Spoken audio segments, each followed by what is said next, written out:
Part 1. A Man is Way 1.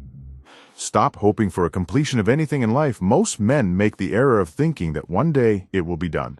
They think if I can work enough, then one day I could rest, or one day my woman will understand something, and then she will stop complaining, or I am only doing this now so that one day I can do what I really want with my life. The masculine error is to think that eventually things will be different in some fundamental way. They want to. It never ends as long as life continues. The creative challenges to tussle, play, and make love with the present moment while giving your unique gift. It is never going to be over. So stop waiting for the good stuff. As of now, spend a minimum of 1 hour a day doing whatever you are waiting to do until your finances are more secure, or until the children have grown and left home, or until you have finished your obligations and you feel free to do what you really want to do. Don't wait any longer. Don't believe in the myth of one day when everything will be different. Do what you love to do, what you are waiting to do, what you've been born to do. Now spend at least 1 hour a day doing whatever you simply love to do, what you deeply feel you need to do in your heart, in spite of the daily duties that seem to constrain you. However, be forewarned, you may discover that you danged or can't do it, that in fact your fantasy of your future life is simply a fantasy. Most postponements are excuses for a lack of creative discipline. Limited money and family obligations have never stopped a man who really wanted to do something, although they provide excuses for a man who's not really up to the creative challenge in the first place. Find out today whether you are willing to do what it takes to give your gift fully. As a first step, spend at least an hour today giving your fullest gift, whatever that is, for today, so that when you go to sleep at night, you couldn't have lived your day with more. Courage, creativity, and giving. In addition to the myth that one day your life will be fundamentally different, you may believe and hope that one day your woman will be fundamentally different. Don't wait. Assume is going to be however she is forever. If your woman has behavior or mood is truly intolerable to you, you should leave her and don't look back, since you cannot change her. However, if you find her behavior or mood is merely distasteful or a hassle, realize that she will always seem this way. The feminine always seems chaotic and complicated from the perspective of the masculine. The next time you notice yourself trying to fix your woman so that she will no longer fill in the blank, relax and give her love by touching her and telling her that you love her when she is this way. Whatever you filled in the blank with, embrace her, or wrestle with her, or scream and yell for the heck of it, but make no effort to bring an end to that which pisses you off. Practice love instead of trying to bring an end to the quality that bothers you. You can escape the tussle with the feminine. Learn to find humor in the unending emotional drama the feminine seems to enjoy so much. The love that you magnify may realign her behavior, but your effort to fix her and your frustration never will. The world and your woman will always present you with unforeseen challenges. You are either living fully, giving your gift in the midst of those challenges even today, or you are waiting for an imaginary future which will never come. Men who have lived significant lives are men who never waited, not for money. TQ, right ease. Clarity of purpose. Closing down in the midst of pain is a denial of a man is true nature. A superior man is free in feeling and action, even amidst great pain and hurt if necessary. A man should live with a hurting heart rather than a closed one. He should learn to stay in the wound of pain and act with spontaneous skill and love even from that place. Imagine failing at a major project, lying to your woman and getting caught, or overhearing her joke about your shortcomings in bed. How do you react with your body, breath, and eyes? Notice if you react to a person or situation that hurts you by withdrawing, hiding, or closing in on yourself. Notice if there are times when you find it difficult to look into someone's eyes, or times when your chest and solar plexus become tense and contracted. These are signs of an unskillful reaction to hurt, contracted and closed in on yourself. You are unable to act. You are trapped in your own self-protective tension, no longer a free man too. Live with an open heart, even if it hurts. The superior man practices opening during these times of automatic closure. Open the front of your body, so your chest and solar plexus are not tense. Sit or stand up straight in full, opening the front of your body, softening your chest and belly wide and free down through your chest and solar plexus deep into your belly.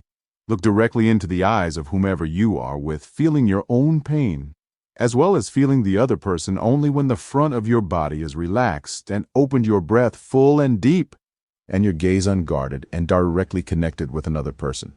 Eyes. Can your fullest intelligence manifest spontaneously in the situation, to act as a superior man, a samurai of relationship? You must feel the entire situation with your whole body. A closed body is unable to sense subtle cues and signals and therefore unable to act with mastery in the situation. 3. Live as if your father were dead. A man must love his father and yet be free of his father's expectations and criticisms in order to be a free man. Imagine that your father has died, or remember when he did die. Are there any feelings of relief associated with his death? Now that he is dead, is any part of you happy that you need not live up to his expectations or suffer his criticisms? How would you have lived your life differently if you had never tried to please your father, if you never tried to show your father that you were worthy, if you never felt burdened by your father? A critical eye for the next 3 days. Do at least one activity a day that you have avoided or suppressed because of the influence of your father. In this way, practice being free of his subtle expectations, which may now reside within your own self-judgment practice. Being free in this way once each day for 3 days, even if you still feel fearful, limited, unworthy, or burdened by your father's expectations, it is honorable for man to admit his fear's resistance and edge of practice. It is simply true that each man has his limit, his capacity for growth, and his destiny, but it is dishonorable for him to lie to himself or others about his real place. He shouldn't pretend he is more enlightened than he is, nor should he stop short of his actual edge. The more a man is playing his real edge, the more valuable he is. As good company for other men, the more he can be trusted to be authentic and fully present where a man's edge is located is less important than whether he is actually living his edge in truth, rather than being lazy or deluded. Pick an area of your life, perhaps your intimate relationship, your career, your relationship with your children, or your spiritual practice. For instance, you are currently doing something to earn a living. Where do your fears stop you from making a larger contribution to mankind, from earning a higher income, or from earning money in a more creative and enjoyable way? If you were absolutely fearless, would you be earning a living in exactly for know your real edge and done to fake it the same way as you are now? Your edge is where you stop short, or where you compromise your fullest gift and instead cater to your fears. Have you lost touch with the fears that are limiting and shaping your income and style of livelihood? If you have deluded yourself and feel that you are not afraid, then you're lying to yourself. All men are afraid unless they are perfectly free. If you cannot admit this, you are pretending to yourself and to others. Your friends will feel your fear even if you do not. Thus, they will lose trust in you, knowing you are deluding yourself, lying to yourself, and are therefore likely to lie to them consciously or unconsciously, or perhaps you are very aware of your fears, your fear to take risks, your fear of failing, or your fear of succeeding. Perhaps you are comfortable with your life and you fear the lifestyle change that might accompany a change in career, even though the new career will be closer to what you really want to do with your life. Some men fear the feeling of fear and therefore don't even approach their edge. They choose a job they know they can do well and easily and don't even approach the fullest giving of their gift. Their lives are relatively secure and comfortable, but dead. They lack the aliveness, the depth, and the inspirational energy. That is the sign of a man living at his edge. If you are this kind of man who is hanging back, working hard perhaps, but not at your real edge, other men will not be able to trust that you can and will help them live at their edge and give their fullest gift. As an experiment, describe your edge with respect to your career out loud to yourself. Say something like, I know I could be earning more money, but I'm too lazy to put in the extra hours it would take. I know that I could give more of my true gift, but I am afraid that I may not succeed, and then I will be a penniless failure. I've spent 15 years developing my career, and I am afraid to let go of it and start fresh. Even though I know that I spend most of my life doing things I have no real interest in doing, I could be making money in more creative ways, but I spend too much time watching TV rather than being creative. Honor your edge, honor your choices. Be honest with yourself about them. Be honest with your friends about them. A fearful man who knows he is fearful is far more trustable than a fearful man who isn't aware of his fear. And a fearful man who still leans into his fear, living at his edge, and putting his gift out from there is more trustworthy and more inspirational than a fearful man who hangs back in the comfort zone. Unwilling to even experience his fear on a day-to-day level, a free man is free to acknowledge his fears without hiding them or hiding from them. Live with your lips pressed against your fears, kissing your fears, neither pulling back nor aggressively violating them. Eternity must be a man's home, moment by moment. Without it, he is lost, always striving, grasping at puffs of smoke. A man must do anything necessary to glimpse and then stabilize this ever-fresh realization and organize his life around it. Make your life an ongoing process of being who you are, at your deepest, most useful levels of being. Everything other than this process is secondary. Your job, your children, your wife, your money, your artistic creations, your pleasures, they are all superficial and empty if they are not floating in the deep sea of your conscious being. How many hours today was your attention for cost in the realm of changes on events, people, thoughts, and experiences, and how often was your attention relaxed into its source? Where's your attention right now? Can you feel its source even for a moment? Can you feel that which makes it tenty unconscious and aware? Can you feel the deepest nature of five always hold two? Your deepest realization, attention. Well, what happens when you simply effortlessly allow a tent ion to subside Into its source? This source is never changing and always present. It is the constant, silent tone behind and pervading the music of life. Feel into this source as deeply as possible, and then reapproach your work, intimacy, family, and creative efforts. Oh, when you make love from this source. When you make money from this source. Find out what happens to this. details of your life. When you live more consistently from this source, use aids to support your relaxation into and creation from this source. Read books that remind you of who you are in truth. Spend time with people who inspire you and reflect the source to you. Meditate, contemplate, or pray daily so that you steep yourself in the source. If you are like most men, you have strong habits that rivet your attention to the events and tasks of the day. Days and nights fly by for years, and life slips through your fingers, your attention absorbed in the seeming world of necessary responsibilities. But all of it is empty if we do not live our responsibilities as expressed signs of our depth of being and heart truth. No eternity, do whatever it takes. And from this depth of being, live the details of your life. But if you postpone the process of submerging yourself in the source for the sake of taking care of business first, your life will be spent in hours and days of booziness, and then it will be gone only if you are well grounded in that which is larger than this, life. Will you be able to play life with humor, knowing that each task is but a mirage of necessity? Even if you find yourself in some trivial moment watching TV or cleaning up a mess in the kitchen, feel the truth of who you are. Feel the boundless cognizance in which each instant seems and vanishes. All moments are the same intensity of clarity, completeness, and humor when you meet each moment with your deepest realization.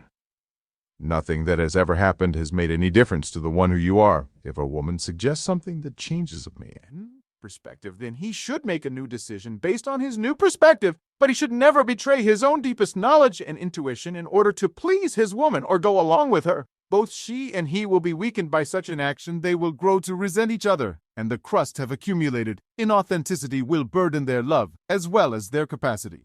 For free action, you should always listen to your woman and then make your own decision if you choose to go with your woman as a suggestion.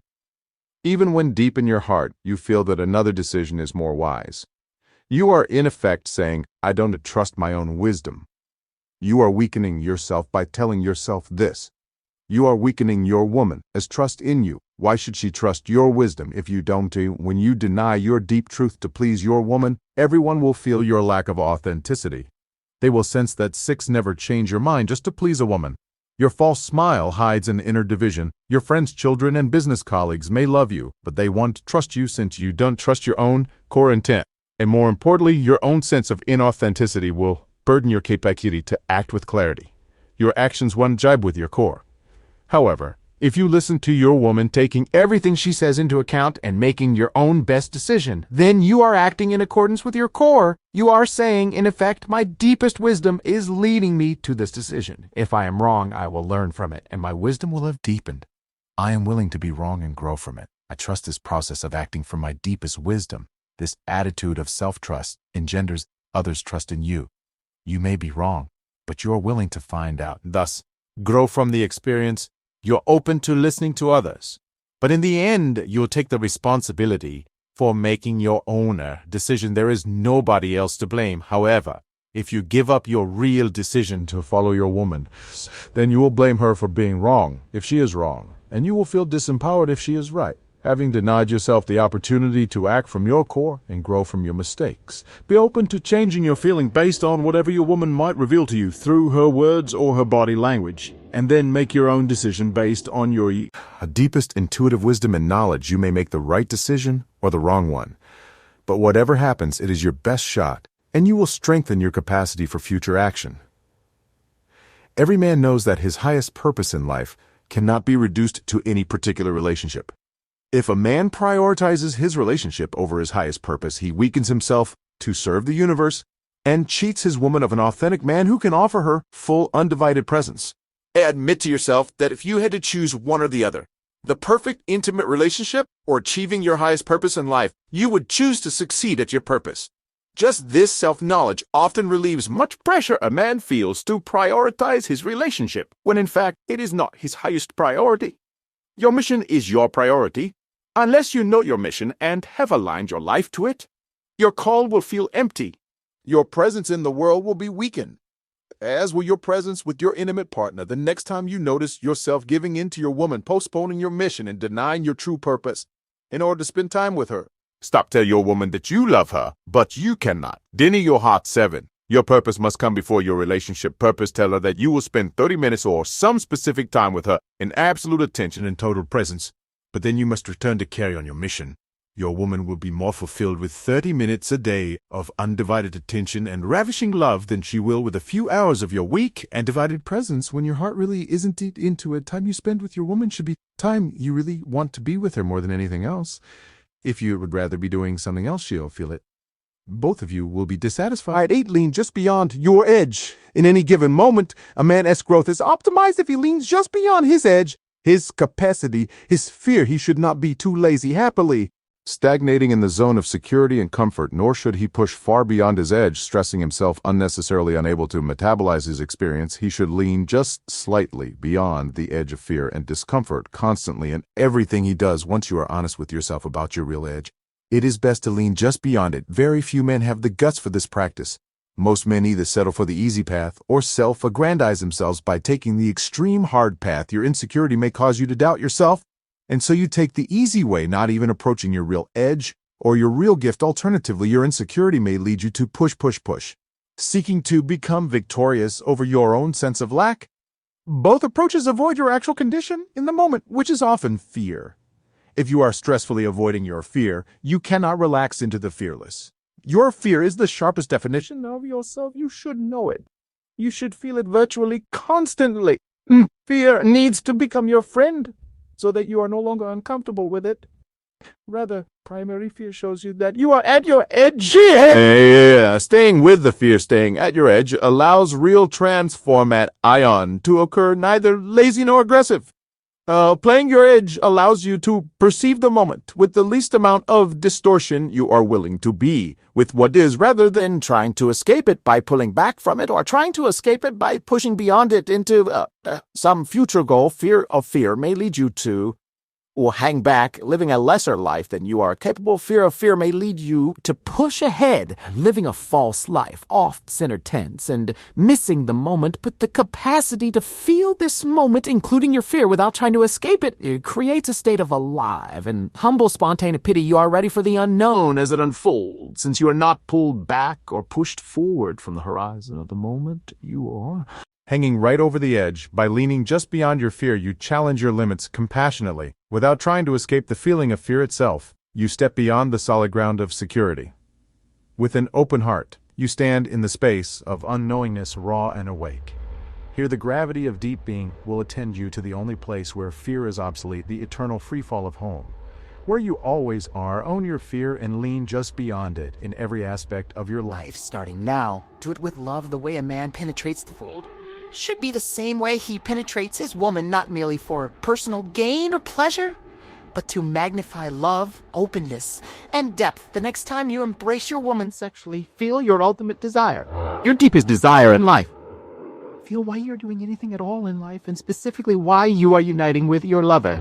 There may be many lesser reasons, but what is your deepest, ultimate reason? Most men's ultimate reason for doing anything has to do with discovering their deepest truth, enjoying total freedom and love, and giving their fullest gifts. Yet many men settle for enjoying a little bit of freedom and love, while incompletely giving their gifts. They enjoy the freedom to buy a nice car, to have loving sex fairly often, and to sleep late on Sunday. They generously donate their spare cash to a good cause, lovingly buy their woman a diamond ring, and happily coach a little league team. These are enjoyable freedoms and real gifts that make a significant difference in people's lives.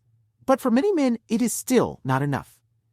The freedom or love they have achieved and the way they have given their gifts often leave a sense of incompleteness. Something is still lacking.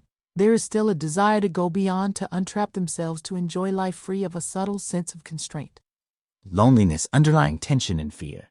And for many men, try as they might, the sense remains that their fullest gift remains ungiven. Their life feels somewhat false at its core, as does their sexing. When a man gives his true gift of sex to his woman, he penetrates and blooms her, beyond all limits into love. It is the same with the world.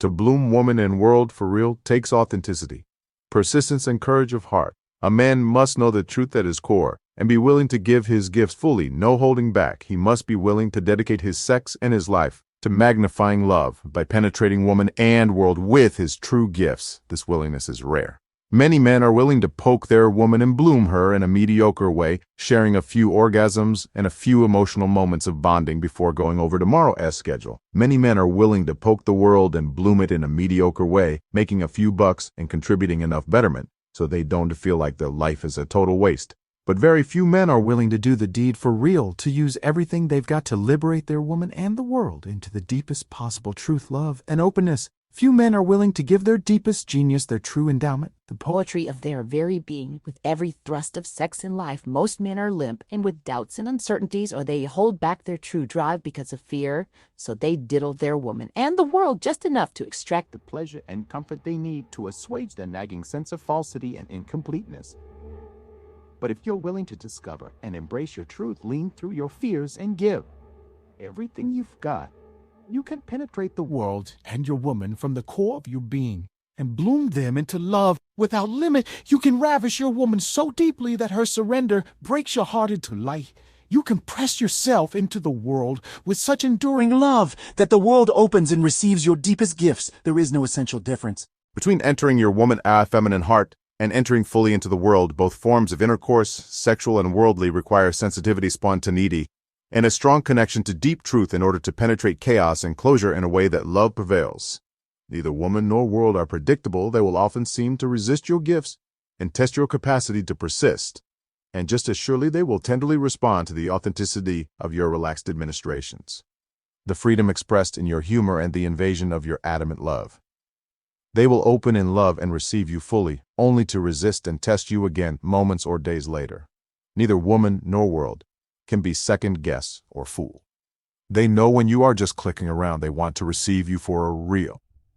There are two ways to deal with woman and world without compromising your true gifts or dribbling away the force of your deep being. One way is to renounce sexual intimacy and worldliness, totally dedicating yourself without distraction or compromise to the path you choose to pursue, free of the seemingly constant demands of woman and world. The other way is to both to smithereens, to ravish them with your love achieved, to give your true gifts, despite the constant tussle of woman and world, to smelt your authentic gifts in this friction of opposition and surrender, to thrust love from the freedom of your deep being, even as your body and mind die blissfully through a crucifixion of inevitable pleasure and pain, attraction and repulsion, gain and loss, no gifts left you, and given no limit to the depth of being, only openness.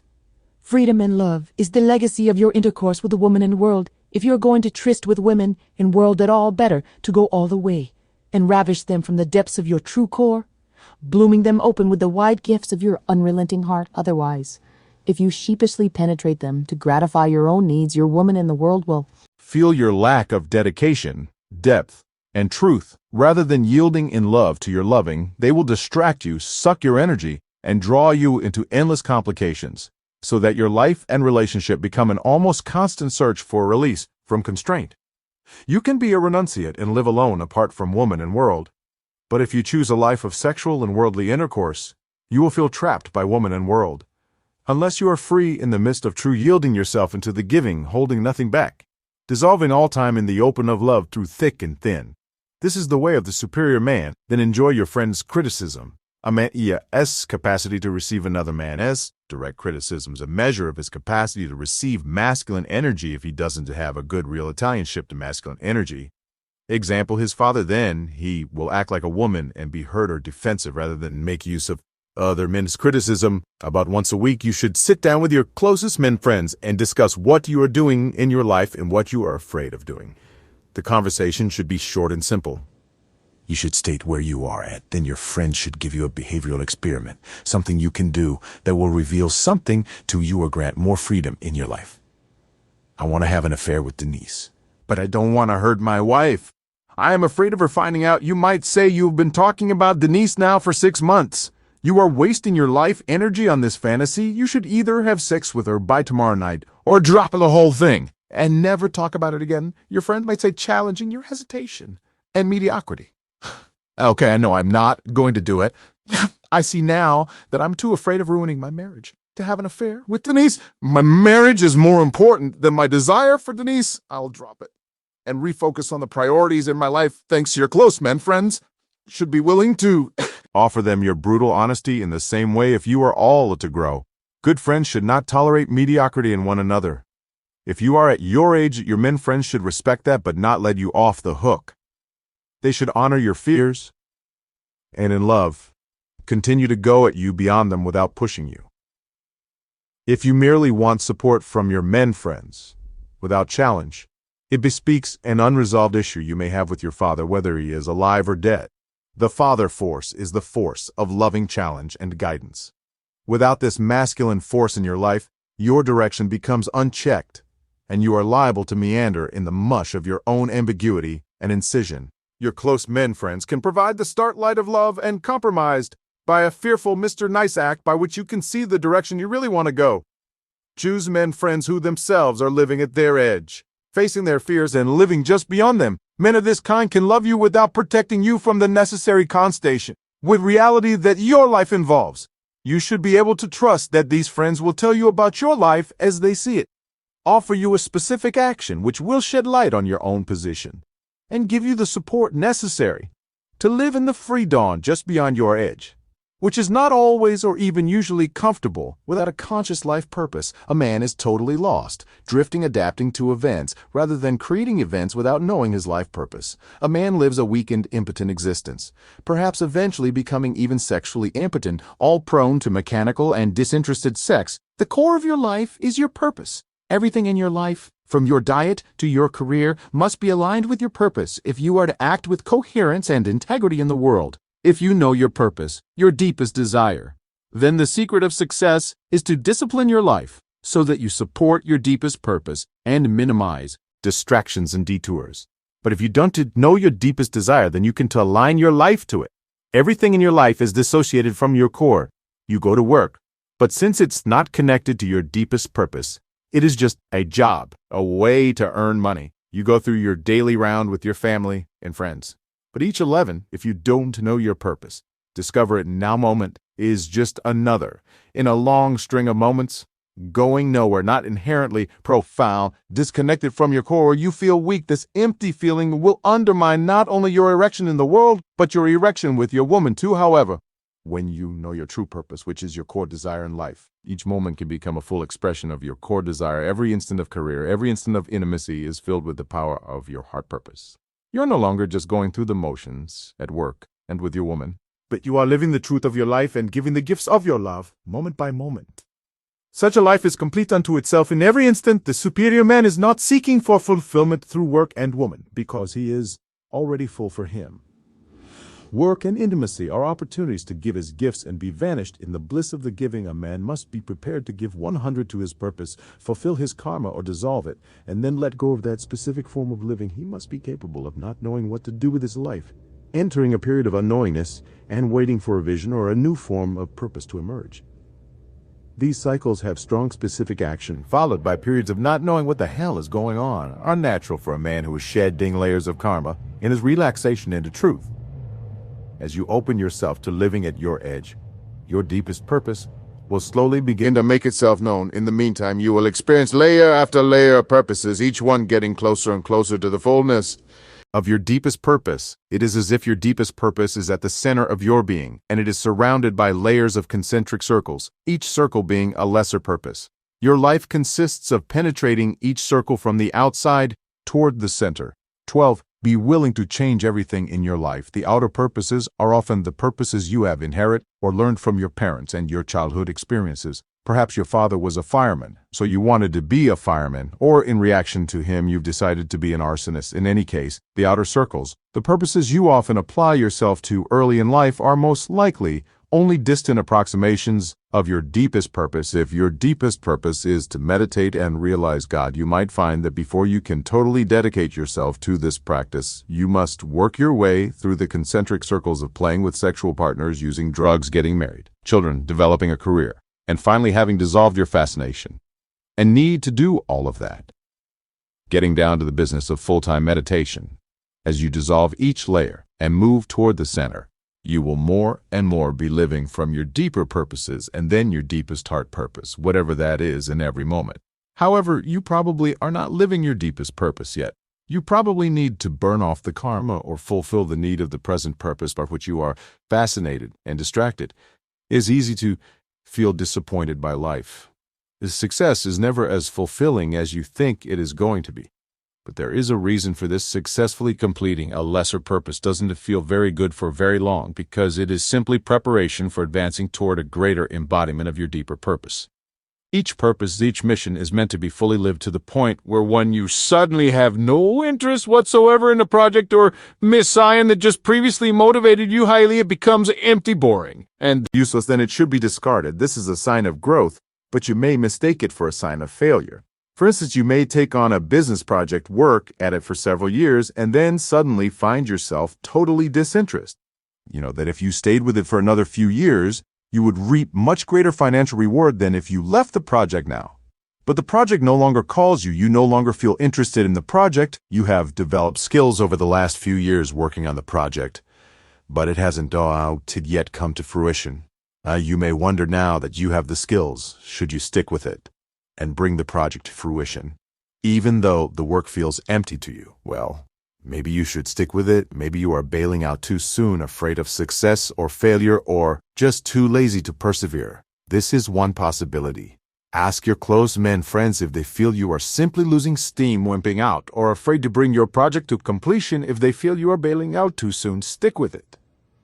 However, there's also the possibility that you have completed your karma in this area.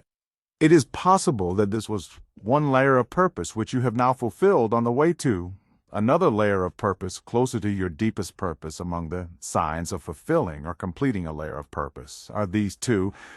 You feel surprisingly free of any regrets whatsoever for starting the project or for ending it 3, even though you may not have the slightest idea of what you're going to do next. You feel clear, unconfused, and especially unburdened, for you feel an increase in energy at the prospect of ceasing your involvement with the project. 5. The project seems almost silly, like collecting shoelaces or wallpaper in your house with gas station receipts. Sure, you could do it, but why would you want to? If you experience these signs, it is probably time to stop working on this project. You must end your involvement impeccably. However, making sure there are no loose ends and that you do not burden anybody else's life by stopping your involvement. This might take some time, but it is important that this layer of your purpose ends cleanly and does not create any new karma or obligation that will burden you or others in the future. The next layer of your unfolding purpose may make itself clear immediately more often. However, it does not. After completing one layer of purpose, you might not know what to do with your life. You know that the old project is over for you, but you're not sure of what is next. At this point, you must wait for a vision. There's no way to rush this process. You may need to get an intermediary job to hold you over until the next layer of purpose makes itself clear, or perhaps you have enough money to simply wait. But in any case, it is important to open yourself to a vision of what is next. You stay open to a vision of your deeper purpose by not filling your time with distractions, down to watch TV or play computer games. Don't go out drinking beer with your friends every night or start dating a bunch of women. Simply wait.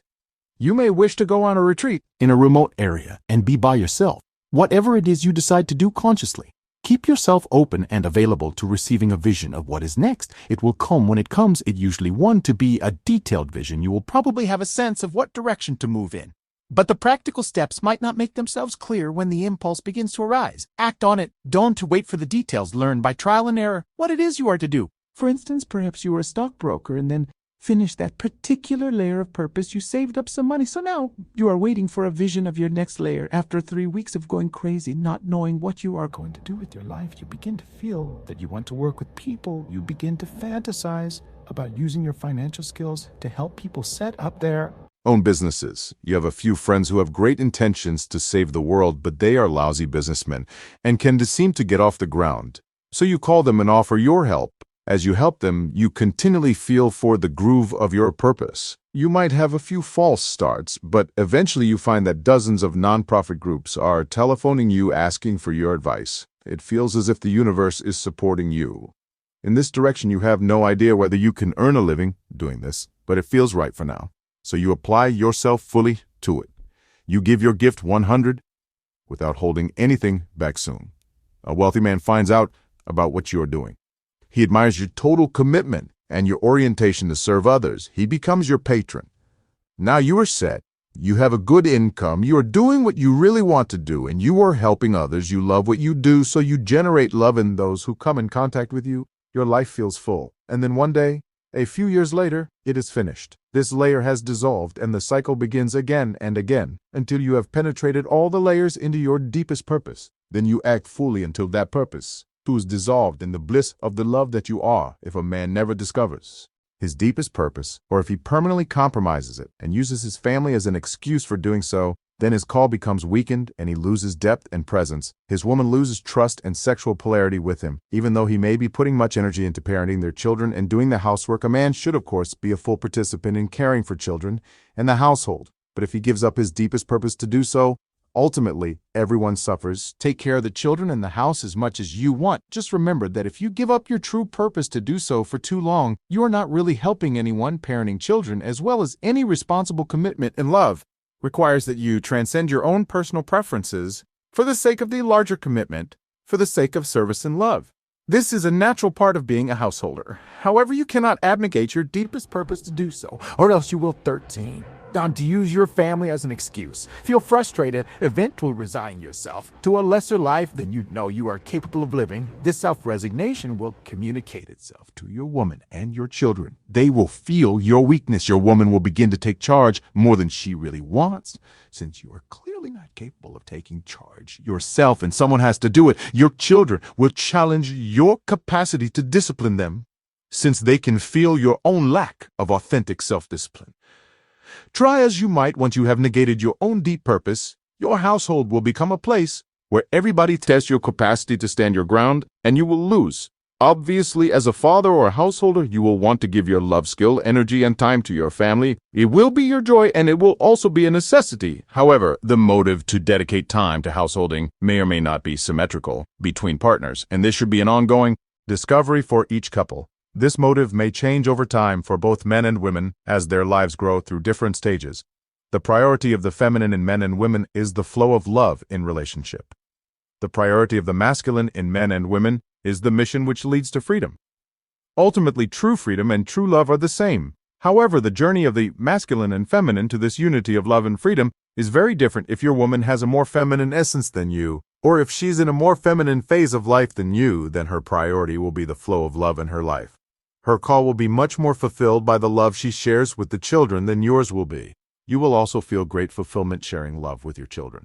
But if you have a masculine core, or if you are in a Mars Q-line phase of your life, this fulfillment will not touch your deepest parts in the same way. Even if you love your children every bit as much as your woman does, your relationship with them will only be part of your deepest life purpose.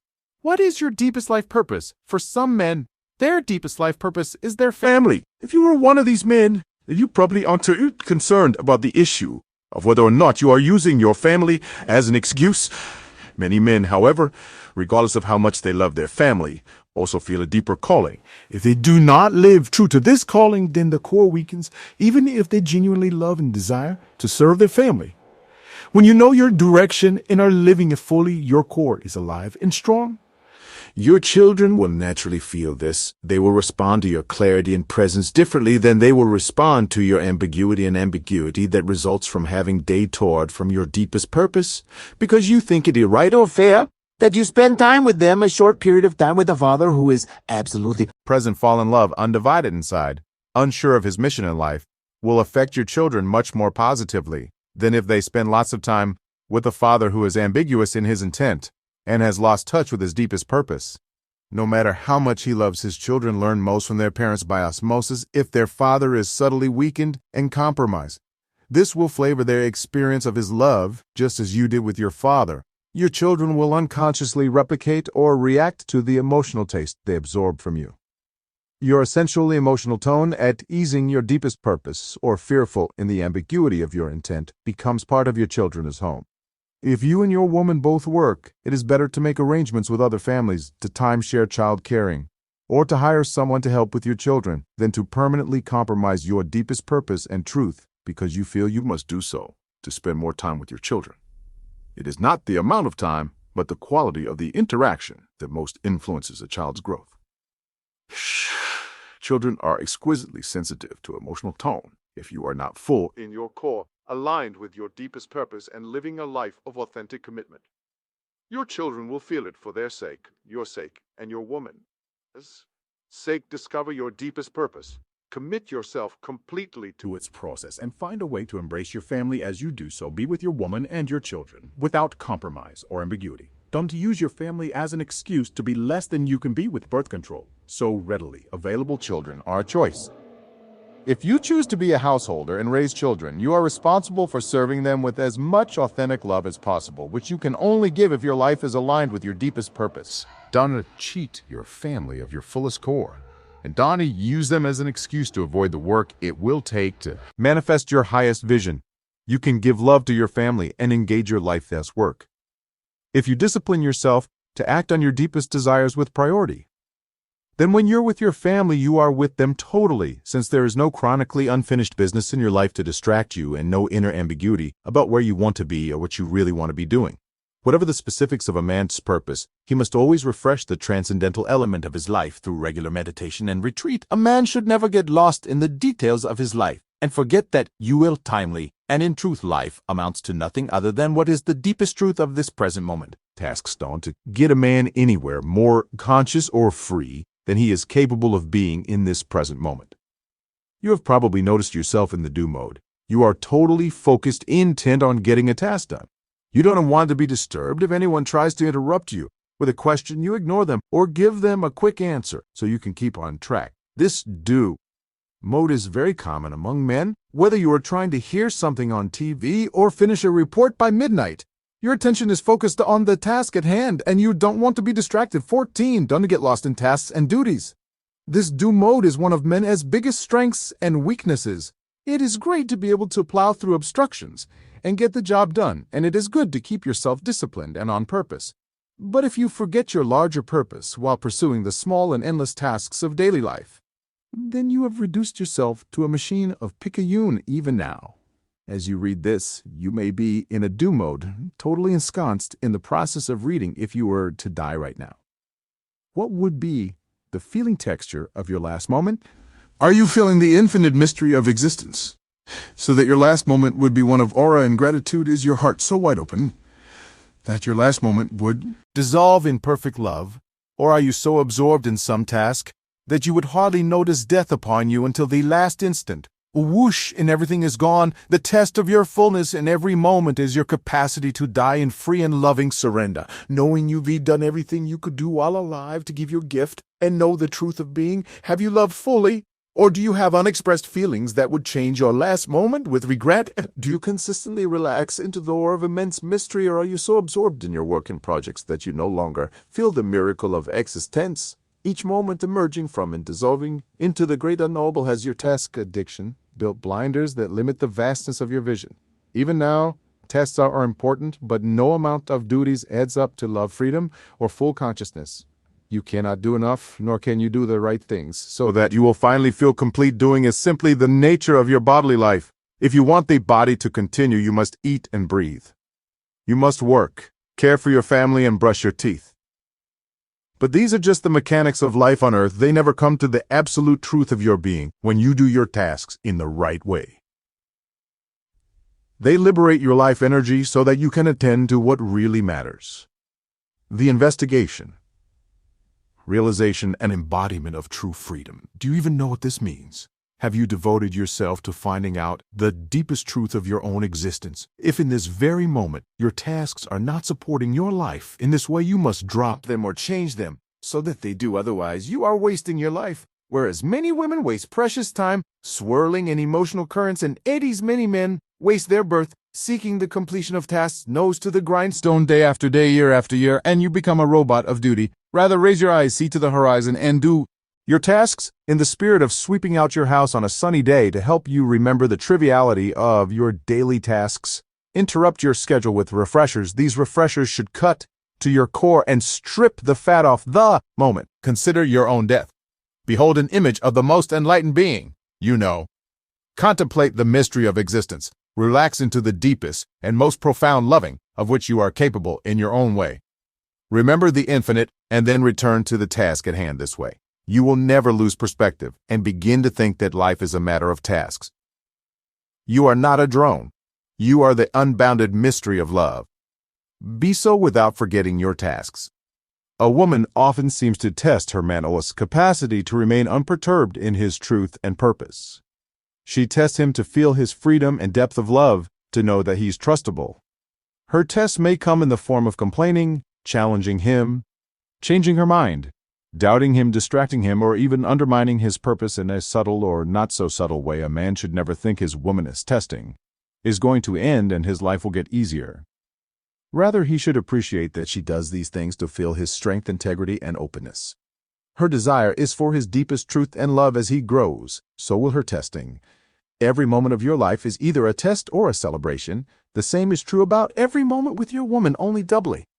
So not only is her simple existence a test for you, but one of her deepest pleasures in intimacy is testing you, and then feeling you are not moved off course by her challenge.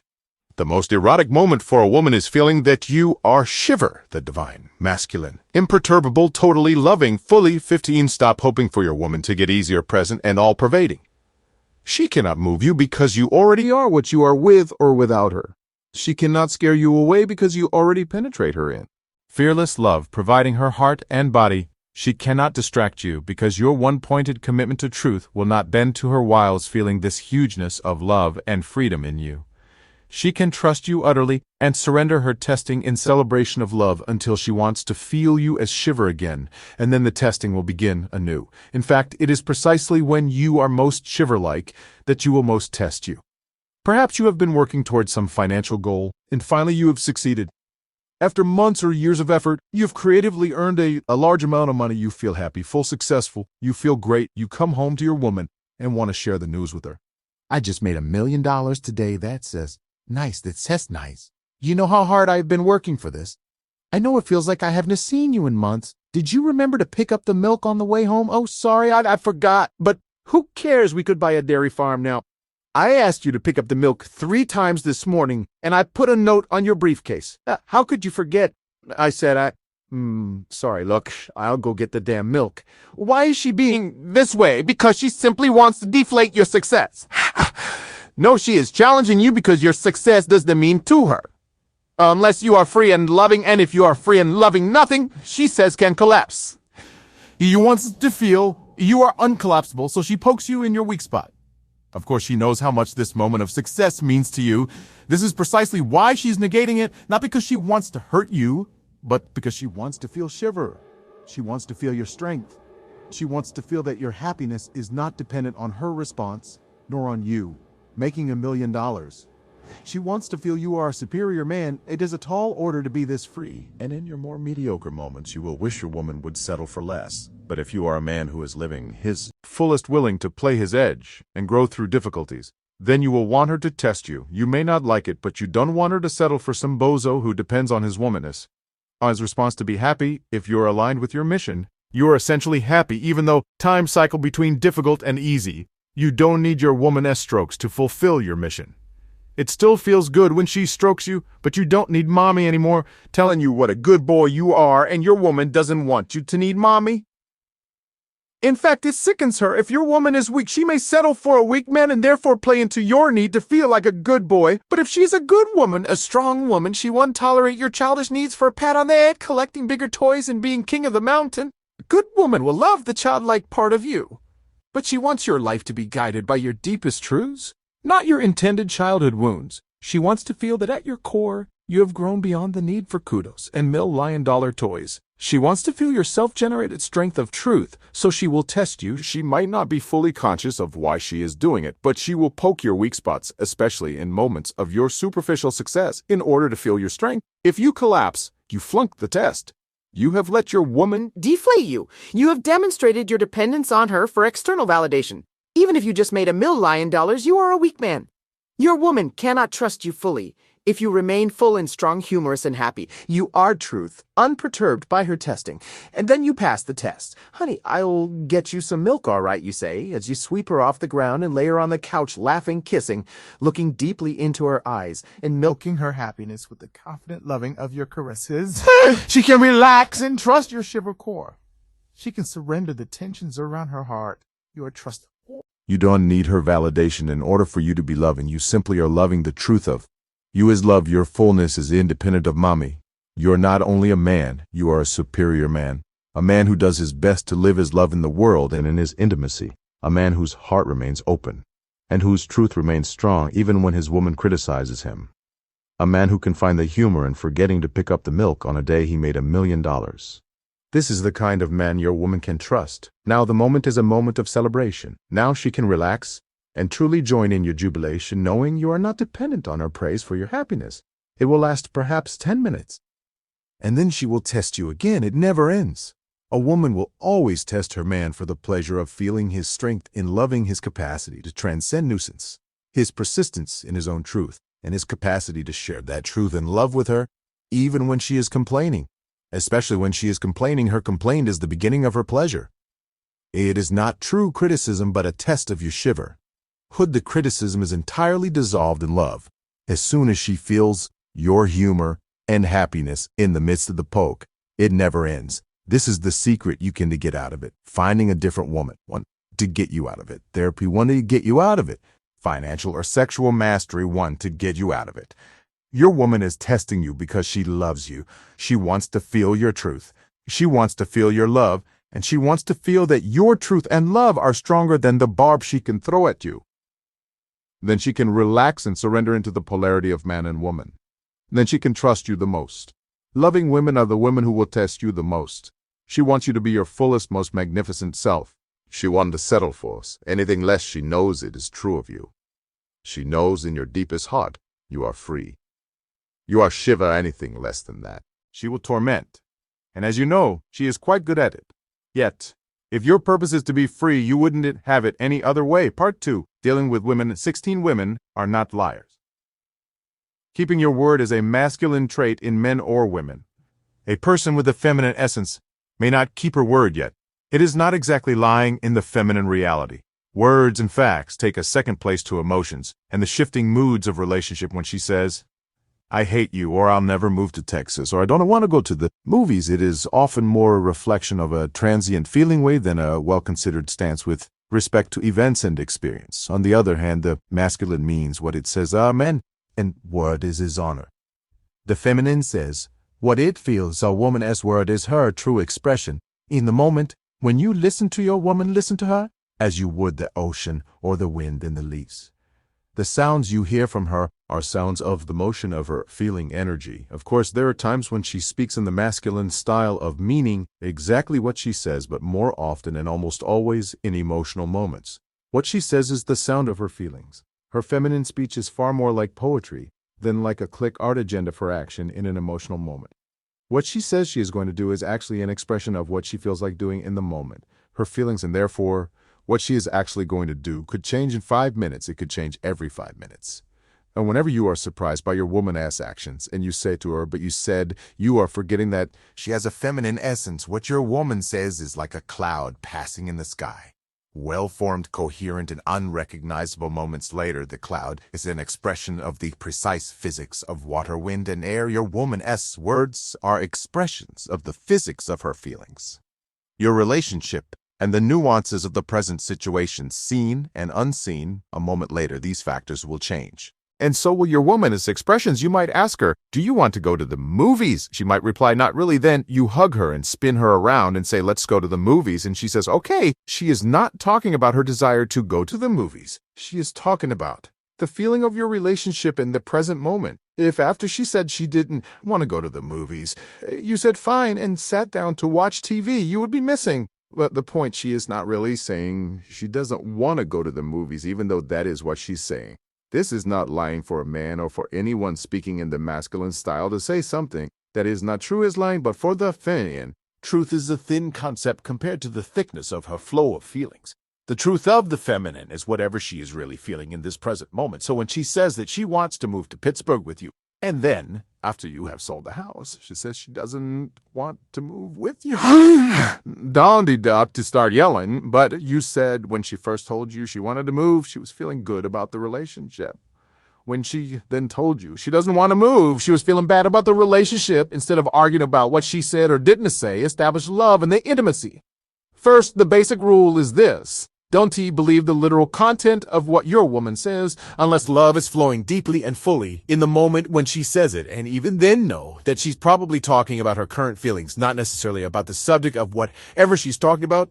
Never base your plans on what a woman says she wants to do unless she's in the full flow of love when she says it, and then expect her to change her mind at any moment when her feelings change. Remember that a woman's feelings may be more sensitive to an unseen realm of nature than a yours. Try to differentiate between your woman EC shifting moods and her sensitive wisdom. Women are not liars, although they often seem that way to men. This is why a man must ultimately be responsible for making his own decisions based on the deepest truth he can fathom. Otherwise, if he bends his course of truth to compromise for his woman's side is current and changing expressions, he will probably end up blaming her. You should hear what your woman has to say and feel her depth carefully. Then, after you have fully considered her input, make your best possible decision from your own deep core this way. If your woman subsequently changes her mind, you won't resent her for compromising your path. Rather, you can enjoy her subtle sensitivity and changing emotional weather patterns. You can proceed with or modify your actions in full gear, knowing you are always making the best choice available to you.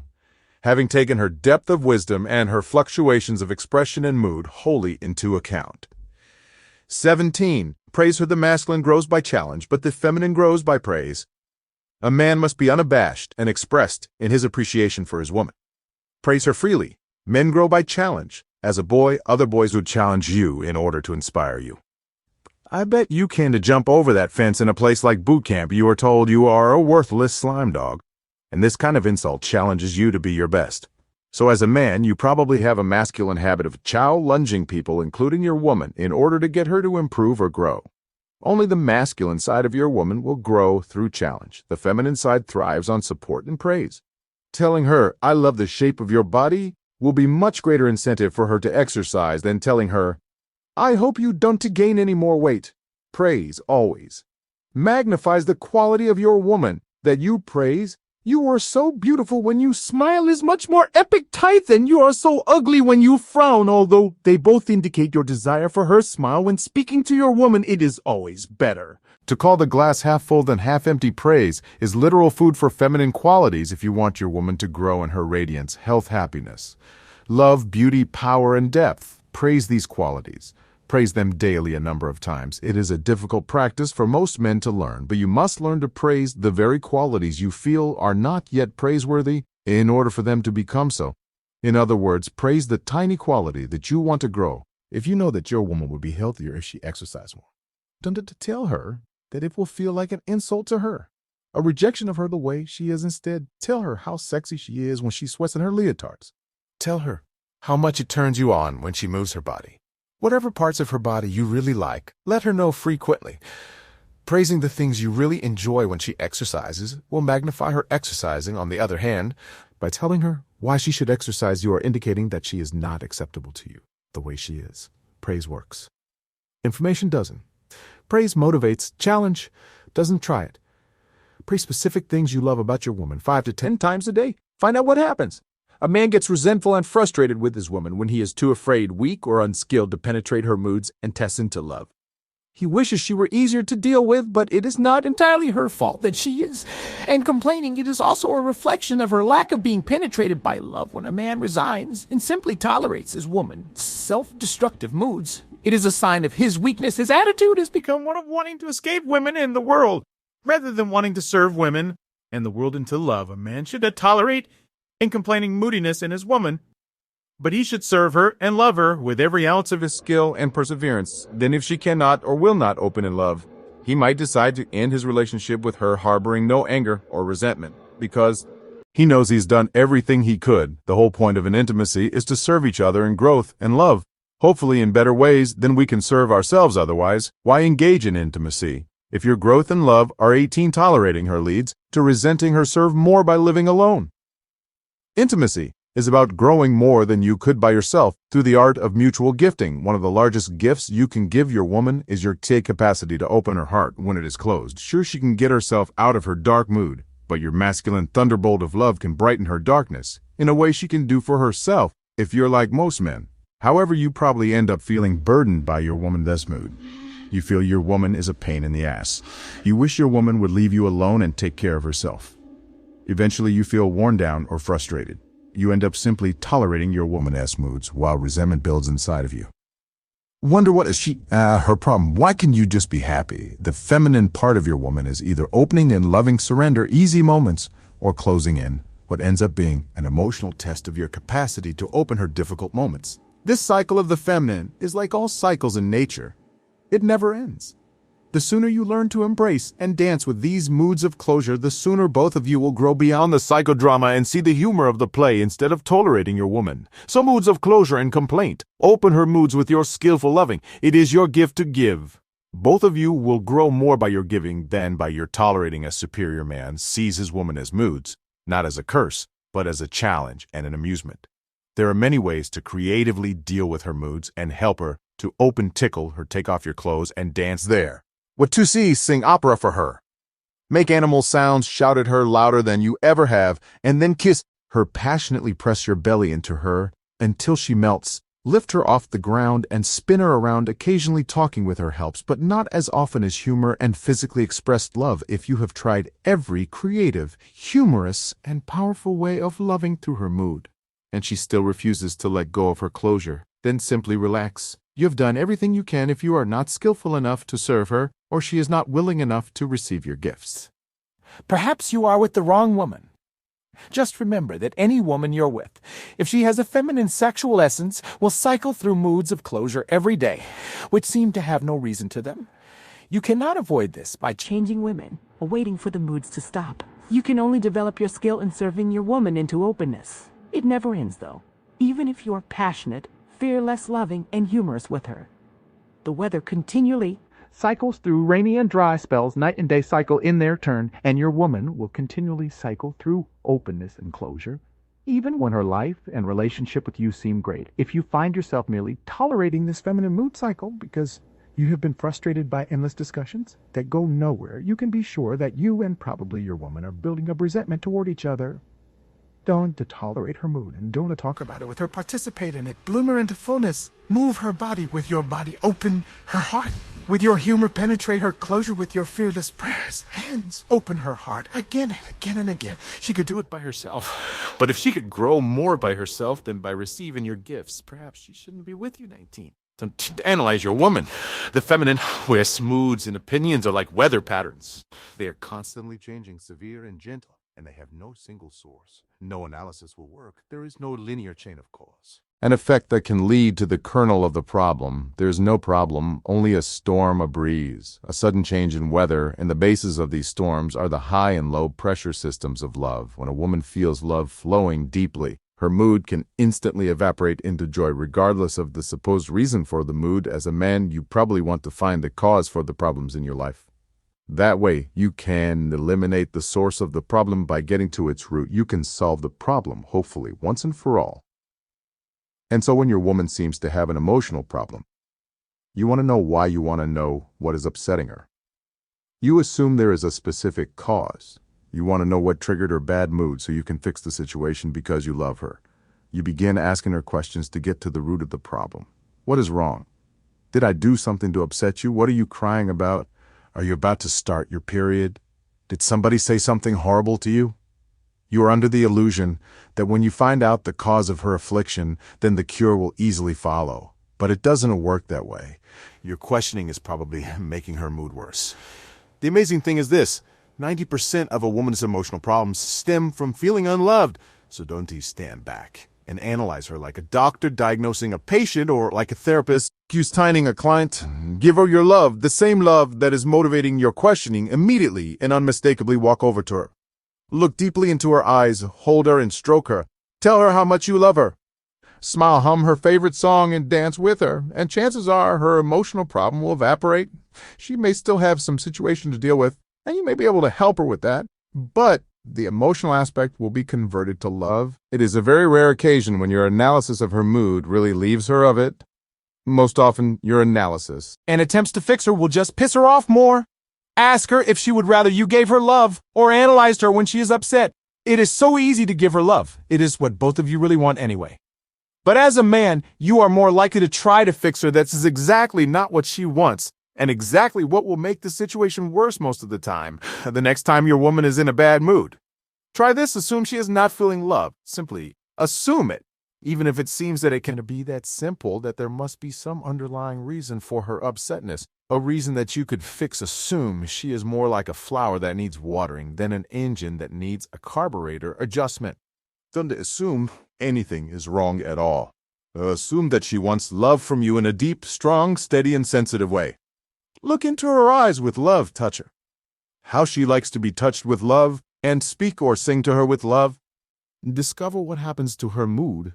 Then after her mood has been dissolved by your loving, and she's happy and relaxed, you can talk about anything that still needs to be talked about. If you ever find yourself asking your woman questions about her mood while she is still in it, you're already on the wrong road first.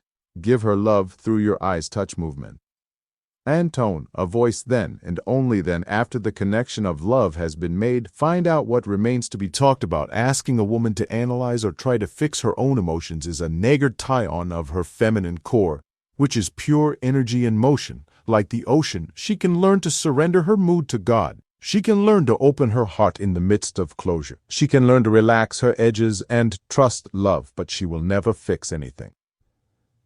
By analyzing her problem as a man, you can learn a lot about yourself by clearly analyzing your problems. One of the best ways for you to grow is to use your discrimination, feeling what is causing unnecessary pain in your life, and then changing whatever you need to change. You may notice, for instance, that you are unhappy with your job. You think about it. You realize it is because your boss is taking advantage of you, and you haven't said anything to him. So you determine that the best way to deal with the problem is to walk up to the boss and say something. You get up the guts. You walk up to the boss. You get it off your chest, and it is over, problem fix, finished. You learned how important it is to talk to your boss. $20 to suggest that a woman fix her own emotional problem, and you've cleared up all the old stuff that has been burdening you. Probably apply the same system to your intimacy. You realize that you're not happy about something your wife is doing. Maybe you talk about it with your friends or think about it yourself. You realize that your wife isn't caring for you like she used to. So you determine that you'll be happier if your wife cooks more and massages you more. You then think maybe your wife wants you to do something more for her. So you tell her what you want from her. And then you ask her, what do you want from me? You tell her to think about it and let you know, this seems fair to a man, but it is not. It is a no-win situation for your woman. Why? Because what she really wants is a man who can figure it out for himself. She wants a man who loves her and escorts her with his loving without having to ask her what she wants all the time. One of the deepest feminine desires in intimacy is precisely not to have to always figure it out for Herman and guide him. She wants to be able to trust him in his direction. There are some times when she does want to figure it out for you, but far more often, she feels your gift when you offer her a direction in your intimacy without her having to ask you for it or tell you what she wants. Suppose it's your woman's birthday. If it were your birthday, you'd love it. If your woman would do anything you wanted, so you think she'd like that too, you say to her, happy birthday for your birthday. We can do anything you want. We can go anywhere and do anything, and I'll do anything for you. What do you want to do? This is exactly the opposite of most women. This idea of an ideal birthday present, most women would get far more excited if you were to say you've got 30 minutes to pack your bags. Don't ask me where we are going, but we will be gone for the weekend. Everything is taken care of. Just pack your bags and leave the rest to me. I'm going to give you the best birthday you've ever had. One of the deepest feminine desires in intimacy, though not in business or simple friendship, is to be able to relax and surrender, knowing that her man is taking care of everything. then she can simply enjoy without having to plan it all herself and tell her man what to do. She can be pure energy, pure motion, pure love, without having to analyze all the options and decide which ones are best. She can enjoy her man taking responsibility for the direction, so she can be what the feminine is, pure energy like the ocean. The native state of the feminine is to flow with great power in no single direction. The masculine builds canals, dams, and boats to unite with the power of the feminine ocean and go from point A to point B, but the feminine moves in many directions at once. The masculine chooses a single goal and moves in that direction like a ship cutting through a vast ocean. The masculine decides on a course and navigates the direction. The feminine energy itself is undirected but immense, like the wind and deep currents of the ocean, ever-changing, beautiful, destructive, and the source of life. This same principle applies to problems in intimacy. Anytime you try to force your woman to be more like a ship than an ocean, you are negating her feminine energy. Anytime you talk to her and expect her to analyze her mood and situation to the point of being able to fix it, you are talking masculine with her. She can do it. She might even be better at it than you, but it won't make her a happy woman. A happy woman is a woman relaxed in her body and heart, powerful, unpredictable, deep, potentially wild and destructive, or calm and serene, but always full of life, surrendered to and moved by the great force of her oceanic heart. When you ask her to analyze her heart's emotions, it's like building walls around a part of the ocean and turning it into a swimming pool. It is safer and more predictable, but far less alive and enlivening. Most men have made their women into swimming pools by continually treating them like men, talking with them about their feelings as if they can be analyzed to the point of fixing them. Then you'd waste your time doing this. But especially, don't expect your woman to do it to herself. It would be like forcing a man to read romance novels or watch love stories at the movies. Sure, you could do it, but it probably doesn't touch your call the way it touches hers. And if she made you do it over and over and over, you would begin to resent her. If she felt that the basic problem in your life is that you just don't watch enough soap opera on TV, you would think she was crazy. Soap operas, romance novels, and love stories touch many women deeply because the feminine's priority is the flow of love in relationship. But the masculine priority is purpose and direct tie-on. By analyzing your purpose and realigning your direction, you can solve many of your emotional problems. But love is the feminine priority, not purpose and direction. Women do not become free by analyzing themselves. They become free by surrendering into love, not your love. Their love, they become free by surrendering to the immense flow of love that is native to their core and allowing their lives to be moved by this force in their heart. It may involve moments of analysis, but primarily it involves deep trust. The best way you can serve your woman is by helping her to surrender to trust the force of love so that she can open her heart, be the love that she is, and give this love which naturally overflows from her happiness. This does not involve analyzing the blocks. To her, loving analyzing blocks is a man's way. Men love to analyze blocks on the football field, the chessboard, in the stock market, and even in their any-make life. But it's important that you as a man don't project your way of doing things onto your woman. Let her be the ocean. Encourage her to be as free as the ocean, as deep as the ocean, as wild as the ocean, and as powerful as the ocean. Be so full in your loving, so strong and stable in your presence, that she can just let go and surrender the limits she has put on her feelings. Let the emotions of her heart flow. You unguarded, let her love be expressed with no limits.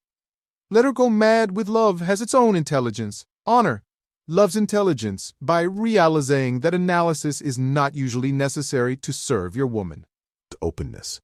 Love your woman with your whole body, perhaps. Oh, pressing her against the wall with your belly and chest. Pressing your love into her breathing with her, so that she relaxes her tension and surrenders to the love in her heart. And let her relaxation and surrender liberate the wisdom inherent in her loving. You have much to gain from the depths of her feminine gifts. When a woman gets emotionally intense, a mediocre man wants to calm her down and discuss it, or leave and come back later when she is sane. A superior man penetrates her mood with imperturbable love and unwavering consciousness. If she still refuses to live more fully in love after a time, he lets her go.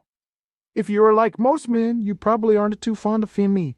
9 bad moods and hysterical emotions. You may find yourself wondering, why is she so complicated? What is her problem? You may find yourself saying, just calm down and take it easy. The feminine bad mood is so foreign and dark to you that you may actually find it somewhat repulsive and... When your woman really goes wild, a part of you is afraid of the damage she might do. Her emotions are so much more wild and less predictable than yours that you'd rather not be around them. Basically, most men are afraid of or disgusted by feminine emotions. That is why you try to fix them or escape from them. 21. Stay with her intensity to a point. I'll come back later, when you can act like a reasonable human being. You might say one of the deepest feminine pleasures is when a man stands full present and unreactive in the midst of his woman's emotional storms, when he stays present with her and loves her through the layers of wildness and closure. Then she feels his trustability, and she can relax the way you relate to your woman. Chaos reflects the way you react to the chaos of the world if you're the kind of man who needs everything placed neatly in its little box. Then you will also try to box your woman's emotions. If you are the kind of man who would rather hire other people to take care of the chaos in your attic or the chaos of your finances, you would probably also rather leave it to someone else to take care of the chaos of your woman. You can, however, train yourself to master the world, thin and silently, creatively, spiritually, by learning how to be free and loving in the chaos of your woman's emotions. And you do so by standing your ground and loving so strongly that only love prevails. You can quit when you seem to fail, but rather you must learn from your failures and return to love. Give your gift like wrestling a steer or surfing ocean waves. Mastery involves blending with your woman. Is powerful energy and feeling the rise and fall of the moment without lapsing in presence. For a second, you're going to get stamped on by the steer, you're going to get swamped by the ocean, and you are going to get hurt by your woman. This is how you learn. You get up, dust yourself off, swim to shore, and turn and face your woman again. The only options are fear or mastery. You can quit. You can choose small steer and tiny waves. You can wait for your woman to calm down, or you can even threaten her, or you can take the moment as a challenge to your ability to conquer the world and your woman with love. Keep your breath full. Keep your body strong. Keep your attention present no matter what your woman says or does. Give her love. Press your belly into her smile, scream, and then lick her face. Do whatever it takes to crack the shell of her closure. Get your love inside that crack and touch her heart. Learn to enjoy her anger, her tears, her silent hardness. The world will give you the same. At times, the game of life is to find each situation workable, to transform each occasion through the magnification of love, to give your fullest gift in every moment, and to have no attachments to the outcome, knowing it. It's all going to rise and fall and rise again. You have mastered women and the world, where no desire either to avoid or attain sways you or loving or limit your freedom. A man abandons responsibility by expecting that his woman will always make her own decisions and then be accountable for the results. This expectation is a withholding of his masculine gift, puts a woman in the position of magnifying her own masculine. It is good for some women to learn to animate their masculine capacity to make a decision and stick with it. But if a man abnegates his responsibility to provide his woman with the gift of masculine clarity and decisiveness, then she will become chronically sharp, angular, and distrustful of his love. She will cease surrendering in love with him, cease trusting his masculine capacity, and instead become her own man. Your woman asks you for your input, and you say whatever you want to do is fine with me. This is the statement of a friend, not a lover. As friends, you want to treat each other fairly and give each other space and independence as lovers. You and your woman are more than just friends. You are playing the full dynamic of masculine and feminine polarity. Wouldn't you like your 22 Don T force that feminine to make decisions, woman to be a goddess, and offer you her feminine gifts to evoke them? You must offer her your masculine gifts. One of your most valuable masculine gifts is the ability to see all the options and make a decision based on this view of all the potential outcomes. Feminine decisions are based on what feels right, and often this is the best way to make a decision. However, the point in intimacy is not simply to make the best decision, but to make the best decision while maintaining the force of masculine and feminine polarity that attracted you together to begin with. If that polarity begins to diminish, conflict will begin to increase. When that polarity disappears, attraction disappears, and the life of the intimacy disappears with it. You need to play the masculine pole. If you want your woman to play the feminine offering, your perspective on Desi science is one way to give your masculine gift, even on the most trivial decisions. Never say do whatever you want. If she asks you which shoes you think look better, on her make a decision and tell her, don't just say you're both nice. Say something like, I like the red shoes, but what's most important to me is that you are happy. She is, of course, free to wear whatever shoes she wants, but she is also the recipient of your masculine gift of decisiveness. Perhaps your woman is trying to make a career decision, something that will affect her for many years. She might feel into it and do what feels best to her, which would be a feminine style of making a decision. Or She might be trying to make a decision based on the different possible outcomes of her choices, which would be a masculine style because you have a masculine sexual essence. You will naturally be able to contribute to her masculine decision process, and more importantly, for the intimacy, if you don't contribute to her masculine decision-making process, the two of you will become depolarized by each other's energy. She'll be in the masculine, you'll be neutral, and there will be nobody in the feminine pole. This is fine for short periods of time, but if it becomes chronic, then the two of you will begin to feel like friends rather than lovers. The attractive juiciness of polarity will be replaced by two buddies discussing options if you refuse to offer your masculine gift by saying things like, "I don't really care, it's up to you." Then she will have to learn to depend on her own masculine capacity.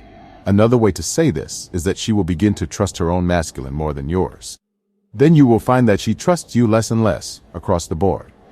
She will refuse to surrender to you, even sexually, because she hasn't been able to relax and trust you all day.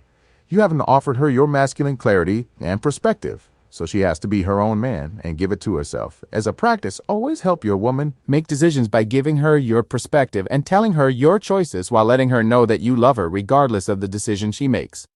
Often, her feminine feelings will be a much better basis for a decision than your masculine analysis. So encourage her to feel into the situation and trust her feelings.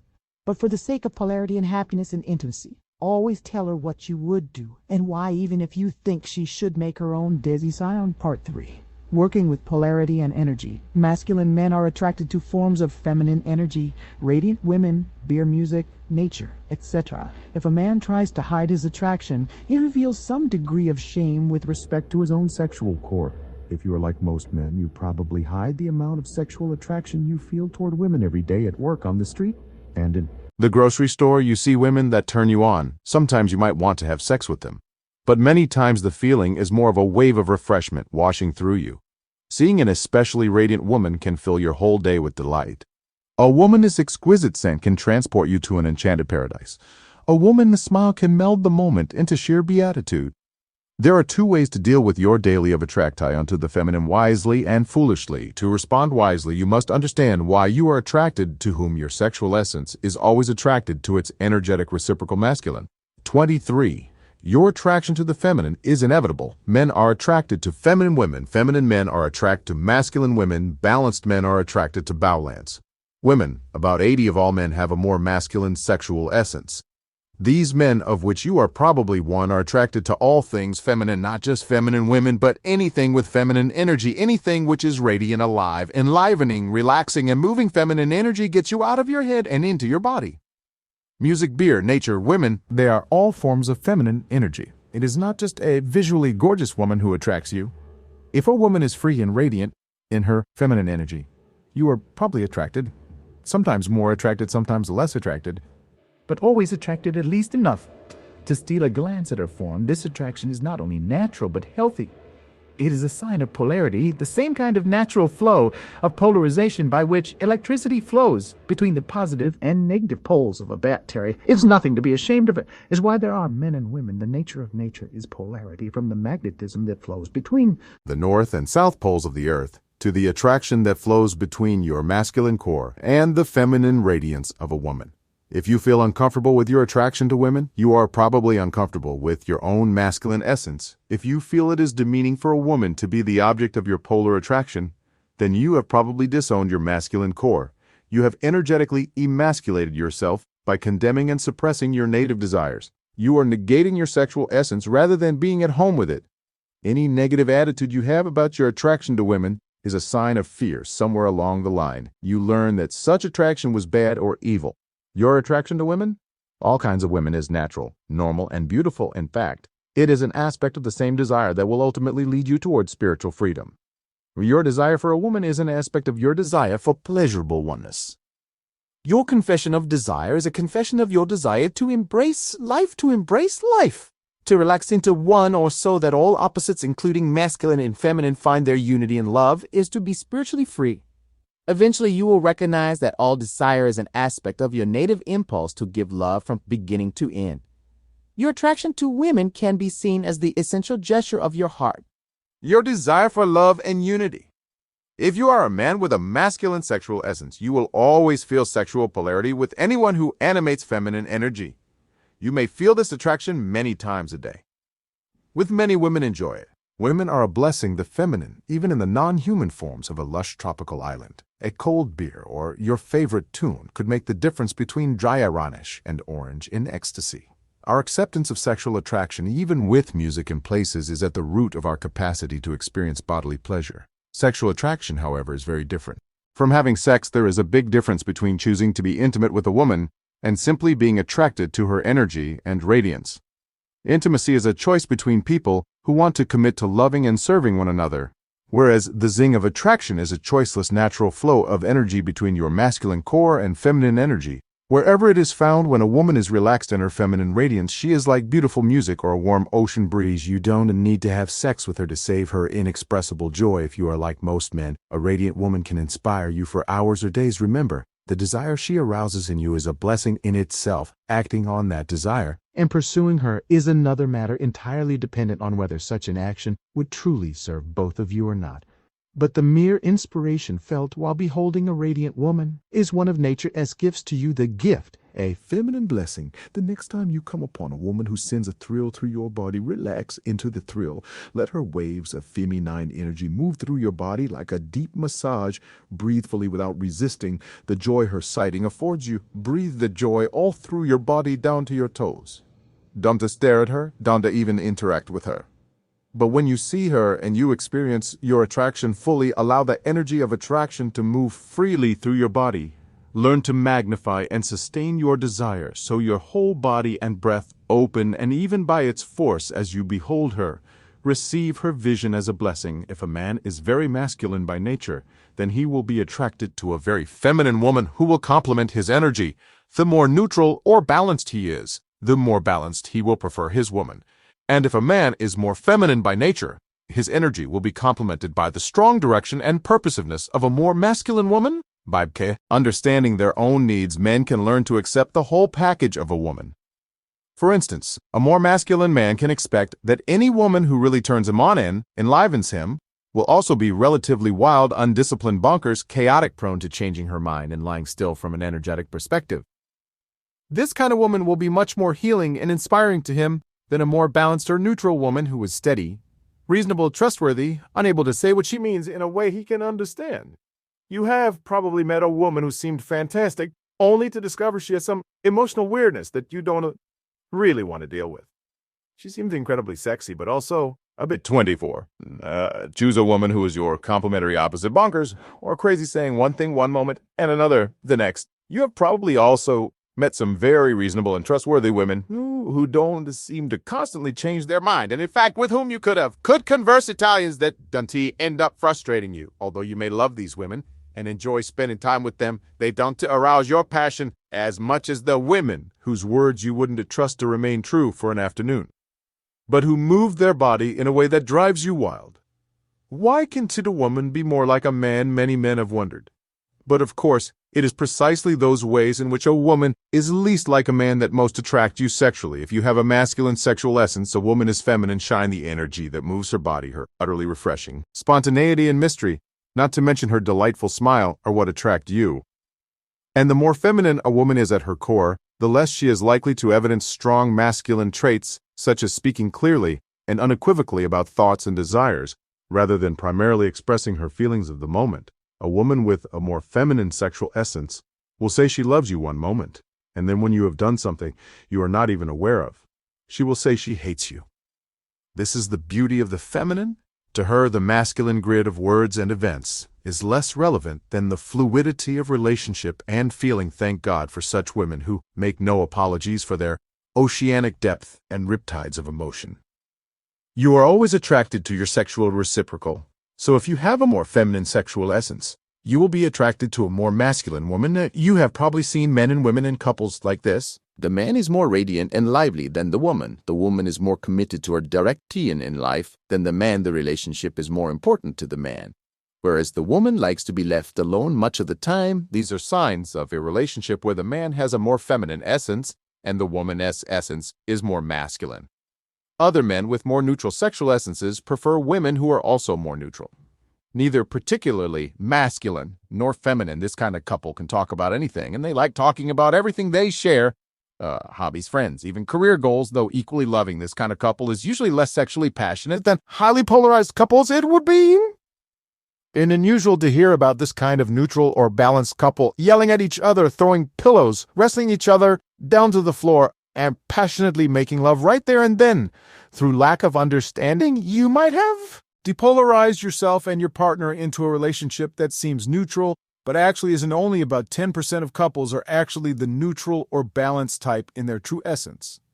Another 10% of couples are made up of a feminine man and masculine woman. But if you are like 80 of couples, you have a masculine sexual essence, and your woman has a feminine one, that is her feminine way frustrates you, drives you crazy, inspires you, or turns you on more often than she is simply your sexually neutral buddy. The false neutralization or depolarization of relationships is one of the main reasons that couples break up. The rejuvenative charge of sexual loving becomes weak, while all the things that irritate you and your partner remain just as strong as ever. The secret is not to try to change your woman's irritating feminine ways, but to help cultivate the depth and rejuvenative power of her feminine blessings. You are like most men. You have probably minimized your appreciation of the full spectrum of your woman's feminine energy by numbing yourself to the aspects that most irritate you. For instance, she doesn't drive you crazy anymore because you've learned not to take her too seriously. Perhaps you have learned to seem attentive while not really listening to her endless chat, or maybe you have learned to give her a daily dose of affection as a way to quell her ongoing need for more intimate time than you really want to spend with her. This is the wrong approach. The feminine is an infinite source of love, inspiration, and power. Both physically inspired, ritually feminine women are connected with the elements of nature in ways that more masculine people such as yourself, Yusuzu allure into feminine women, may seem wild, untrustable, or even irresponsible from a man's perspective. But such women are simply free of the masculine need to live in a world governed by reason and control.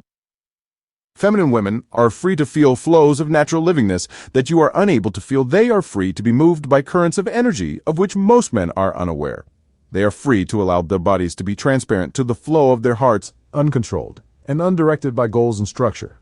The feminine body is free to be moved by love and by life itself, and this is highly valued by most men. To behold a woman free in her expression of bodily ecstasy is one of the most awesome visions most men have had. Men will even pay to watch a woman as body express ecstasy, even if she is only faking it, like in a porn movie.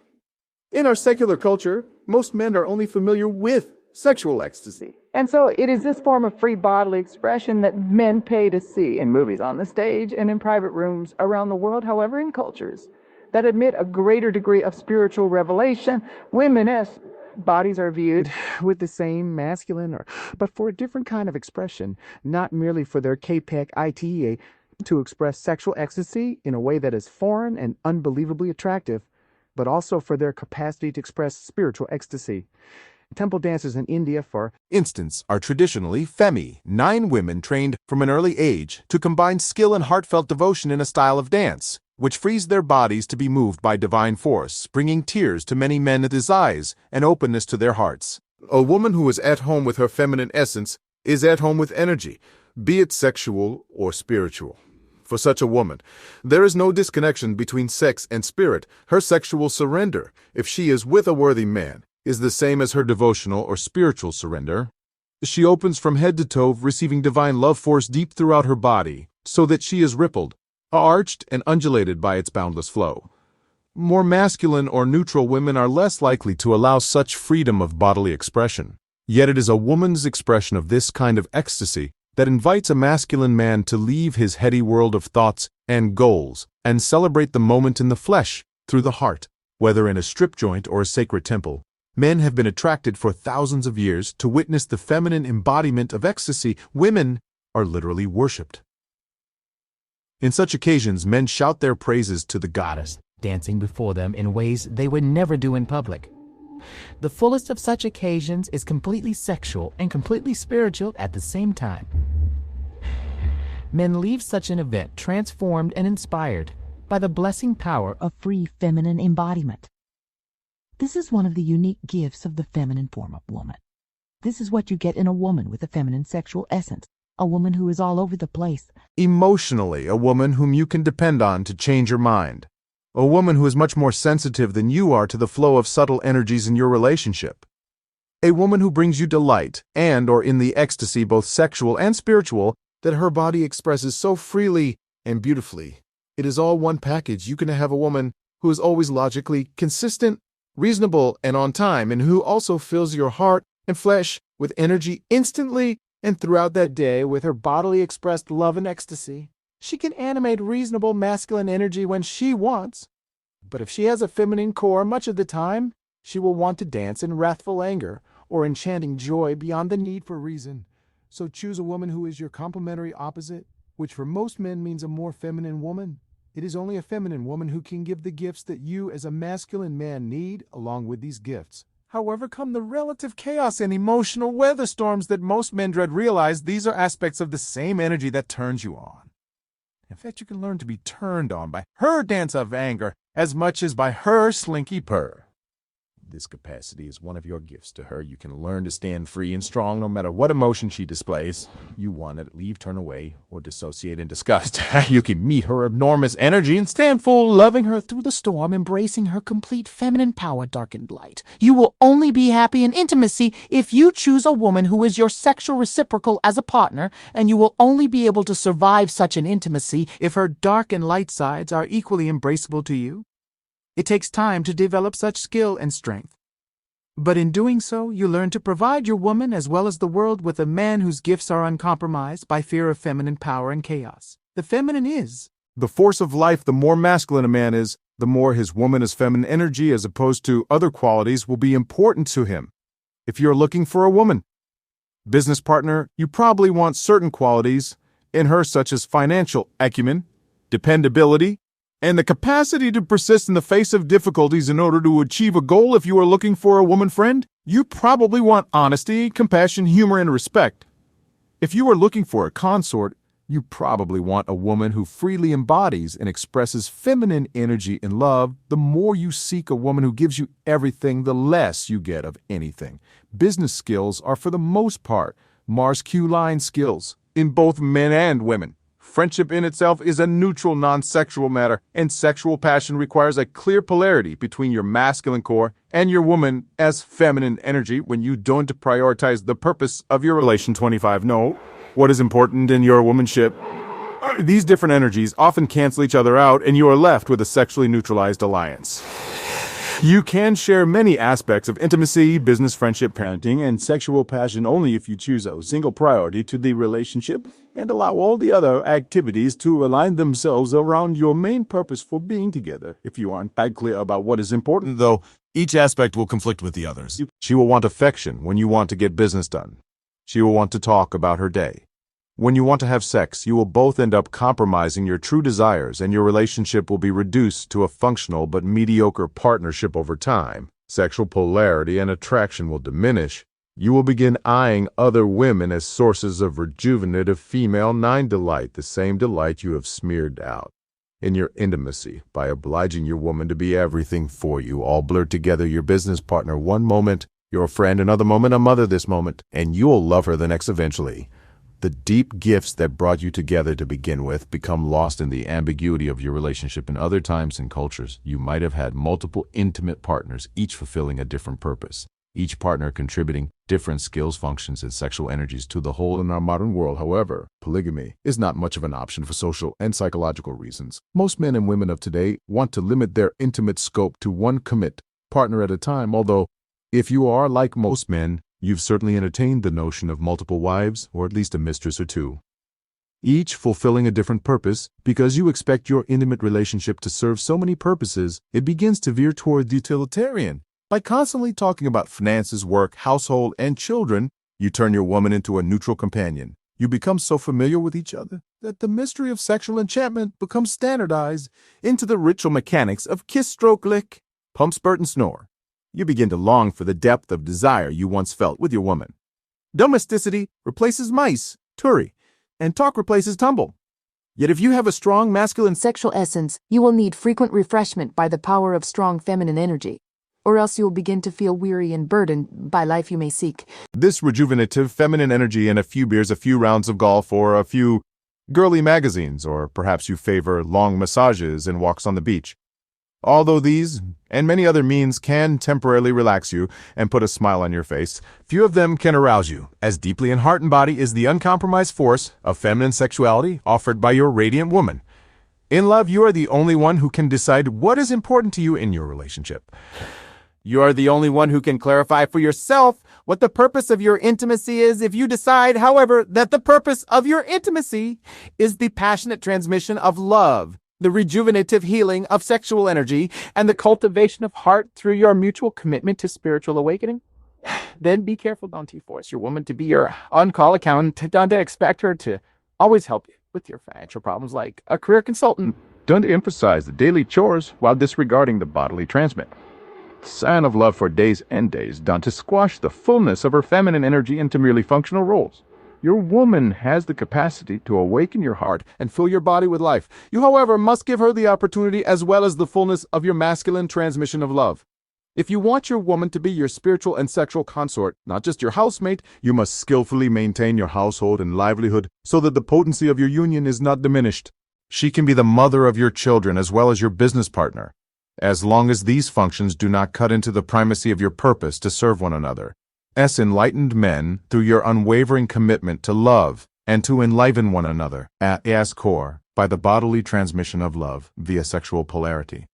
When these two aspects of your loving spiritual awakening and sexual transmission become diminished by your daily duties, you will both begin to seek elsewhere for daily refreshment and fulfillment. You will seek feminine energy in the form of a six-pack or a mistress. Your woman will seek masculine erection in the form of a social cause or a masculine style career. Your relationship will become relegated to a well-meaning partnership of domestic duty. This may be exactly what you want, or it may not be. In any case, you must know what is important for you, what is the purpose of your intimacy, and align all other AC activities around this central priority. If you want your intimacy to maintain and increase its potency for both of you, any man with a masculine sexual essence will desire sexual variety even if he loves his intimate partner and is completely committed to her. He will naturally want sexual occasions with other women besides his chosen intimate partner. How a man deals with his desire for other women is up to him. He should know, however, that there is no way to avoid such desires. He should also know that acting on such desires, though temporarily enlivening and exhilarating, often ends up complicating his life far more than the occasion itself is worth, even if you are totally committed to your intimate partner in love. You probably think about having sex with other women, even if you are totally fulfilled by the sex you share with your woman. You probably still desire sex with other women. Your desire for other women is not a reflection of any lack in your intimacy. It is a reflection of your nature as a masculine sexual being. 26. You'll often want more than one woman. But this desire is not an excuse for promiscuity any more than your enjoyment of TV is an excuse for becoming an obese couch potato desire. Springs from many sources such as your addictions, your biological heritage, your childhood conditioning, and your open heart to live a life of impeccable integrity. You must discriminate the source of your desire, so you know when to discipline your behavior for everyone's benefit, including yours. The fact is, you probably want to have sex with other women besides your intimate partner. How you respond to this fact is a reflection of your purpose in life. If your purpose is to enjoy physical pleasure, no matter the consequences, then you should screw as many women as you want. If your purpose is to be a nice boy and please mommy, then you should do what makes your woman happy. If your purpose is to liberate yourself and others into love and freedom, then you should do whatever acquires the love and freedom in your life and in the lives of those whom your actions affect. It is your call. Just remember that self-discipline is not self-suppression. Suppression is when you resist and fight against your desires, keeping them as buried and unexpressed as possible. Self-discipline is when your highest desires rule your lesser desires, not through resistance, but through loving action grounded in understanding and compassion. How many women you have sex with is your business before you consider more than one. However, it is best to prove your capacity with one if you can handle one, if deep calm. Many unrejuvenating passion and spiritual happiness are not their main features of your present intimacy, then you have not passed the test, and it is best to discipline your desire for other partners since nobody is likely to be served. 27. Young women offer your special energy in general. Youth in a woman bespeaks radiant, unobstructed, and refreshing feminine energy. A young woman tends to be less compromised by masculine layers of functional protection built up over years of need. Traditionally, young women were understood to offer a man a particularly rejuvenative quality of energy. Older women may maintain or even increase the freshness and radiance of their energy. But it is rare. Imagine you are driving your 18-year-old babysitter home one evening. She is so fresh, so innocent, so alive, you can feel that she is totally open to you. Consider all the consequences. You look at her radiant skin, her clear eyes, her incredible smile. The way she moves, talks, and laughs makes you happy and fills you with energy. You arrive at her home.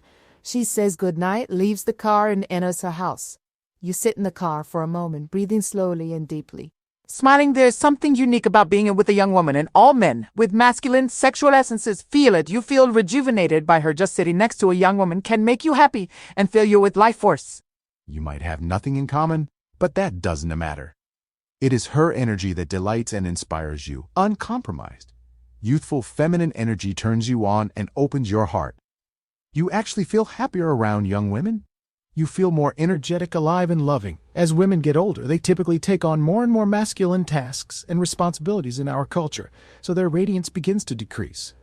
In other cultures, this is less true. Women maintain and even deepen their radiance, but even in these cultures, with more wisdom, it is understood that young women provide a special energy that is fresh, uncompromised, and enlivening. Our culture reduces this youthful energy to a sexual thing, whereas it is actually a whole body transmission of energy affecting the heart as much as all more than the genitals in other cultures young women were honored for. Their gifts of spiritual rejuvenation, tending to holy sites and performing sacred arts. Not just ogled for sexual titillation as a man, it is your responsibility to honor the heart-rejuvenative gift of a young woman without violating this honor by imposing your sexual desire on her. If sexual desire arises, circulate it through your body.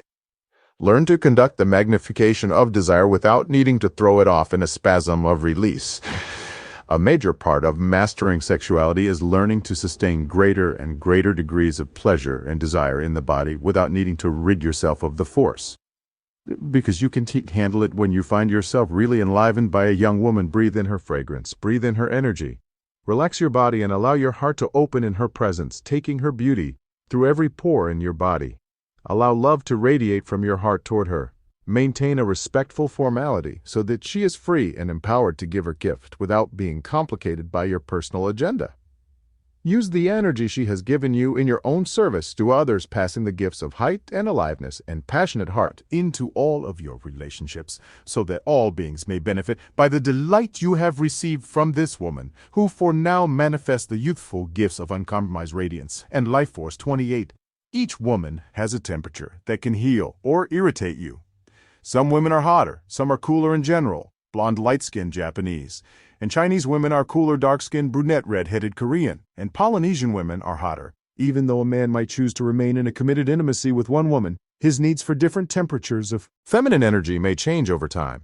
A hot woman who aroused his passions several years ago may irritate him now. A cooler woman who soothed his heart several years ago may seem tiresome to him now. By understanding how different temperatures of feminine energy may affect him, a man could make more skillful life choices without confusion. You probably have certain tastes in women. You might prefer blondes or Asian women, or perhaps you have a special preference for redheads. Your tastes come from many sources: your early childhood experience, cultural influence, and perhaps even your genetics. But one aspect of taste has to do with how a woman affects you with her energetics. Some women are cooling. Being in their company feels like a cool drink of iced tea on a hot sunny day. You might have referred to a woman, for instance, who is an icy blonde or who has cool blue eyes. Other women are hot. They are fiery, tempestuous, and quick of temper. You might have spoken of a fiery redhead or a hot-blooded Latina. Of course, not all redheads or Latinas are hot, nor are all blondes cool. Nevertheless, there is something true enough to be said about a woman's temperature. Most men have a good intuitive sense of the difference between a woman who is cool and soothing and a woman who is hot and exciting, regardless of how they describe it. And this difference has a lot to do with why men have different tastes for women and why your taste could change over time. More than simple psychological preference determines your taste. Energy plays a major role. Sometimes you can be with a beautiful woman who just doesn't do it for you. You can see she is beautiful. You can understand why your friends find her attractive, but she just doesn't suit your taste. Different. Women offer different kinds of feminine energy. And one of the simplest forms of this difference is the difference between hot and cool feminine energy to help you understand this. You could look at your relationship with food.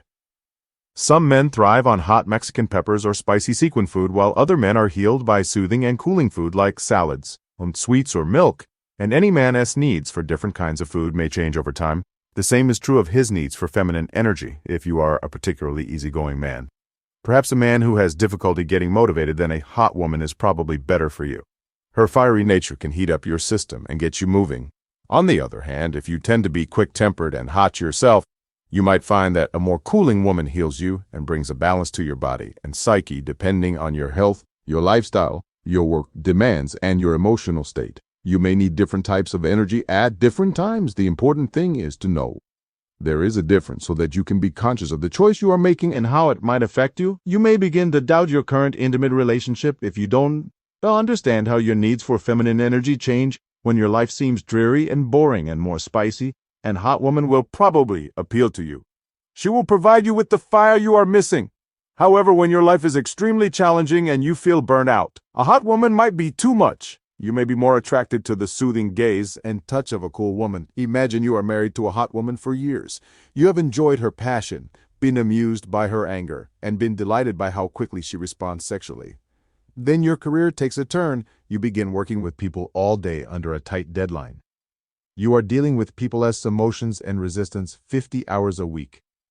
You notice that you are sweating. Most of the day you're under the gun. Your life has become quite hot, as if you're spending the day in the pressure cooker. You go home to your hot wife. She's rubbing herself all over you, eager to get it on. You feel like relaxing. You tell her you need a few minutes to take it easy, so she changes into her workout clothes and goes to the spa to flex and pump her supple body. Meanwhile, her best friend comes to visit you. Open the door and invite her in the house. She moves so much more slowly than your wife. Her presence seems soothing and relaxing to you, even though she is not the kind of woman you are usually attracted to. The quality of this woman's voice seems so refreshing. She sees you're tired. And because she has known you for years, she asks if she can rub your shoulders. She puts her hand on your shoulders, and before she even begins to gently massage you, you feel weights of cool, rejuvenating energy pour into your body. You sigh with relief. After a brief massage, she says goodbye. She'll come back and visit your wife another day. Your wife comes back home full of energy, and she begins bouncing around the house, taking care of things. She yells at you for not telling her friend to stay and wait. Then, seeing your fatigue, she apologizes and begins kissing you passionately. Her hands quickly go to your crotch, but you are still thinking about her friend, remembering how refreshing her energy was, wondering what the heck you are going to do about it. What you should do about it is this. Understand what is happening. You used to really enjoy your wife's spicy temperament. But now that you are boiling all day at work, you need to be balanced by a cooler energy. This doesn't necessarily mean you need to end your marriage. It doesn't necessarily mean you need to have sex with her cool friend. What it means is that you need to find a way to balance your life. You can change your diet to a more cooling diet. You can keep your body cooler, wearing caps on sunny days, and wearing lighter, more breathable clothing. You can take soothing walks around lakes or along rivers and let the water absorb the heat of your day. Or you can receive cooling energy directly from a woman, even non-sexually. You could get a professional massage, for instance, from a woman with cooling energy. Sometimes all you need to do is spend a little time in the same room with a cool woman. In any case, it's important to realize that your needs for different kinds of energy will change throughout your life. This is something you will need to learn how to deal with it. It's important that in the meantime you don't mistake a changing energy need for a reason to end your marriage. It's also important to know that you can receive energy from different women in entirely non-sexual ways, if you so choose. In the end, you must make your own choice. When one man's energy needs change and he finds himself getting the energy he needs from the woman in the office next door, the kind of energy that he's getting from his wife, then he might end up having an affair or getting divorced. Another man might communicate his changing energy needs to his wife, and then find that she is more than able to creatively provide him with the flavor of feminine energy that most heals and rejuvenates him. Don't need to confuse your energy needs with the commitment and love, though energy needs are relatively easy to balance. You can probably get the energy you need from a massage or a change in diet. If you react drastically and decide to leave your wife for a woman whose energy enlivens you more, you may be surprised when in a few months your energy needs change again and you realize you have made a very superficial choice.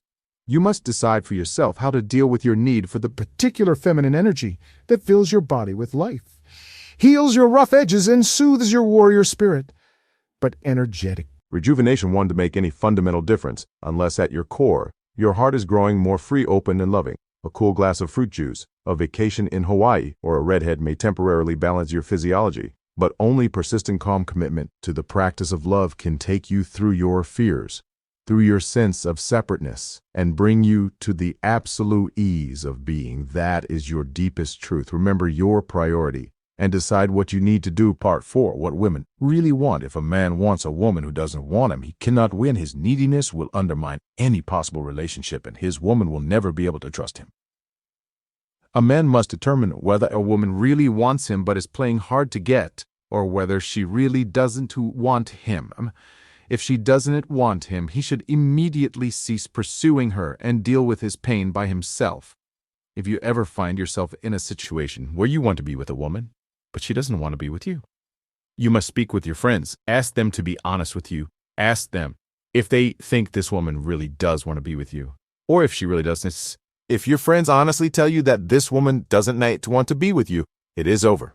You cannot enjoy a good relationship with her even if she changes her mind once she feels your neediness, once she feels that you need her more than she needs you.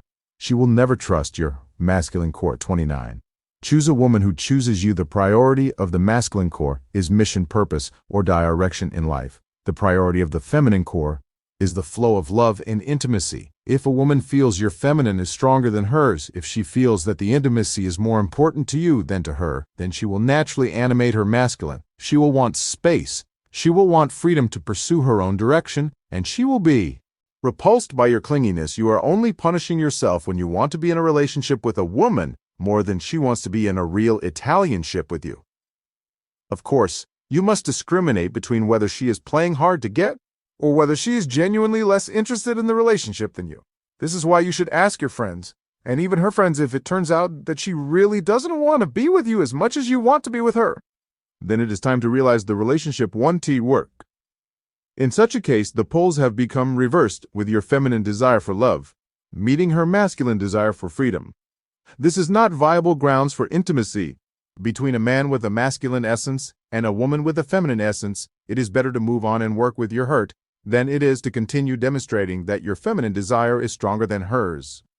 Sometimes a woman will make a request of her man in plain English, not to get him to do something, but to see if he is so weak that he will do it. In other words, she is testing his capacity to do what is right, not what she is asking for. In such cases, if the man does what his woman asks, she will be disappointed and angry. The man will have no idea why she's so angry or what could possibly please her. He must remember that her trust is engendered not by him fulfilling her requests, but by him magnifying love, consciousness, and success in their lives. In spite of her request, this is a true story. A somewhat quiet and sensitive man was learning sexual yoga. In this yoga, it is important to learn to bypass ejaculation, circulating the stimulated energy through the body and heart in a kind of whole-body orgasm. Rather than losing energy in a spasm of ejaculative release, he was also learning to express his animal-like passion, instead of always remaining calm and passive during sex. 30. What she wants is not what she is. Says one day this man and his wife were driving in their car passing a park. They spontaneously decided to stop the car, run into the woods, and make wild love on the grass beneath the trees. Neither of them had even made love outdoors. Before here, they were clawing at each other, growling, shrieking passionately, aggressive with one another. It was a real breakthrough for them. Suddenly, the man realized he would ejaculate unless they slowed down for a few seconds. Stop moving for a bit. He told his wife, if we keep going like this, I'm going to come. But the woman kept moving even more vigorously. I want you to come inside of me, she begged. I want you to fill me with your seed. Then the man had a split second to decide which way he was going to go, and he decided to let go and give his woman her wish. He ejaculated inside of her and relaxed. But when he looked at his wife's face, she was clearly upset. What is wrong? He asked her. You came, she answered, but you said you wanted me to fill you with my seed, didn't you? Yes. But I said that in order to feel that you were strong enough not to. The man felt depleted and empty. He felt he had failed in his practice of sexual yoga. He knew that ejaculating had not been the right thing to do in the moment, but he had succumbed to his wife's wish. Now she was disappointed when she said to fill her with his seed. She really wanted to feel that he was strong enough to maintain what he knew was right and not ejaculate.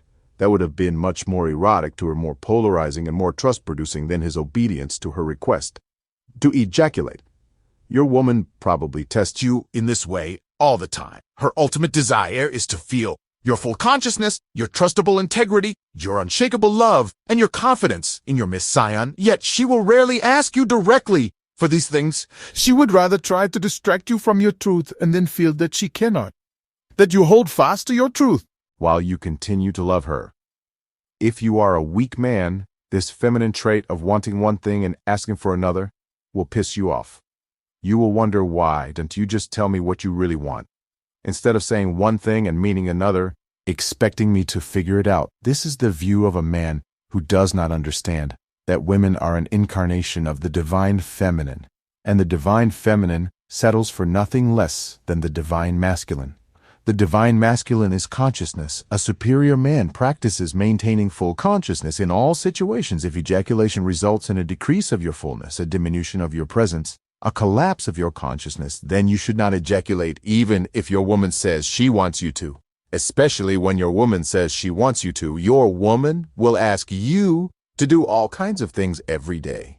Do not allow yourself to be swayed from your truth, from the den of your heart. Underneath your woman, as superficial request, is her actual desire and need. She wants your passionate fullness to pervade her.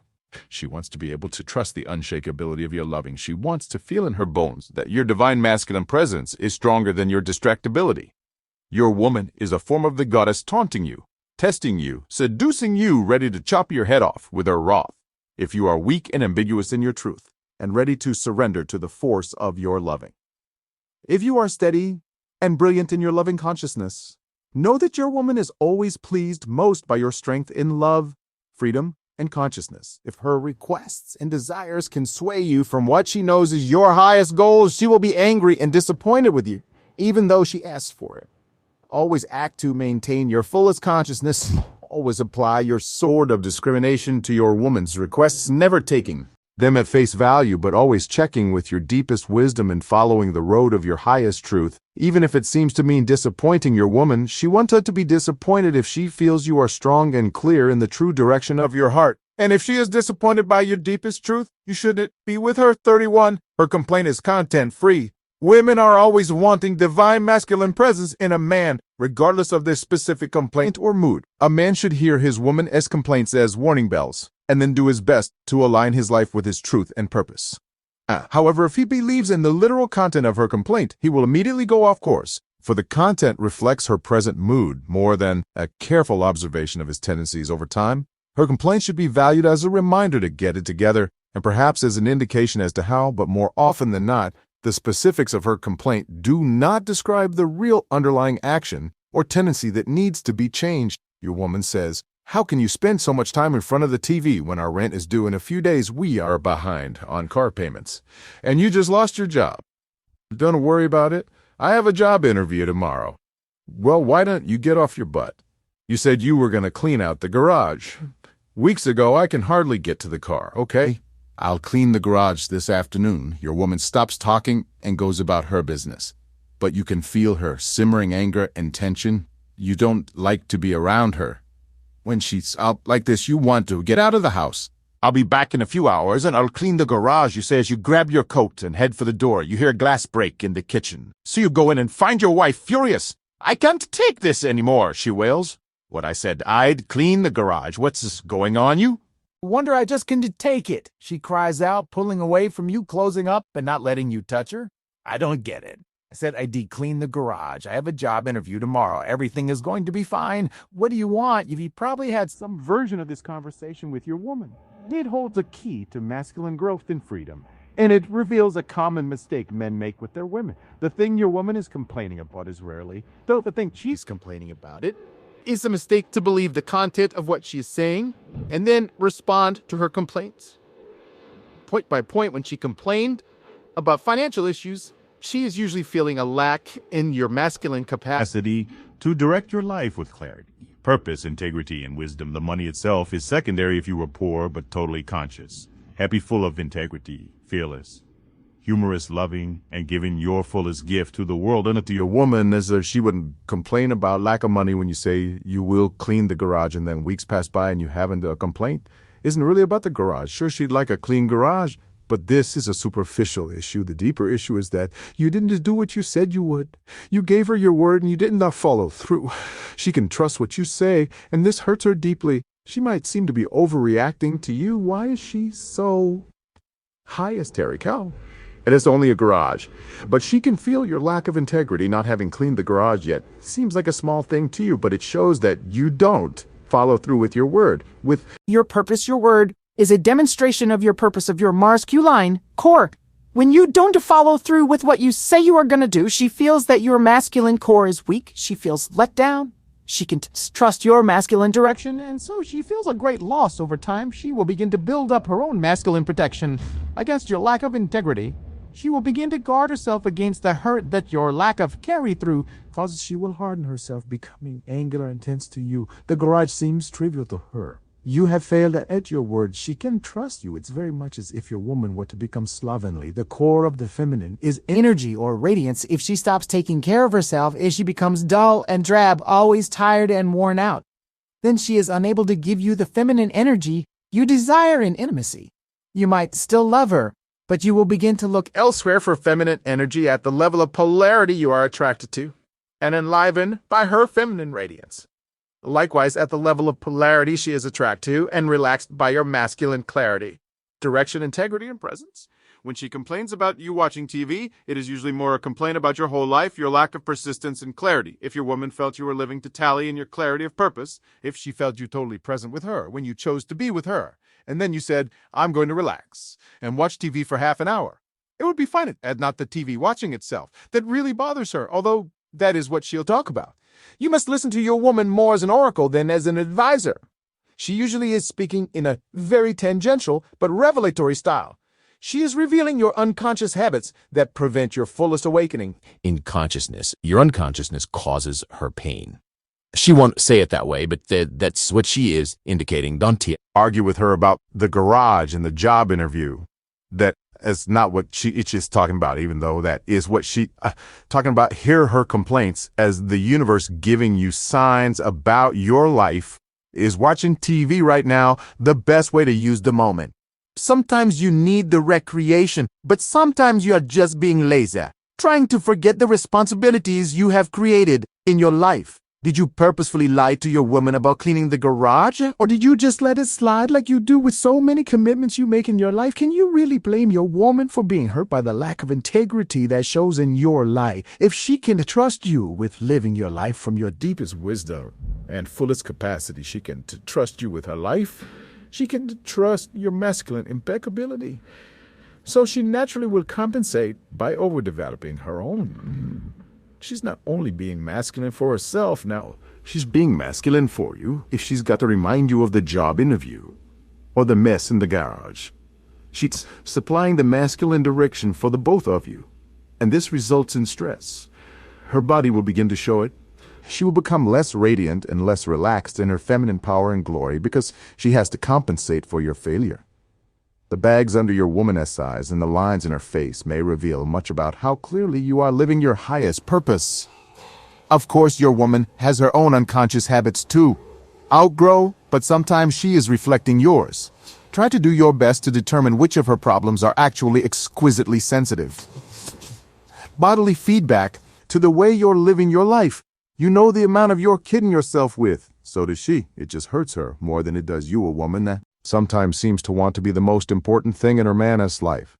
However, if she is the most important thing, then she feels her man has made her the number one priority, and is not fully dedicated or directed to divine growth and service. She will feel her man is dependent on her for his happiness, and this will make her feel smothered by his neediness and clinging.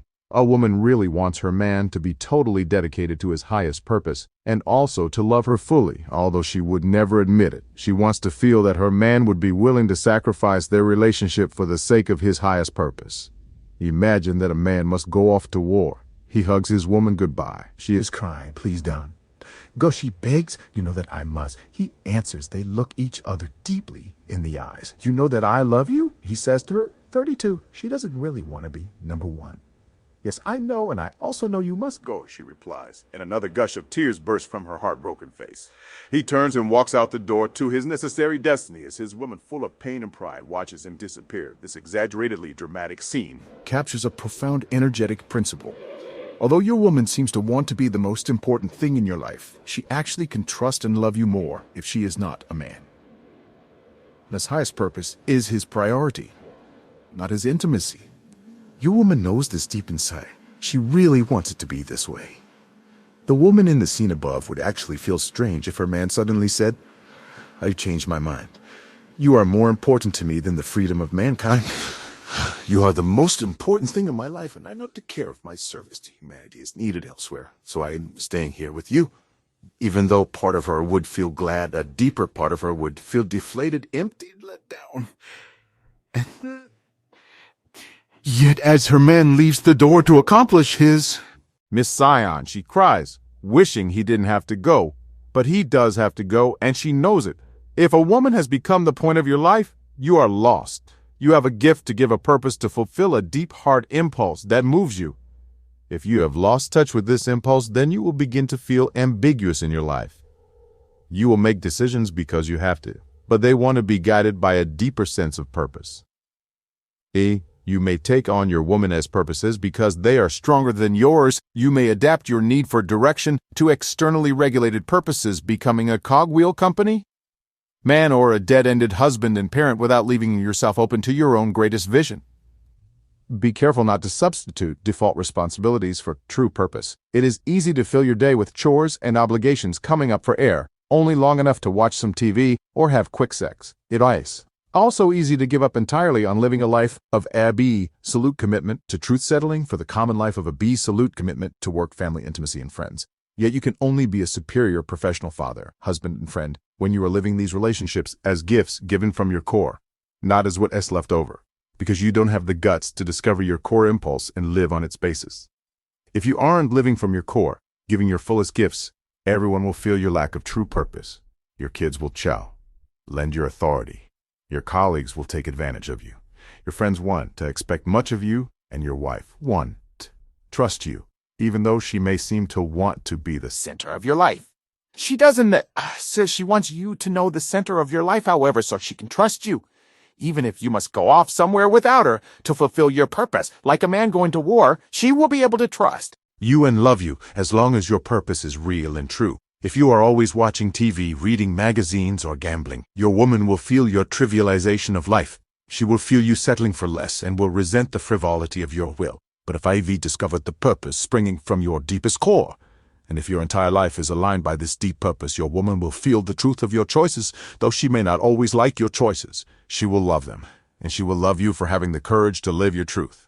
She can relax and trust you because even if you enjoy watching TV, reading magazines, and gambling now and then, she knows that you would never compromise your highest purpose in life, which includes but is not centered around nor dependent on your relationship with her.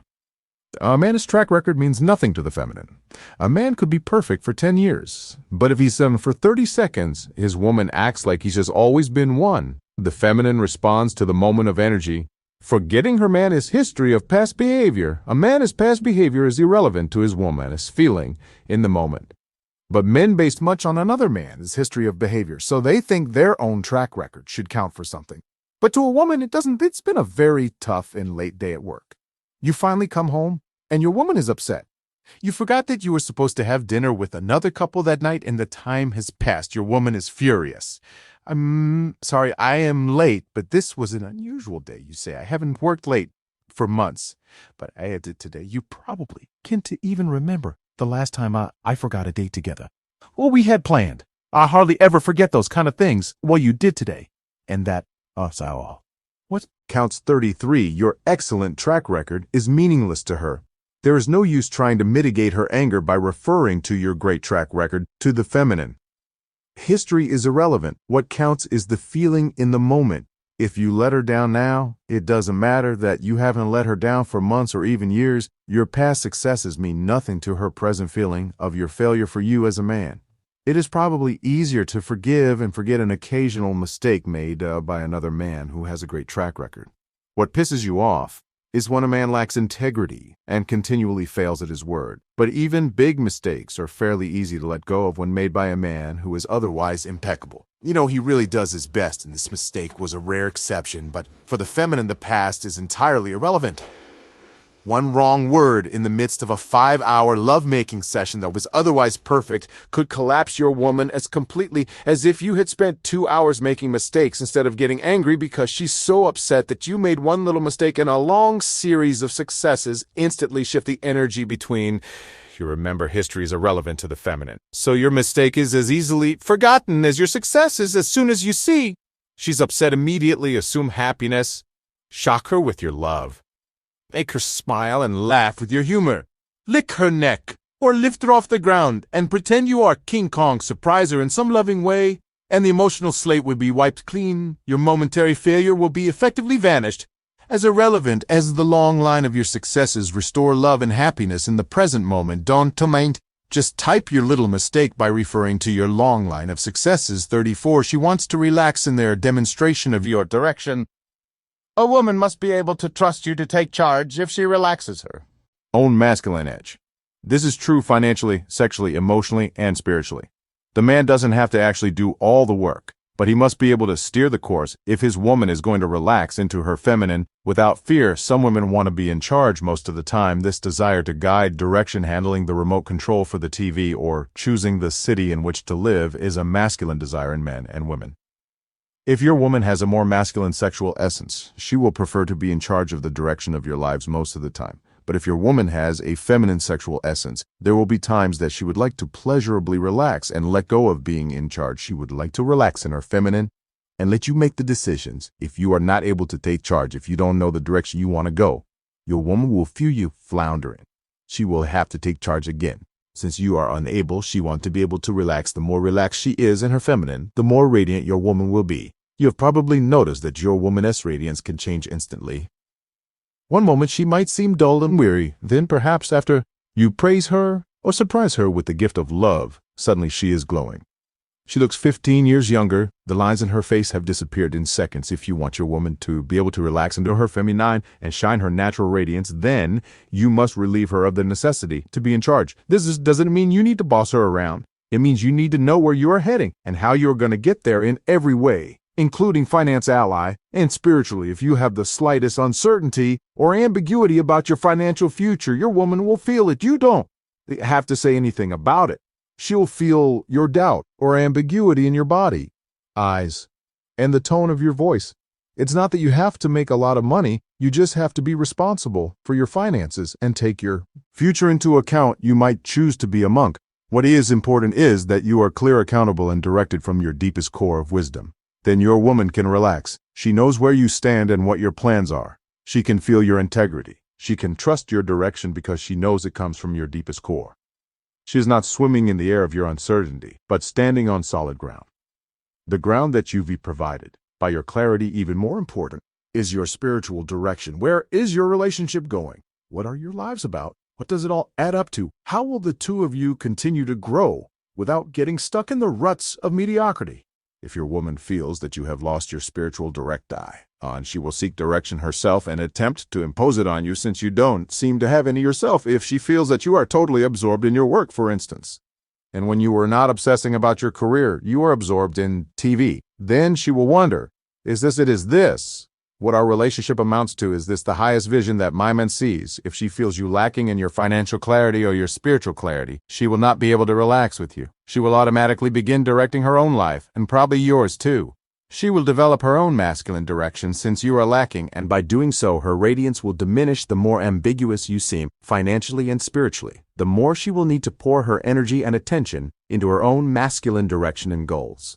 For some women, this is great. They need to develop their own masculine energy. Other women, however, have already developed their masculine. They would like the opportunity to relax their own masculine and receive yours as a gift. How can you tell if your woman's self-direction is healthy for her? If she becomes more and more full unhappy as she pursues her direction, then it is good for her. If she becomes more stressful, taut, and emotionally angular, then she is animating excess masculine direction. She is pushing herself in ways that may signal your irresponsibility. How can you be more responsible? Not necessarily by doing more work.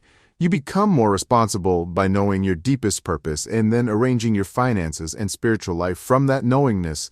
For your woman to relax in her radiant and feminine happiness, she needs to feel that she can get on your train and that is going exactly where she wants to go. It doesn't matter if your woman earns more or less money than you, or even if she earns all the money in the relationship. What matters is if she can feel your loving clarity, wisdom, and certainty of direction. As long as she can feel that you are taking the finances into account and arranging your lives together so that the deepest love and fullest gifts can manifest, she will be able to trust your masculine direction and relax in her feminine heart of radiance. Part 5. Your dark side. The essential masculine ecstasy is in the moment of release from constraint. This could occur when facing death and living through it, succeeding in, and thus being released from your purpose and in competition, which is ritual threat of death. The masculine is always seeking release from constraint into freedom. The feminine often doesn't understand these masculine ways and needs. Your basic motivation is to be released from constraint and experience the freedom on the other side. What are some of the most common forms of masculine ecstasy? Orgasm is one. The typical masculine orgasm, as you probably know, involves a buildup of tension or constraint until the dam finally breaks and your tension and energy are released. The post-orgasmic state is one of death-like peace and emptiness, akin to a blissful oblivion. The masculine is always seeking this release in one way or another. Most sports provide this masculine thrill of release from constraint into freedom in football. For instance, the team with her 35, you're always searching for freedom. Ball is constrained by the other team that is lined up in front and ready to block them. The challenge is to break through the line and carry the ball to freedom. People with masculine essences become insanely emotional during this ritual of challenge and release from constraint into freedom. And if the freedom is achieved, men will shout and cheer, as if their deepest heart desire has occurred. And it has this breakthrough into freedom, however it occurs, is the main motive of the masculine. All masculine goals at work, on the meditation cushion, or on the football field are directed toward more freedom. The typical masculine desire for freedom involves the feeling of death, which is the ultimate masculine fear, and freedom in one way or another. Orgasm is actually called petite mort, or little death in French. You say that you hope your favorite football team kills the other team, and you celebrate your financial killings with great glee. You are probably also familiar with darker aspects of the masculine desire for freedom. War, which is motivated by the desire for freedom, is a quintessential masculine pursuit. Most sports are ritualized war, but actual war itself resonates with the core of most men. Even movies about war men being at their age, giving it all they've got up against death itself, motivated by a higher cause, evoke intense emotion in men, the capacity to face death for the sake of freedom. Whether actually in war or ritually on the football field or chessboard is the ultimate masculine act, evoking men as deepest emotions. The same capacity to face death is necessary for spiritual freedom to live free in spirit. You must be willing to face your fears and let go of anything that limits your love. The attachment to comfort and security is what limits most men in their capacity to make a spiritual touchdown. The other team is your own need for private security. You are fighting a war with your own self-sense. To be free is to die to your need to be a separate self. What then could be constrained, ego. Death, absolute surrender to the point of oneness, is the ultimate freedom. Few men ever release themselves enough to relax in this depth of freedom because they are afraid of absolutely no stress. No stress means no thoughts, no sense of protected self, no mission to accomplish the end of a masculine game yet.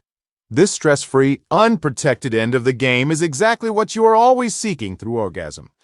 Financial killings or winning a war, you are willing to experience lesser forms of masculine death and ecstasy, but you are unwilling to face the death of your separate self-sense and finally be the freedom you have only allowed yourself to taste in moments. Men will always enjoy facing forms of death and coming out the other side into freedom, whether in the form of boxing matches, cop movies, martial arts, orgasm philosophy, the stress-releasing hour of insight or ego death. You must own the primacy of your desire to be free. Then you can enjoy the lesser forms of masculine ecstasy, but dedicate yourself to its highest form, transcendence of the fear of death, by facing the limiting stress of your own self-sense and relaxing through it into the A-B salute.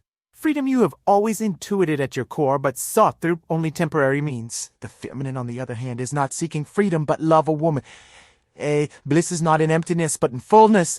Her means is not release, but surrender.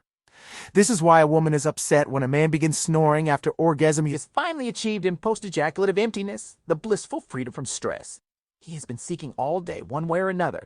She, however, is hoping to experience love and fullness through sex, and a snoring man just Doesn't do it for her. The feminine seeks fullness and abhors emptiness. She will fill her empty shelves with knickknacks, seashells, and pebbles collected from special places. When she does not feel full of love, she seeks to fill herself with ice cream, chocolate, or conversation, rather than empty her stress through TV or ejaculation as men often do. Her dark side enjoys the emotional aggression in soap operas and romance novels rather than the physical aggression of boxing matches and porno movies. She longs to fill her sense of spiritual emptiness by surrendering her heart and being filled with love. Her basic means towards spiritual unity is surrender into the devotional fullness of unbounded love, rather than breaking through the fear of ego death into the unconstrained infinity of absolute freedom. In the end, the feminine search for love and the masculine search for freedom reach the same destination, the unbounded and infinite ground of being who you are, which is both absolute love and freedom. But until you finally relax into the place you always are, your woman will continue to surrender to you chocolate and shopping in the hope of being filled with love, and you will continue to release yourself through television, orgasm, and financial success in the hope of being emptied of stress into unconstrained freedom. 36. Own your darkest desires. If a man disowns his dark masculine desire for freedom, then he kinks the hose of his masculine force. His energy will not flow freely, and his attention will be bound by unfulfilled yearnings. Most importantly, if his hose is kinked in this way, he weakens his masculine capacity to stand. Fearless in the death that his conscious life, he will not be able to face the unknown, the groundless ground of being, and still function from his heart in love. When was the last time you really ravished your woman? That is, when was the last time you really took her savagely, lovingly, with no inhibition whatsoever? Or has it been so long that you are fascinated and even turned on by rape scenes on TV or into the movies? When you are unable to express your dark passions with love, then they go underground in your psyche. Your dark desires become disconnected from your heart instead of being moved to embrace your woman with masculine force and aggressive passion, throwing her down on the bed, ripping off her clothes, and pinning her down beneath your body as you both yield yourselves in ecstatic loving. You begin to fantasize about controlling and dominating women in unloving ways. The desire to ravish is the sexual aspect of the same masculine desire that wants to break through opponents on basketball court, break through philosophical barriers to intellectual insight, or break through the fear of death into spiritual freedom. The desire to ravish is the desire to break through a woman is racist and sees to open her heart and body into ecstatic loving. The police sure is in releasing her from all the conventional restraints of her psyche, so she has no choice but to surrender in love. When this masculine desire to ravish becomes dissociated from your heart, then you will settle for breaking through a woman's resistance without love through violence or coercion. Although few men will readily admit it, most men have entertained fantasies about forcing a woman to have sex against her will. In fact, most women have entertained fantasies of being forced to have sex against their will. The dark feminine desire to be forced to surrender is as strong as the dark masculine desire to penetrate through a woman. As resistance. The difference between rape and ravishment is love. You're a woman surrendering to receive your strong love, or you lovingly forcing your woman to surrender into greater ecstasy, is the basis of ravishment. When you are unwilling to play these dark masculine and feminine poles in love and humor, then they will appear in loveless ways, such as rape fantasies, obsessions with soap operas, tragic stories of loss and brutality, and violent pornography. Sexual energy is at the root of your bodily force of life, and your relationship to ravishment reveals your relationship to life altogether. This is also true of your woman. If your woman is afraid to surrender completely and receive your loving in all of her parts, she will also be afraid to surrender completely and receive the loving of the divine. Through and through her, she will feel essentially empty, and so seek to be filled with the love of food, shopping, social events, and conversation. If you are afraid to yield yourself completely in the ecstasy of physical love with your woman, going beyond all sense of control and separate self, so your heart and her heart are one in the midst of absolutely abandoned passion, then you will also be afraid to yield yourself completely. In divine freedom, you will grasp onto your sense of self and control instead of yielding through your fear into the boundless, unknowable infinity of existence. You will feel full of your own tension and so attempt to empty yourself in the conventional masculine habits of TV ejaculation and work. You must learn to let go absolutely in love with your woman unless you choose to live your life as a celibate. There is no way around this. You must be as fearless with your sexual desire as you are with your spiritual desire. The essential masculine fear is loss of self, which is also the masculine desire.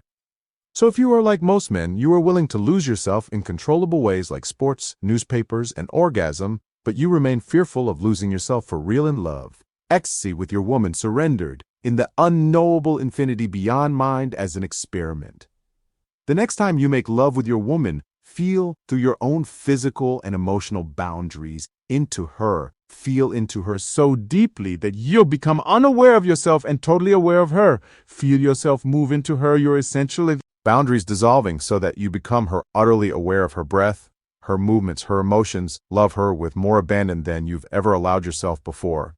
Feel through not only your boundaries, but also her boundaries, so that you are both dissolved in the immense force of your loving. Relax into the force of love so completely that only love remains. Allow this love to ravish your woman to bursting, filling her heart and body beyond capacity, so she has no choice but to surrender to the depth and force of your loving. With a relaxed and spontaneous body, allow your love to penetrate her so deeply that she is overwhelmed to the point of tears. As you yield yourself, letting go of all fear, only giving love in the midst of this self-yielding and giving of love, allow your entire masculine desire to manifest, dark and light, do and be everything you ever wanted with her in love, spontaneously And with deep feeling into her and through her from time to time, take special care to allow space for her energies and desires to take you to places you would never have gone on your own. By reclaiming the full force of your dark masculine loving, you will not only re-own your capacity to ravish your woman in selfless ecstasy, but you will also re-own your spiritual guts. You will develop the courage to let go of yourself in the face of ego death. You will unking the hose of your masculine spiritual force by opening to the dark side of your sexual desiring, allowing the force of love itself to draw you beyond the need for control and fearful grasping. You will cultivate your capacity to die into love, with no need to hold on to yourself over time. As this force moves through you more freely, you will discover a naturally enhanced capacity to yield into spiritual death, or the dissolution of your sense of separate self. In the freedom of unboundedness, rather than gripping onto yourself, you will be able to ease yourself more fully into the consciousness who you truly are. And in doing so, you will recognize the Great One with no boundaries, who is living you now and who is not other than you. But to let go of your sense of individuated separate self takes guts, and you want to have them. If you don't even have the daring to let go of the sense of separation between you and your woman, while making love to truly ravish your woman in love, you must yield yourself in the worship and trust of her heart, which in truth is your heart. Such fearlessness will prepare you for, and perhaps even an ETR to you, into the worship and trust of consciousness itself, such that you will find greater and greater capacity to yield into and as the boundless one who you truly are. 37. She wants the killer in you among many other qualities. A woman wants the killer in her man. She is turned off if her man is afraid and wants her to kill the cockroach or the mouse while he stands on a chair and watches. She is turned off if her man wants her to get out of bed in order to check out the strange sounds in the house to find out if a burglar made the noise. Fearlessness, or the capacity to transcend the fear of death for the sake of love, is a quintessential form of the ultimate masculine gift. Although your woman doesn't want you to be a killer, she is turned on by your capacity to kill, and she is turned off by your lack of this capacity. For instance, imagine that a big cockroach crawls into the living room. You jump on the couch and scream to your woman, "Kill it. Please kill it." She would probably not be turned on. Or imagine that you are in bed with your woman. At night you hear some strange noises downstairs in the kitchen. You are afraid, so you ask your woman to go down and check it out. She is not going to become excited by your masculine valiancy. In both of these cases, your woman will feel your fear. She doesn't want you to be a killer, but she does want to feel that you are capable of facing death if necessary. In fact, she wants to feel you are capable of killing if necessary. If an insane maniac broke into your home and was about to murder your children, your woman would not be particularly happy if you had the opportunity to do something about it. But instead you said, "Well, okay, Mr. Maniac, whatever you want to do is fine with me." The dark masculine energy of the warrior, the one who could face death and kill when necessary, is an essential part of you. Today, its current fashion is to suppress both the dark masculine and the dark feminine. So we have a large population of wimpy men and polite women, but beneath the nice veneer of most women lies the waffle goddess, who would chop the head off of every mediocre New Age man. And beneath the patient smile of most men lies the warrior of love, who would ravish his woman into bliss. rather than listen to her chat in pointless emotional circles. But the dark masculine energy has been suppressed so thoroughly these days that the ordinary man would prefer to paste a smile on his bored face rather than penetrate his woman's tense scion with uncompromising love. And he's just as cautious about disrupting his own well-planned life of comfort and security in order to penetrate his own fear of death. Although she may resist it at first, your woman, if she has a feminine sexual essence, wants to feel your fearlessness. She wants to feel your capacity to face her closure, anger, and tension without trying to minimize her feminine force.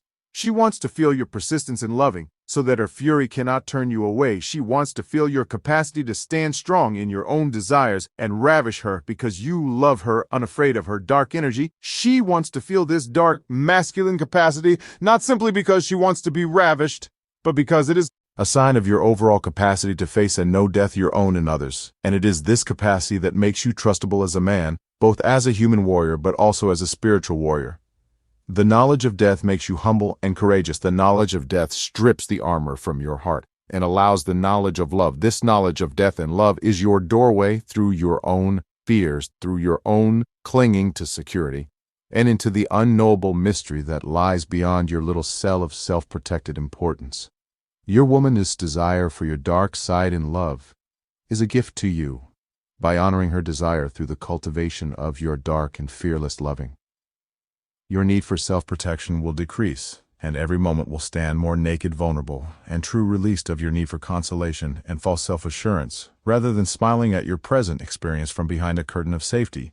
Minimizing your participation with the always life-threatening potential of the moment, you will lovingly surrender your position and ravish the moment, penetrate to its core, and find yourself identical to it, feeling through and through and through is your only freedom. The killer your woman wants is the one who knows that life is a process of dying through to that which cannot be lost. Only in this sacrifice of fear can your heart remain unguarded. Facing the potential burglar at night is only a sign to your woman that you are willing to lose everything into love. A man must be able to meet his woman with consciousness equivalent to her energy. The feminine destructress must be met by the masculine destroyer. The goddess of devotion must be met by the god of all-pervading love. Dark or light a man can be stuck in or avoid any areas of his masculine capacity, or his woman will test him there.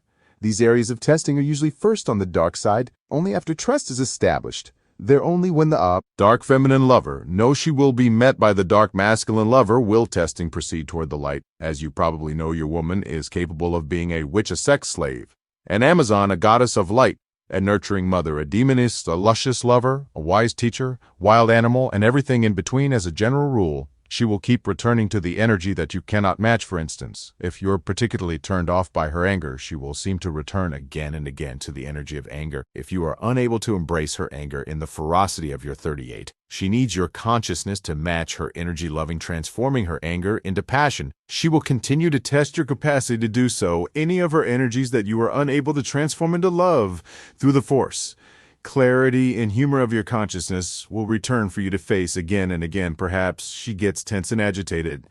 Often you have tried talking about this with her countless times, and nothing seems to make a difference. So you just stop trying.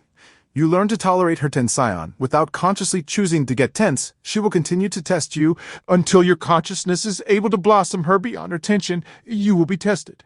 A lesser man might decide, well, she's going to have to deal with it herself, but she would not be in relationship with you if she wanted to deal with it herself. She wants your consciousness clear, strong, and free as much as you want her radiance. If you are not penetrating her moods, she can fulfill your free consciousness.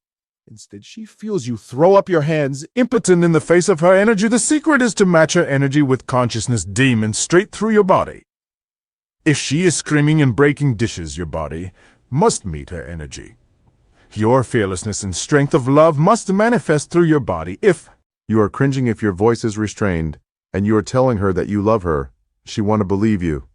If you walk up to her, hold her in your arms, and laugh affectionately in the humor of the moment, she will feel your freedom.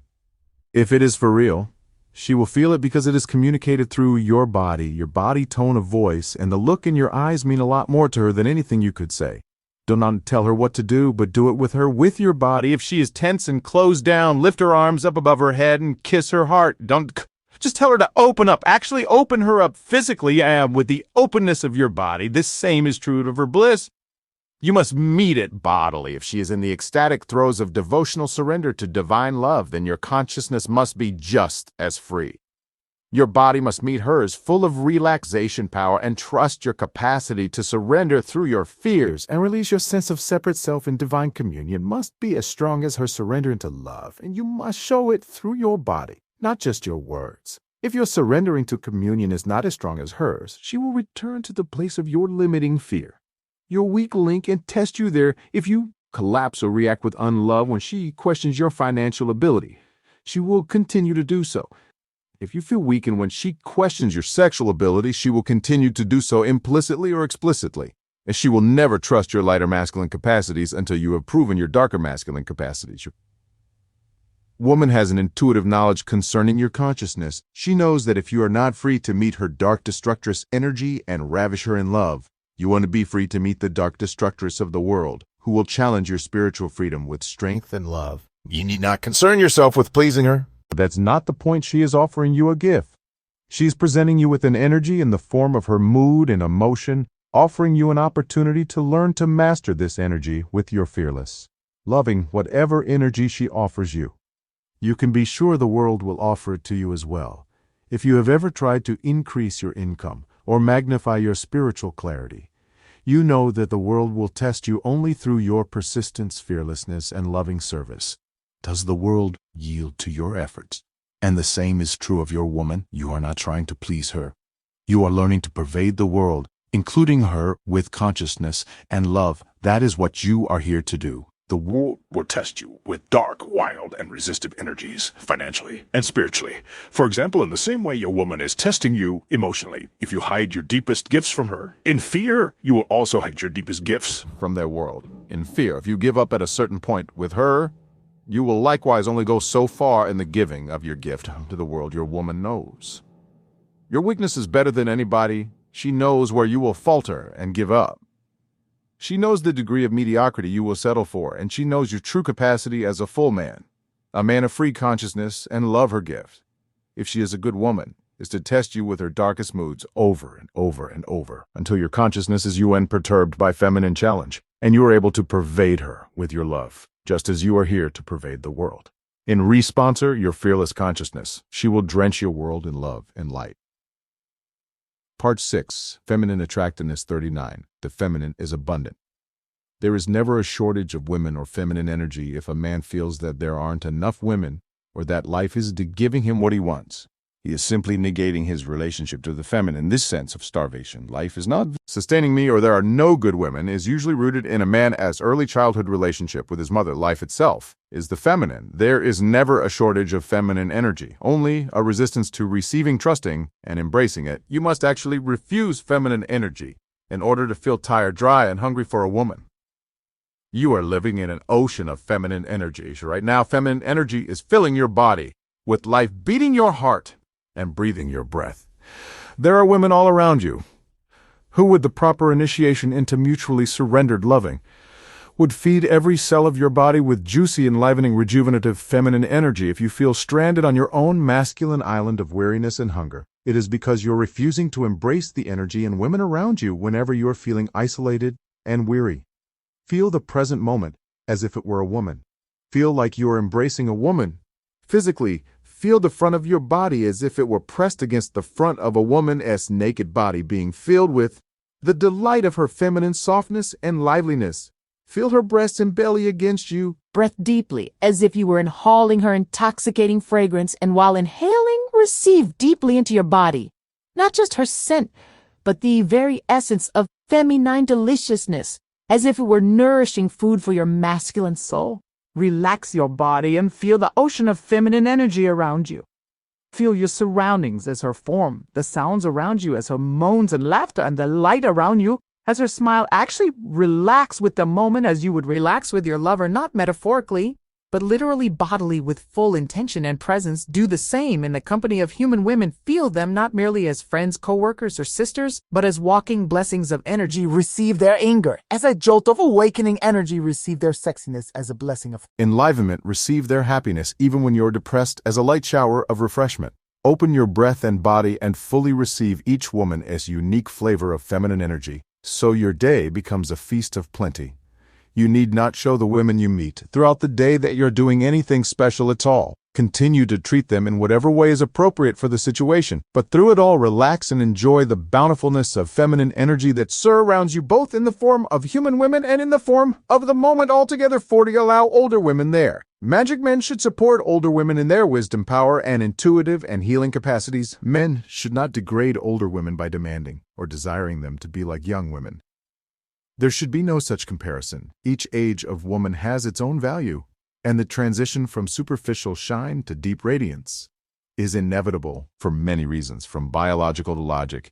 You are probably more sexually attracted to young women than older ones walking down the beach or street. Your head is more likely to turn for a 20-year-old woman than a 60-year-old. This is quite natural, but there is more to feminine energy than this. Youthful sexual attractiveness is a temporary aspect of a much deeper and more fundamental quality of feminine energy. Radiance, feminine radiance, is not only the flush of a young woman's cheeks or the glow of her skin, but is the shine of life. Force itself a woman's true. Radiance reveals the degree to which she is open, trusting, connected, and loving. Her capacity to love, in turn, allows her body to be moved by the power of life force itself. Herein lies the true nature of feminine radiance and power, far beyond the simple sexiness of a naive young woman. When a woman is young, her body more easily conducts life force, and so she appears more radiant in general than an older woman. But even amongst young women, there are those who are pretty just on the outside, and those whose beauty springs from their depths. As a woman ages, her skin begins to lose its youthful capacity to conduct life force. What remains obvious of her feminine radiance is primarily her beauty of depth. In fact, it is this deep beauty that you find most attractive. Even in young women, there is a difference between your knee-jerk response to a cute babe and the open-hearted or unmindless swoon you feel in the company of a woman who moves, breathes, smiles, and shines radiant feminine energy like a goddess. When looking into such a woman, as eyes you feel an almost breathtaking depth of compassion, love, and mystery. This deep feminine beauty or radiance need not be diminished by age. Actually, it can be magnified, deepened, and glorified if you are disconnected from your deep masculine core of purpose and consciousness. Then you will also be disconnected from a woman's depth. You will see only skin deep, and you will be attracted to the superficial display of a woman's radiance, which often disappears with the passing of youth. You will inadvertently dictionary the true and deep forms of feminine radiance, and so contribute to the social cult of youth, wherein women try to look and behave younger and more superficial than they truly are, denying the power and radiance bringing from their depths. The natural sexiness of a young woman will always give you energy. You never need to deny this, but the awesome beauty and radiant ease of a deep woman can stop your mind, widen your heart, and suspend your body in the mystery of feminine grace, all in an instant, with a single gaze or touch. Regardless of her body's age, and in relationship with such a woman, there are no bounds to the rapture which may resonate through your union boundless feminine love. Radiance and temporary physical sexiness are both blessings. You must decide moment by moment, a year by year, which qualities you will invoke and venerate with your attention, praise, and union. As a woman grows older with wisdom, her psychic weight increases. She becomes a bigger woman, able to influence her surroundings with stronger magic than a less developed woman. She is able to read the signs of nature with great accuracy as well. A sway event with almost shocking rain. A superior man honors and appreciates this kind of magic and knows that it complements his masculine style of accomplishment. An older woman will also tolerate less of your than a younger woman.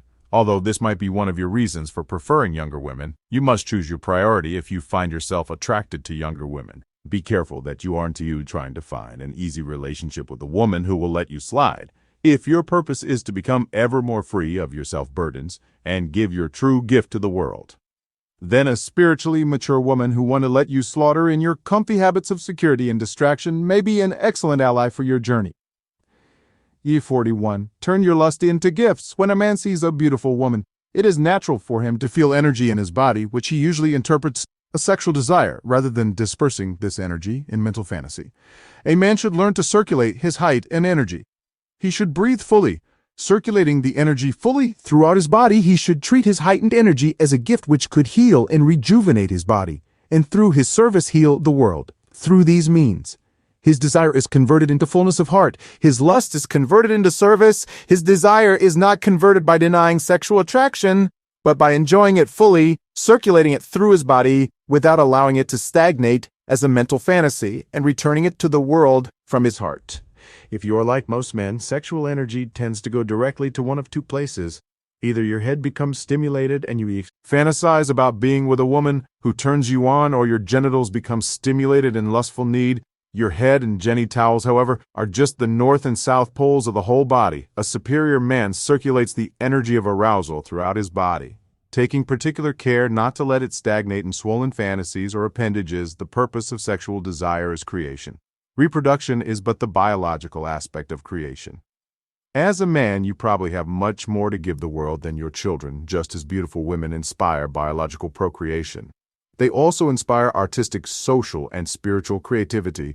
When it comes down to it, most creative men will admit that one way or another, women are their muse and inspiration. Women bring them into the world. Women move them to create and serve humanity. In fact, some men would go so far as to say that if it weren't for women, they wouldn't be interested in the world. Much at all, if you are a man, you have probably found yourself inspired at some time or another by a woman. Such inspiration is usually temporary, because most men don't know how to cultivate their relationship to the feminine. They tend to be inspired and then spurted out through spasms of thought and ejaculation. Then they seek inspiration again through more women or through other feminine sources such as alcohol, drugs, or nature. But if you learn to discipline your habits of building up and releasing mental and sexual tension, you can continually cultivate and magnify your inspiration. You can wean yourself from the addictive cycles of sexuality and intoxication. You can make use of the Native force of sexual desire for your woman and for other women, and convert your tendency toward fantasy and lust into the force of inspiration. Feel lust, feel what it really is in its totality.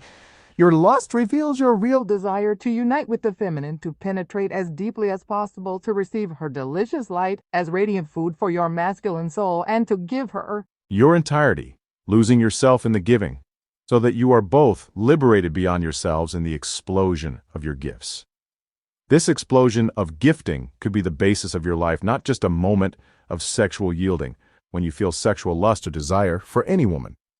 Breathe deeply and allow the feeling of desire to magnify, and allow it to magnify more until you let the energy become lodged in your head or genitals, but circulate it throughout your body. Using your breath as the instrument of circulation, bathe every cell in the stimulated energy. Inhale it into your heart, and then feel outward from your heart, feeling the world as if it were your lover. With an exhale, move into the world and penetrate it skillfully and spontaneously. Opening it into love through these means allow women as sexiness to help you discover and give your gift rather than beguile you into cycles of stimulation and depletion. Yours 42. Never allow your desire to become suppressed or depolarized when a man denies his desire for the feminine, either by choice or due to familiarity. It is a sign of his depolarization. Even toward the world, he may seek a mistress in order to reinvigorate him, but this is usually only a temporary and complicated solution, since it is only a matter of time before his mistress also becomes familiar and thus tiresome. Any woman toward whom a man becomes depolarized will feel his rejection disgust, and turning away in response, she will become angry and destructive. Her unhusbanded energy will begin to move chaotically, becoming even self-destructive. A man has no excuse. He must cultivate a polarized relationship to his woman and his world if he is to remain in relationship with them. You have a choice. You could choose to give your gift as a renunciate celibate, living with only the most minimal engagement with the world and women. Or you could choose to engage that world and women fully as a way of giving your gift. If you choose to engage the world and women fully, then you must maintain a certain degree of polarization or mutual attraction with them. Otherwise, you will begin to reject, resist, and resent the world and women, undermining your capacity to give your gift. You've probably seen the face of your woman when you've gotten to the point of putting up with her. Rather than permitting her, she begins to look haggard, and drawn her long face bespeaks a heart and body unravaged by the clarity and force of your masculine loving. She never seems really happy. Eventually, her resentment turns inward, and disease symptoms begin to appear in her body. Her skin seems to wither before your eyes. You dislike her smell as her frustration and negativity build. You become less attracted, which of course deprives her of even normal human affection. When things get really bad, she seems so ugly and dark that you are repulsed, and your complete withdrawal leaves her barren at her core. You may stay together because you love each other, but both of you are totally depolarized, more disgusted than turned on by each other. During these times, you probably also begin to feel the same disregard toward the world over time. You may begin to lose interest in your projects and career. You may consider changing jobs or finding another woman. It seems that newness in and of itself will be more attractive and exciting than your worn-out woman and your droning career. And you are right. A new work will excite you and cheer you up.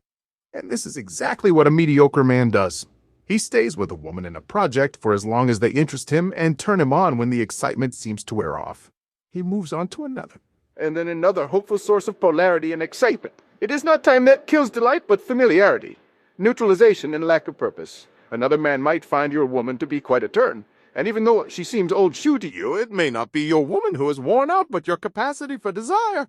You may feel like having as little to do with her as possible, but your lack of desire is only that, a lack of desire. You have spent so much time with your woman that you have rubbed off on each other like two magnets that have demagnetized each other. Familiarity breeds depolarization, and depolarization breeds contempt amongst lovers. Every moment you treat your woman as simply a child care helper or a buddy, you're neutralizing the same sexual differences that would secretly attract you to your female babysitter or business acquaintance over time. You actually begin to behave more sexually neutral with your woman than you do with other women you meet throughout the day. Chances are, your woman is more sensitive to sexual energy than you. She will probably feel the effects of this sexual neutralization or depolarization before you will.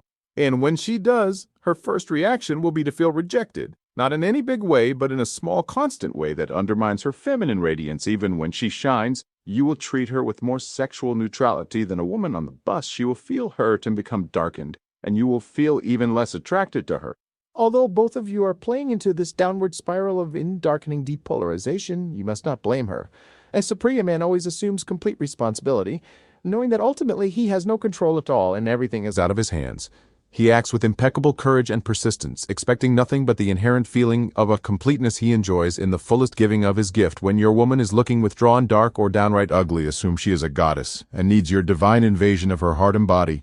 Notice your incipient feeling of disgust for her dark mood, and take utter responsibility for her transformer tie-on. You know how fully committed you could be to, say, finishing a project at work.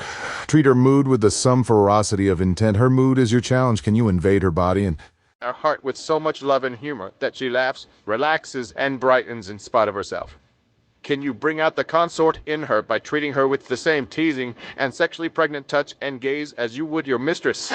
You will not want to, that is for sure. When you are the polarized, the last thing you want to do is get it up for that potato.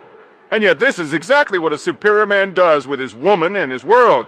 He knows that when things get dreary, it is his own doing. He knows that he is only truly happy when giving his gift fully. And to the last drop he knows that depolarization is a sign that he has ceased giving fully of himself. And so the world and his woman have ceased responding in fullness. Sometimes you must move on to another job or another woman. That's fine if it is a true movement of growth, clear, empowering, and an aspect of the ongoing giving of your gift. But more often than not, your first impulse to move on comes when you have ceased invading the moment with your fullest capacity to give and instead are droning along, coping rather than creating. You can spend decades coping with a job before you realize that you've wasted much of your life after just a few minutes of coping with your woman. However, she will show you her pain. Her face will show it to you. Her tone of voice will reveal it. Her seeming ugliness will reflect the collapse of her radiant core in response to your ambiguity of desire. Her dark mood is as ugly and repulsive to you as your ambiguity is to her. It only takes a moment of meeting a real challenge to bring a man back to full purpose and emergency, or a threat that demands his best, and it only takes a moment of praise and deep appreciation to re-evoke a woman as radiance. It can happen to your woman at the grocery store or at the spa when a man announced his appreciation, or it can happen at the kitchen table with you. Rather than deciding to move on because you are too weak to overcome your own neutralized lack of desire, try to take on the challenge of manifesting love in the dreary world. And in your dreary woman, use your body and mind to smithereen your woman's darkness into love. Even if she has yellow eyes and fangs, she still loves to dance it up to your freedom and strength of transmission. Whether she drains your energy, bites your vimbly head off, or surrenders to your fearless passion, a good woman is a source of inspiration and attraction into the world for a man. He must never forget, however, that neither the world nor his woman is the purpose of his existence. His practice is always to feel through women in the world without suppression or disdain into their source or very nature. A man's attraction to women must be convert from attraction to women into attraction through women. He must feel his desire without suppression and then feel through his desire into the source energy of desire. He must feel through her beauty into the very delight of which her beauty is but a ripple and reminder. His whole relation to appearance is epitomized in his relation to women either as obsession, distraction, or revelation in your worship of women. Never forget that they die in your enjoyment of pleasure and delight. Never forget that your sensitive and feelings are fleeting, are never absolutely enough. Women can attract you, heal you, and inspire your gifts, but they will satisfy you absolutely never. And you know this. 43. Use her attractiveness as a slingshot through appearance. This is why women are so frustrating to you. Their promise attracts you in one way or another, perhaps many times a day, and yet throughout your life you have learned and will continue to learn that they cannot make good on the promise. The fulfillment that seems like a woman is actually never unavailable in her form. The play of your body wanting her body is the most obvious hoax of fulfillment. If you have ever gotten the woman you have wanted, you know that it is never as good as you hope for, at least not for very long. And yet you continue to be attracted over and over and over to the same woman or to different women. It was all the same thing. You are deceived by the mirage of your own desire. You are deluded by your own excitement. Women are not to blame. They are to be cherished and felt through. To feel a woman and be merely yanked by your desire for her form is stupid.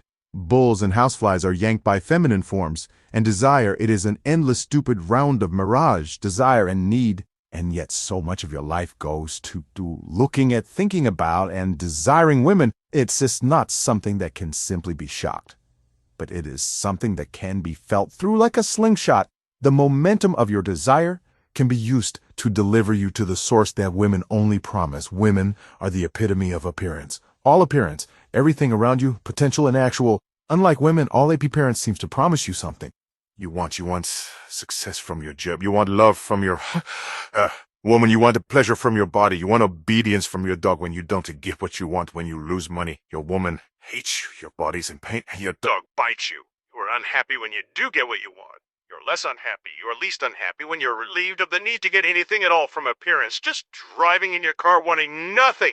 Watching the trees go by can be an epiphany of perfection. Deep sleep, orgasm, a day of fishing, looking into an infant's eyes, these occasions can relax you from your search long enough to realize that you already have what you seek. That what appearances promise is a revelation of your own deep and inherently blissful nature. You are that which you seek, but you have left your own deepness and are looking elsewhere. The stress of not finding it creates its own need to be released, and so the cycle continues. You are chasing your own tail, and much of the time that tail looks suspiciously like a woman, but you need not stop chasing instead. Chase, allow yourself to feel how badly you want her. Feel how deep is the itch you want scratched. Feel the need that drives you for most of your adult life to yearn for a woman in flesh or in fantasy, and discover what it is you really want. You've had nurturing, you've had wild passion, and none of it lasted. It wasn't even that good. As long as it did last, your need is far deeper than any woman can provide. So what is it? Your ultimate desire is for the union of consciousness with its own luminosity, wherein all appearance is recognized as your deep blissful nature. And there is only one. Your desire for union with a woman is a stepped-down version of this ultimate spy reach. You will need. You can use your desire as a doorway to spiritual oneness. Magnify your desiring to the brink of madness.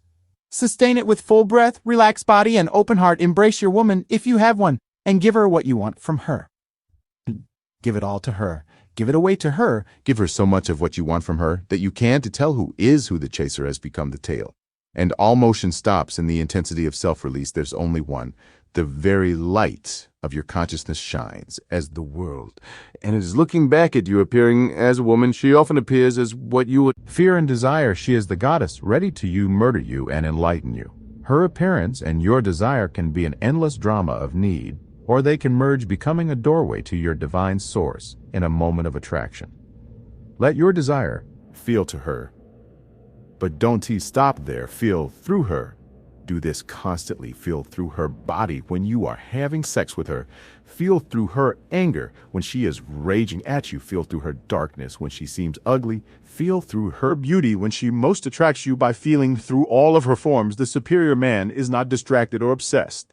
Rather, his attention feels through the mirage of other, and he is released of need. In the revelation of oneness, Desire can be a doorway to deep oneness. Sexual union is a fractal or step-down reflection of the ever-present wedding of consciousness and its inherent luminosity.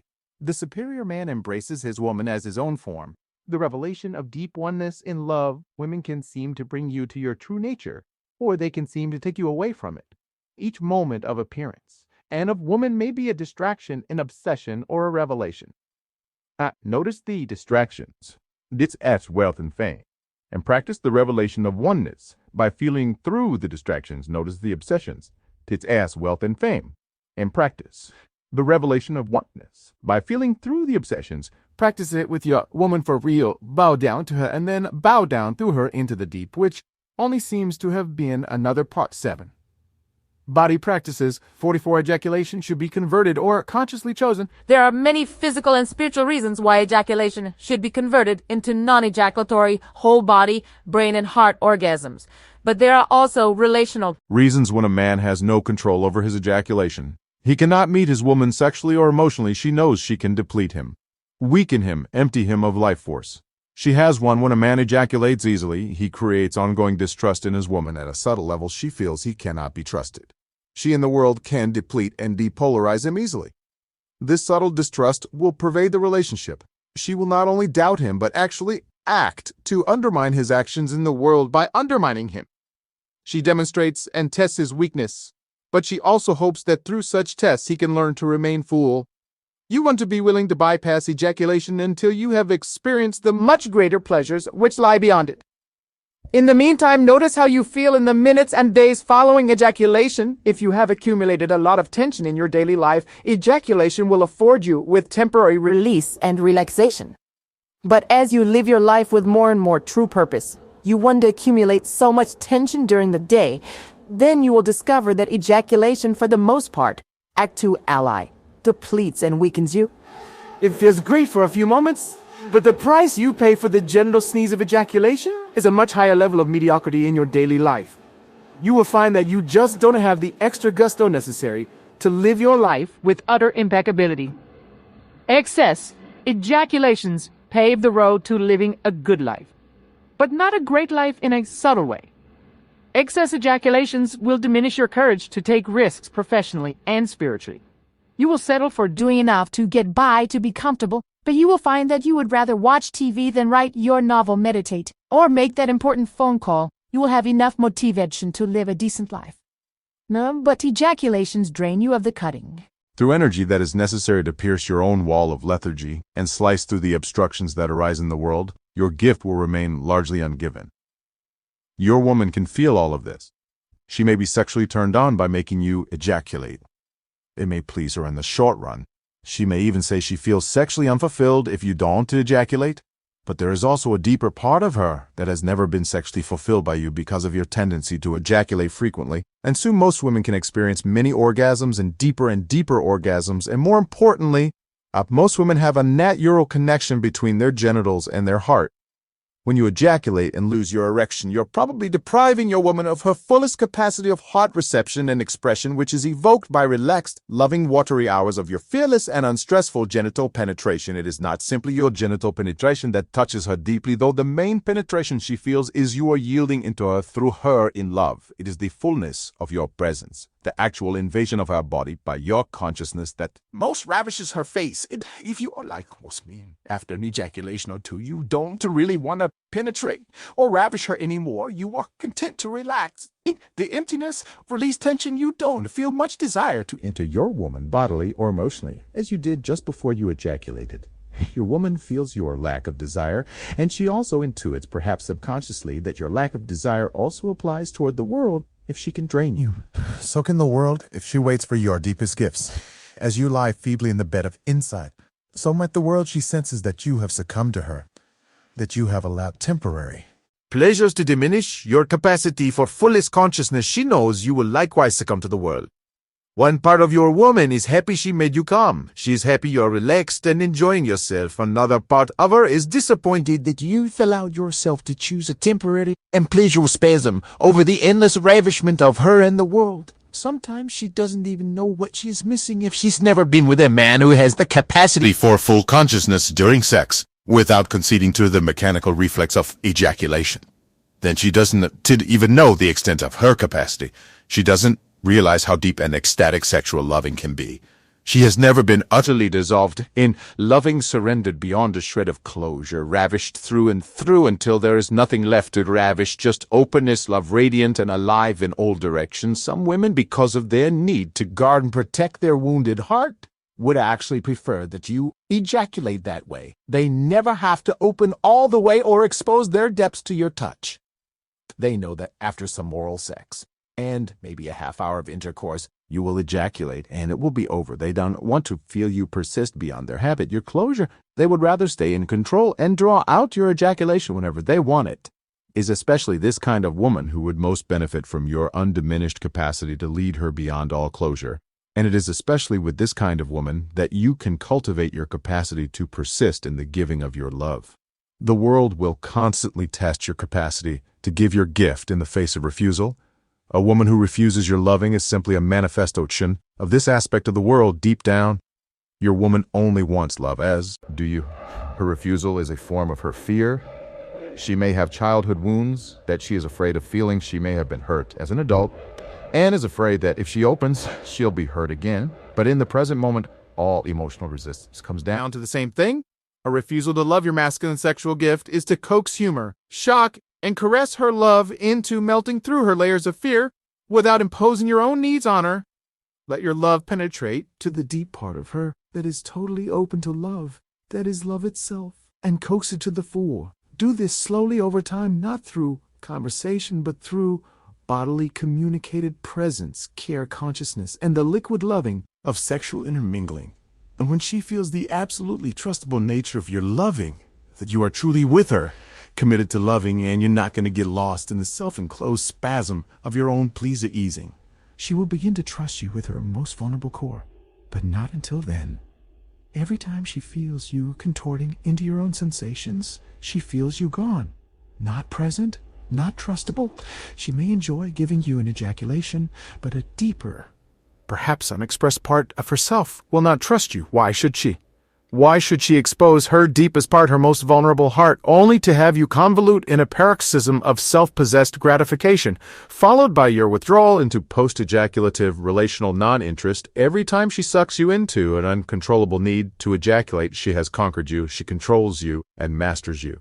She's in charge sexually, no matter what manly gestures you make. Before ejaculating with a simple flick of her tongue, a silky moan, or a slurping tilt of her pelvis, she can drain you of life. And deep down, she knows the world can do the same to you. A superior man may choose to ejaculate occasionally, but such a choice is made freely before even engaging in sex, not after it is too late at the last uncontrollable moment before the physiological roller coaster starts heading down the deep dive into screaming release. A superior man is dedicated to the magnificat tie-in of love through sexuality.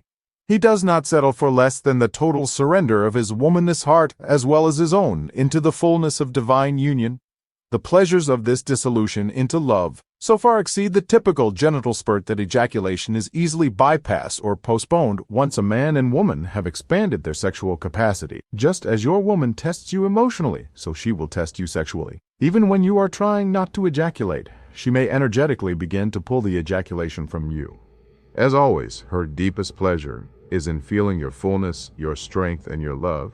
Even while she is testing you, when you don't educate, but demonstrate that the fullness of loving is more important to you than the quick thrill of genital release, then she can truly trust you, but she will continue to test your capacity for loving even once you've demonstrated your capacity to bypass ejaculation for the sake of a much more profound bliss. The bottom line is this. If ejaculation is not completely a matter of conscious choice for you, your woman knows she can control you sexually, and as long as she knows she's in charge, she wants to trust you enough to relax fully in the force of your loving.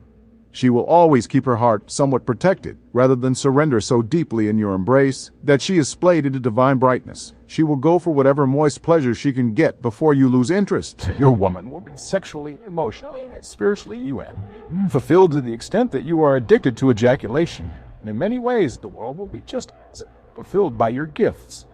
Your addiction to cycles of release Will stop you short of full unconscious dissolution in your deepest source, and so your true gifts will not emerge by strengthening your capacity for the fullest communion sexually. You also strengthen your capacity to dissolve into the source of life, and re-emerge soaked in gifts erect with purpose and full of desire to give your deepest gifts in the face of worldly resistance to you. A superior man dissolves into the mystery and re-emerges full of love to give, again and again, without petering out in his sexual relationship with his woman and in his creative relationship with the world. 45. Breathe down the front. All men tend to have blocks in the front of their body along an imaginary line that runs from the top of the head through the tongue, throat, heart, solar plexus, navel, and genitals down to the perineum. The principal bodily key to mastering the world and women is maintaining a full and open front of the body at all times.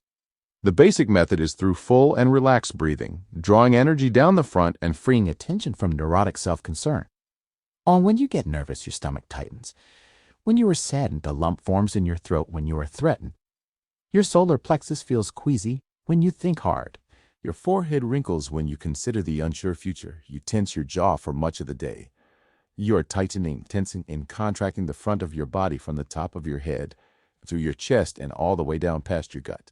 The front of your body, especially your belly, is the place where your energy meets the energy of the world. When the front of your body is open and relaxed, your power flows freely and your presence fills the room. You've probably been with people who seem to occupy more space in the room than most people. They seem to command attention, even though they are not doing anything obvious to attract it.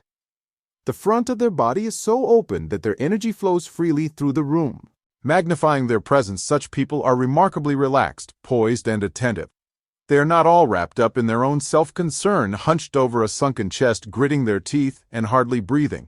This is the picture of a closed belly and chest. If the front of your body has accumulated tension throughout the day and throughout the years, you will hardly be able to sit up straight. Your belly and chest will be tight. Your thoughts will center on yourself. Your energy will remain constricted in your head, and your awareness limited to self-concern. Your powerful presence one to fill the room at all. You might not even be noticed right now. Notice your breath. Are you inhaling so deeply? You feel your genitals bulging slightly. Is your belly rising and falling with your inhale and exhale like a mighty bellows? Your belly and lower abdomen are special places of power. If your breath does not reach these areas, you can recharge your batteries. You will feel weak and unsure of yourself. Your effect in the world will be minimal, less than your full potential. Inhale deeply through your nose and breathe through whatever tensions you notice in your body. Inhale deeply into your lower belly, then exhale on your next inhalation. Breathe into your lower and upper belly, then exhale on your next inhaler tie. Fill your entire belly, then your solar plexus and lower chest, then exhale, then inhale and fill your belly, solar plexus, and your entire chest in that order. For several breaths, inhale fully in this way, filling your lower belly all the way down to your genitals. Then the rest of your belly, solar plexus, and finally your chest. Then exhale fully, slowly, and smoothly. Throughout the day, practice this kind of breathing in random moments. Pay special attention to any part of your body that seems particularly tense or closed. For instance, if the area around your navel seems tight, then inhale into that area, Lita Eli. Inhale right into that area and open it with the force of your inhaled breath. Like filling a balloon, you can stretch open the entire front of your body with your inhale. In this way, you counter the effects of accumulated fear and anxiety stored in your body, which diminish your presence and force in the world throughout the day. As soon as you feel tension in the front of your body, inhale into that area and open it. The main way you generate bodily tension is by turning your attention back on yourself in self-concern, curling into yourself so tightly you feel all knotted up. Therefore, the main cure is to give yourself to others whenever you notice that you are mulling over your own problems, knotting energy into your body as tension take that energy and create a gift for others. It could be as simple as doing the dishes in the sink, or as complex as building a business that will benefit others, converting to service.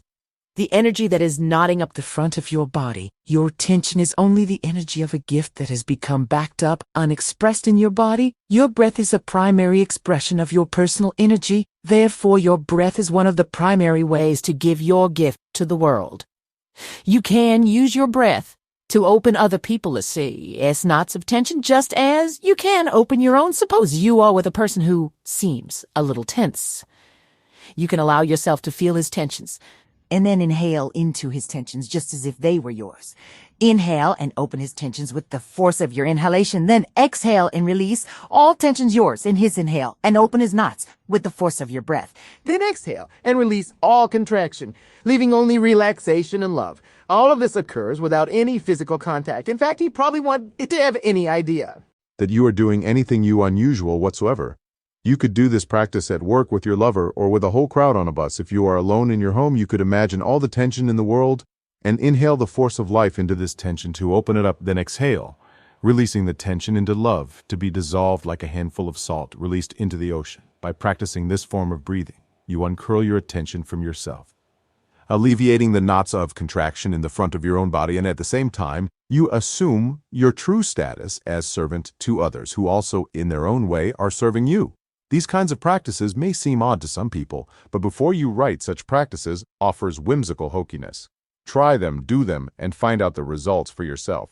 The next time you are in a meeting with others, inhale into the front of your body and open all the knots, letting your force expand out into the room as a blessing, feeling all stress dissolve in the ocean of love on your exhale. Feeling the unease of others, open their knots with the force of your inhale, and then let the knots dissolve. With the release of your exhale, pervade the room with your conscious loving. In this way, even now, in this moment, inhale down into the front of your body, fully expanding your belly and opening your solar plexus and heart. Allow your fullness of force to expand outward through the room and beyond the room so as to pervade all others with the conscious force of your breath. Make love with the world in this way, all day pervading and dissolving all our needs. Feel the world against your body like a naked woman vulnerable, and allow the front of your body to press into and through the world as body liberating the knots of accumulated pain, also when sexually. Embracing your woman, use your breath to open her body and heart in exactly the same way. Plus fill her with the force of your loving, inhaling down through the front of her body as if it were yours, filling her genitals, belly and heart with love energy. Then exhale and let both of you dissolve in that. Plus, for a book-length treatment of superior sexuality, see The Way of the Superior Lover, a spiritual guide for the sexual genius in everyone by Deida.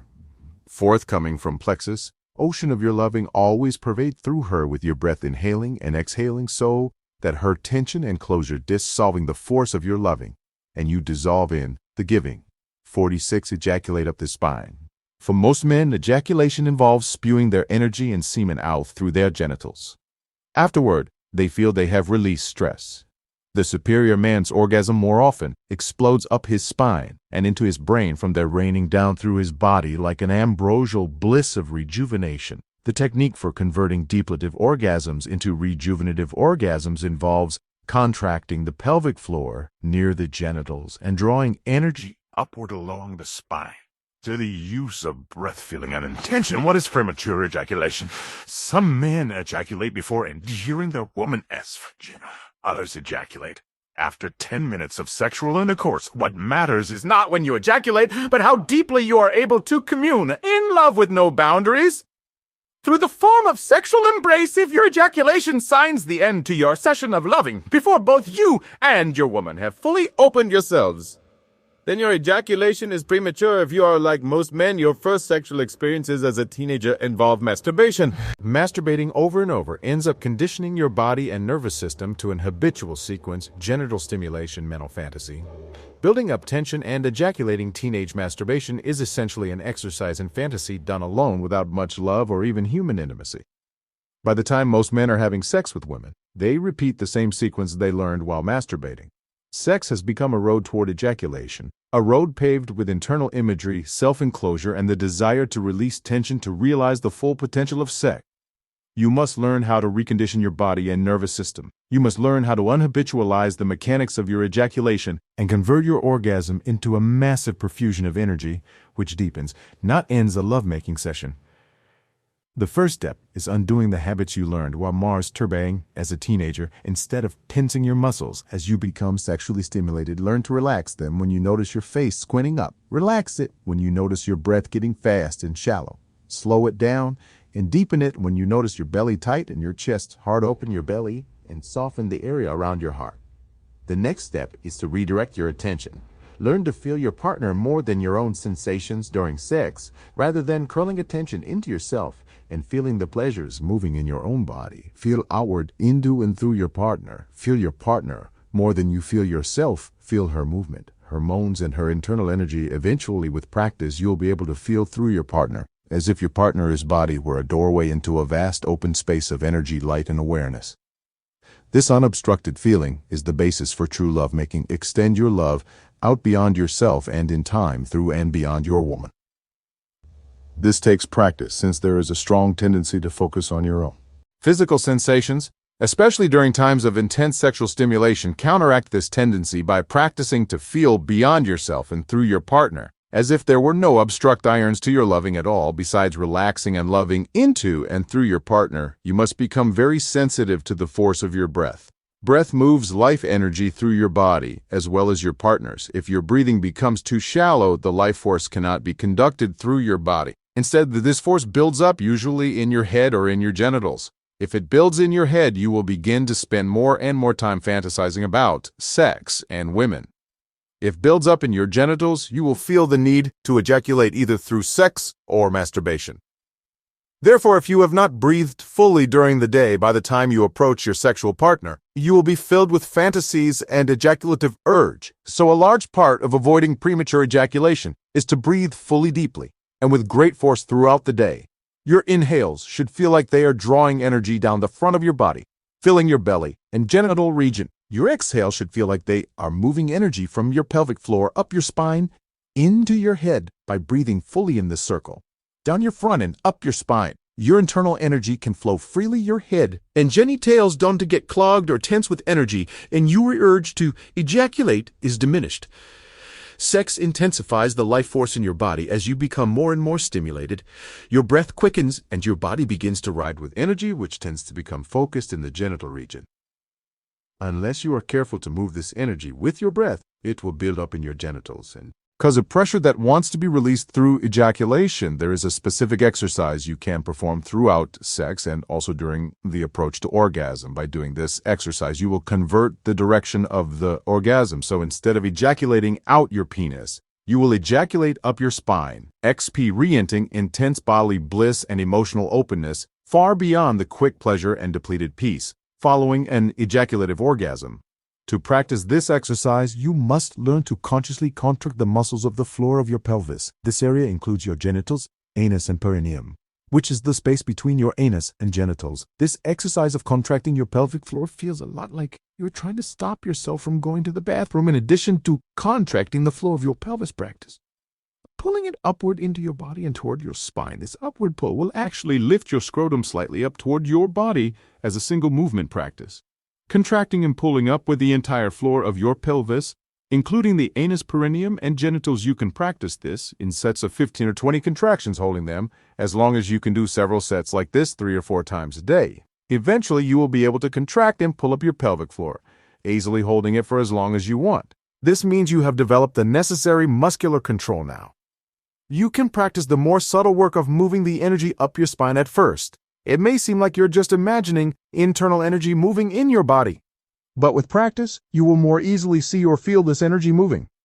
After all, it is the same energy that during intense sexual stimulation, you have no trouble feeling build up in your genital region, which is then released through ejaculation. You can feel it building up like water behind a dam, wanting to burst out. Well, the same energy can burst upward, and when it does, you will experience an orgasm far more pleasurable than the brief burst of a typical genital ejaculation, and also far more healing and enlivening while you are having sex. But before you are close to ejaculating, practice contracting your pelvic floor as just discussed. While you contract it and pull upward, breathe the energy up your spine. You will have to experiment to determine whether to inhale or to exhale the energy up your spine. Although most people find that exhaling up the spine works best if you combine the upward contraction of your pelvic floor with breathing up your spine. You should lose just a little bit of your erection, as well as the need to ejaculate, as you continue making love. Repeat this exercise as often as you need to, in order to maintain relaxation and openness. Even while practicing this technique, you may notice that you occasionally come very close to having an orgasm. At this point, stop moving. Apply the upward contraction of your pelvic floor and breathe the orgasm energy up your spine in addition to the upward contraction of your pelvic floor. While breathing up the spine, some men find it helpful to clench their fists and teeth while looking upward with their eyes, especially when the urge toward ejaculation is particularly strong with practice. However, all the muscular action becomes very subtle and gentle until the entire exercise is done primarily through your breath. Feeling an intention when the energy shoots up your spine, relax and enjoy the colors, feelings, and blisses that will fill your head and rain down through your body. Once you are proficient at this exercise, you can evoke the same sensations in your partner by feeling into your partner from your heart as the orgasm shoots up your spine. The upward movement of your energy will magnetize the same movement in hers. These practices will not be successful unless you are able to surrender as love in the midst of sexual embrace. Love is the government owner of energy more and more. You must practice being loving, the form of sexual coupling, regardless of how tough your day has been, regardless of the burdens you face in your life. Sexing should be a time of practicing love, like meditation or prayer. Sex should be a special time of practicing, opening your heart and giving love fully into and through your partner, and in communion with that which you hold most sacred. If your heart is closed, your energy will be obstructed, and you will never be able to convert your spirit to a lightning bolt of love. If you don't practice love, your sexual energy will be government-earned by old habits of body and emotion, which are all about the tiny commotion of ejaculation. So if you want to expand sexual bliss as fully as possible, remember that your emotional disposition is far more important than the technical exercises themselves. Because each individual is different, you must experiment and discover which techniques done as exercises of love work best for you. With practice, you will easily be able to experience deep, non-ejaculatory orgasms that shoot up your body as light, leaving your heart wide open, your energy enlivened, and your body reverberating in bliss.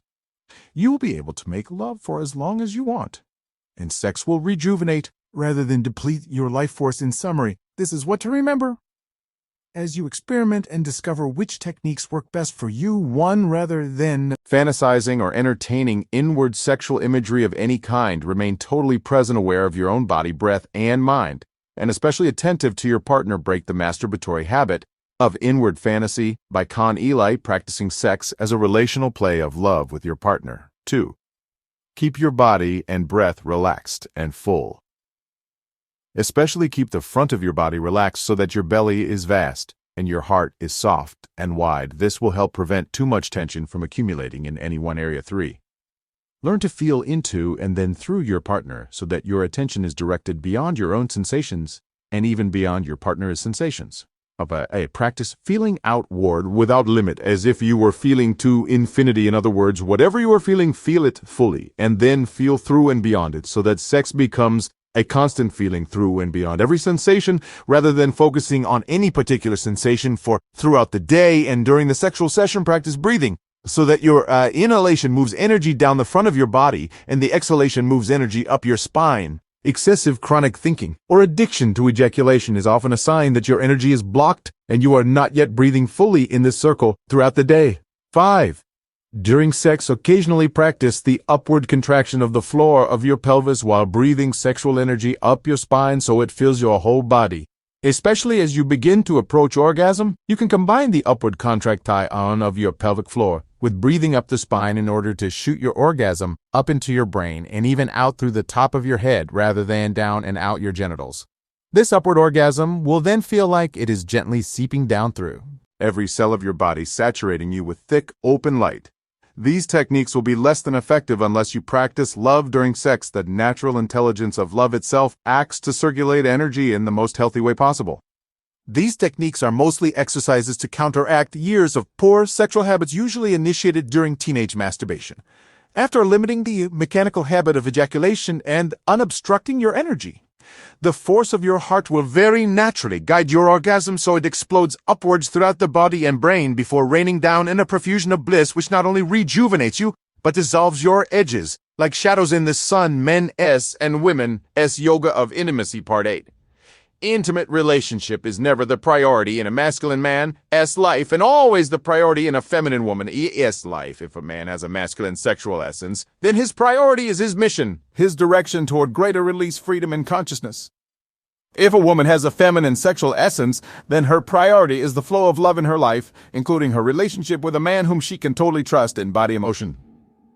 Mind and spirit man and woman must support each other in their priorities if the relationship is going to serve them both. Although you and your woman are equal beings, you are very different creatures. If she has a feminine sexual essence, her call will be fulfilled when love is flowing. For example, she can experience difficulties in her career. But if full love is flowing in her life with her children, friends, and with you, then her call will be fulfilled. Not so for you if you have a masculine sexual essence. Then your woman and children can be loving you all day and night 47, take into account the primary asymmetry. But if your career or mission is obstructed, you will not feel at ease. You didn't even want to share much intimate time with your woman until you have your career or mission back on track. Your woman's core is fulfilled by love. Your core is released from stress by aligning your life with your mission to you. Intimacy is something to be enjoyed in addition to your purpose to your woman. Intimacy is at the core of her life, and the tone of your intimacy colors everything else she does.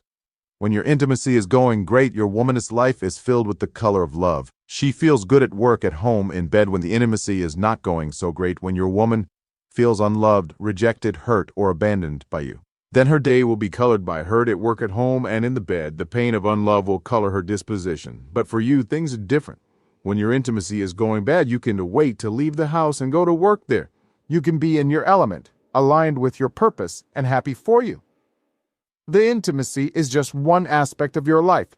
When you are absorbed in your mission, you often forget entirely about your intimacy for your woman. The intimacy is at the core of her life and colors everything else she does. This is the primary asymmetry in intimacy. It goes much farther than this, though. For most men, their woman is replaceable, harsh, but true. If you are like most men, you know deep down that if you were to lose your present woman, you would deeply grieve. But you could eventually find another many times. In fact, you have probably fantasized about finding another woman, even before you lose the one you have, because a man's priority is his mission. He will always gravitate to a woman whom he feels would most support his mission. If he feels another woman would enliven him and give him more energy for his work, he might desire her as an intimate partner. However, you are lodged in the heart of your woman. She feels you all day.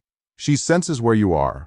At feeling threads from her heart are connected to your heart day and night, you are not replaceable in her perception. She does not frequently consider other options as you probably do. Whereas you live in a world of relational possibility, she lives in a world of relational actuality. Your relationship with her is not only at the core of her life, but is also the main determinant of her mood. If your woman has rejected her own feminine core, then she will struggle against her inherent heart connection with you. She will try to identify with her masculine side, attempting to prioritize you and your relationship. She will think that she must live her own life and put more energy into her own career, for instance. While it is obviously healthy for every man and woman to learn to become whole and independent, it is self-destructive for your woman to try to lessen the import of your relationship in her life. If she has a feminine sexual essence, the desire for the flow of love is at her core, no matter how dedicated she is to her career or other activities. Without a deep and loving intimacy with you all, with the divine, she hurts. It will never work for her to try to quell the pain by absorbing herself in her career, her art, or her friends. If she has a feminine essence, she must honor herself by owning her deep desire for the flow of love in her heart, just as a person with a masculine essence must honor his or her direction. In order to be truly happy, our culture has become so anti-feminine that many women are trying to deny their feminine core desires and adopt the masculine way of dedication to mission. By denying their feminine essence, such women are predisposing themselves to emptiness of heart depression and bodily symptoms of disease. Likewise, you must not deny your woman's feminine essence by feeling or saying to her, "Your whole life seems to revolve around our relationship." That's not healthy. You should have your own life, your own direction, your own career. And friends, stop complaining about our intimate problems and get a life, while it is common sense that she should live a fulfilling and engaging life outside of your relationship. It is sexual wisdom to understand that her feminine essence will always hold the flow of love at its center. That's just the way it is. This flow of love could be in direct relationship with the divine. Although it is usually in relationship with a man, the desire for intimate loving is essential to your womanist life as the mission toward freedom. Financial, psychological, and spiritual is to yours. Think of how many hours a day you dedicate to your mission, and compare that with how many hours a day you spend serving your woman and his deep desire for the magnification of love. If you want her to honor and support you in your quest for freedom, you must honor and support her in her love of loving her. Devotion to love has a lot to teach you. Some men feel guilty for not being as into the relationship as their woman is. You must understand that this is natural. If you have a masculine essence and your woman has a feminine essence, you will never be as concerned, distraught, or related about your intimacy as your woman is now. Fake it, don't try to act concerned for the sake of your woman. She can feel where you are really at. Instead, be authentic to your core desires and dedicate your life with utter impeccability to your highest goals. If one of your highest goals is psychological or spiritual freedom, then you will highly value your intimacy. Nobody will press your buttons or reflect to you better than your woman. She will point out your weaknesses better than a boot camp drill sergeant. She will reflect your ambiguity or clarity better than any workshop teacher. She will do you better than and give you more loving than you can handle, and all the while she will shower your life with radiant blessing, healing, and enlivenment. If she learns to own her true feminine desires, and you learn to own your true masculine desires, when you both honor the primary asymmetry and intimacy, you can each concentrate on your true desires rather than compromising for the sake of an imaginary truce between genders. When your life is truly aligned with your highest purpose, you will become more present, more loving, and more humorous. Your woman will then be the first recipient of your magnified presence. Easy. Love and humor. If your intimacy is not constantly growing in this way, your life is not aligned with your highest purpose. Likewise, if your woman devotes herself to her true heart desires, you will feel it, her energy. Radiance, wisdom, and power to create heaven on earth will feed you constantly, even when it is not directed toward you. You will be inspired by her magic, enchanted by her sexuality or by her knowingness, and enlivened by the life that flows so lovingly through her body. However, if she has chosen to deny her heart desire and adopt more masculine goals of purpose and mission as her core needs, both of you will suffer her. Radiance will diminish, her guardedness will increase, and neither of your hearts will feel relaxed. In the intimacy, your woman could be a corporate executive and you could be a house husband. That's fine, as long as you are living your highest purpose and her life is devoted to love, honor, this primary asymmetry in yourself and in your woman. Only when you are willing to support each other, as core desires will be intimacy, give each of you what you want, and then perhaps bring you beyond even that, into the utter joy of being, of which your relationship is only a hope. 48. You are responsible for the growth in intimacy.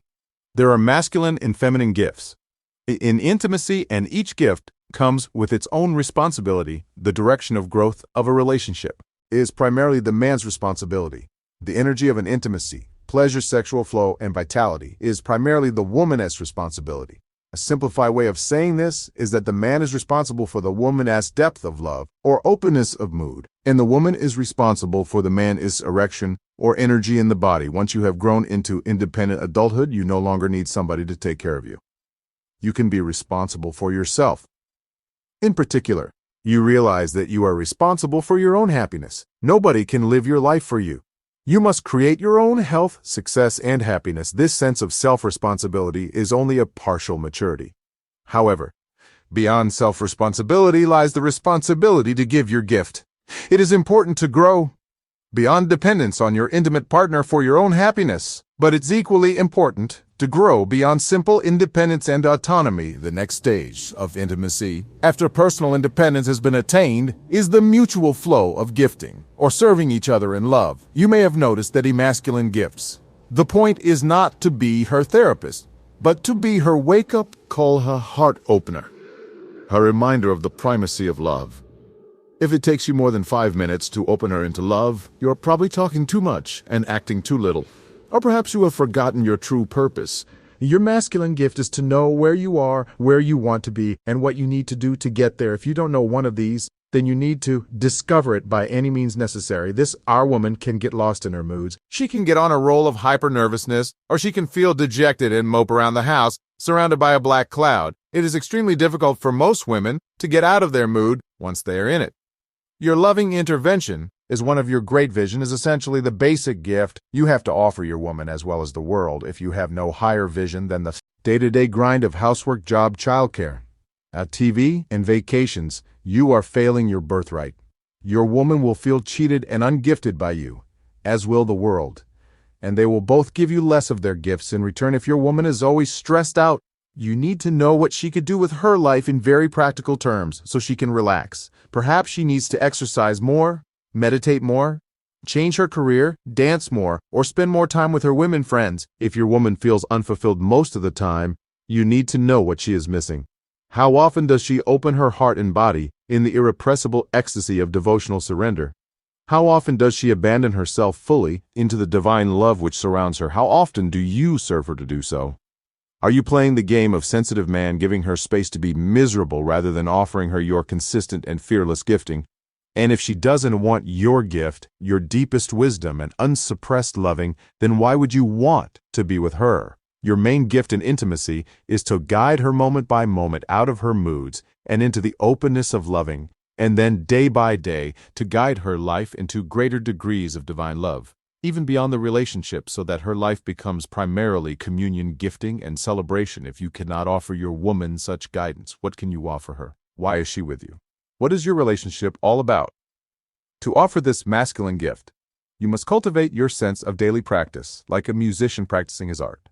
You must practice daily the art of feeling through your feeling to your edge, and then living just beyond your edge, neither slinking into private consolation nor pushing so hard. You disconnect from your source. The source that is your deepest truth must become more and more the impulse of your life over time. All of your activities must become aligned to this source, and so must your relationship. Because you probably tend to become lost in your thoughts and your goals and in your projects. One of the main gifts your woman can offer you is getting you into your body, into the present, into love, which connects you to your source through her touch, her loving, and her attractiveness. She can also give you energy, so that your whole body becomes like an erection, full and alive and ready to penetrate the world into love. Your woman might be the President of the United States still. If you have a masculine sexual essence, her special gift to you is to bring you back into your body with the attractive force of her feminine energy. Without a woman to serve your present embodiment of love, you might spend most of your time working on your project, staring into a computer screen, churning thoughts in your head, or seeking future goals of financial or spiritual freedom. Meanwhile, you have lost touch with the present with your body and your woman, when you can simply be with your body and your woman, fully present without pulling away into your head of separation. And then the boundaries begin to dissolve in the openness of your loving. When you can feel through your woman and your body, they become as if transparent, and the source and radiant substance of existence becomes obvious through them. Your natural gesture in this revelation of transparency is service. There is nothing to do but dissolve. In the giving of your gift, your woman may not want to receive your gift. Your woman may resist your gift, and so may the world, but you have no choice. Live at your edge. Love as fully as possible. Let your body be erect with the energy of your deep source, and take full responsibility for giving whatever love you have realized to them, world, and your woman. Both will seem to refuse you and seduce you until you can feel through them, feel through your woman in the world, and die in their giving of your gift. 49 insists on practice and growth. Direction in life is a masculine priority, even in intimate relationship. A less spiritually mature man may say to his woman, "My way or the highway." A man in the process of growing will often soften his direct tie-on and seek a compromise with his woman, playing Mr. Nice Guy. But a superior man will not settle for less than the fullest incarnation of love, of which he and his woman are capable with compassion. He slices through all and demands authenticity and humor. It be as if he was saying to his woman, the divine way or the highway. It is the same masculine insistence on direction that a weaker man will demand, but rather than wanting his woman to follow his personal direction, a superior man wants her to move in the direction that most serves her growth in love and happiness. He will settle for nothing less. If you don't know your own direction in life, you certainly will stand on shaky ground, offering your woman direction. So the first step is to align your own life so that at least in this present moment, you are living at your edge, fully aligned with your sense of purpose. If you are not absolutely certain that in this moment you are living exactly the life you need to, then your woman will feel your lack of clarity, and she will fight any kind of guidance you offer her. You will tend to forget the purpose of your existence as you get lost in your daily round of Projects, business, and duties. Your woman will tend to forget the love at her core as she gets lost in cycles of mood and emotion as a gift to both of you. You must cut through your own nose to the grindstone mentality as well as your woman's encompassment in sadness, fear, and anger, and reveal the truth however deeply you have penetrated into the mystery of existence. It is that depth from which your gift will spring. Any obstruction to that depth by yourself or your woman must be cut through in the present moment.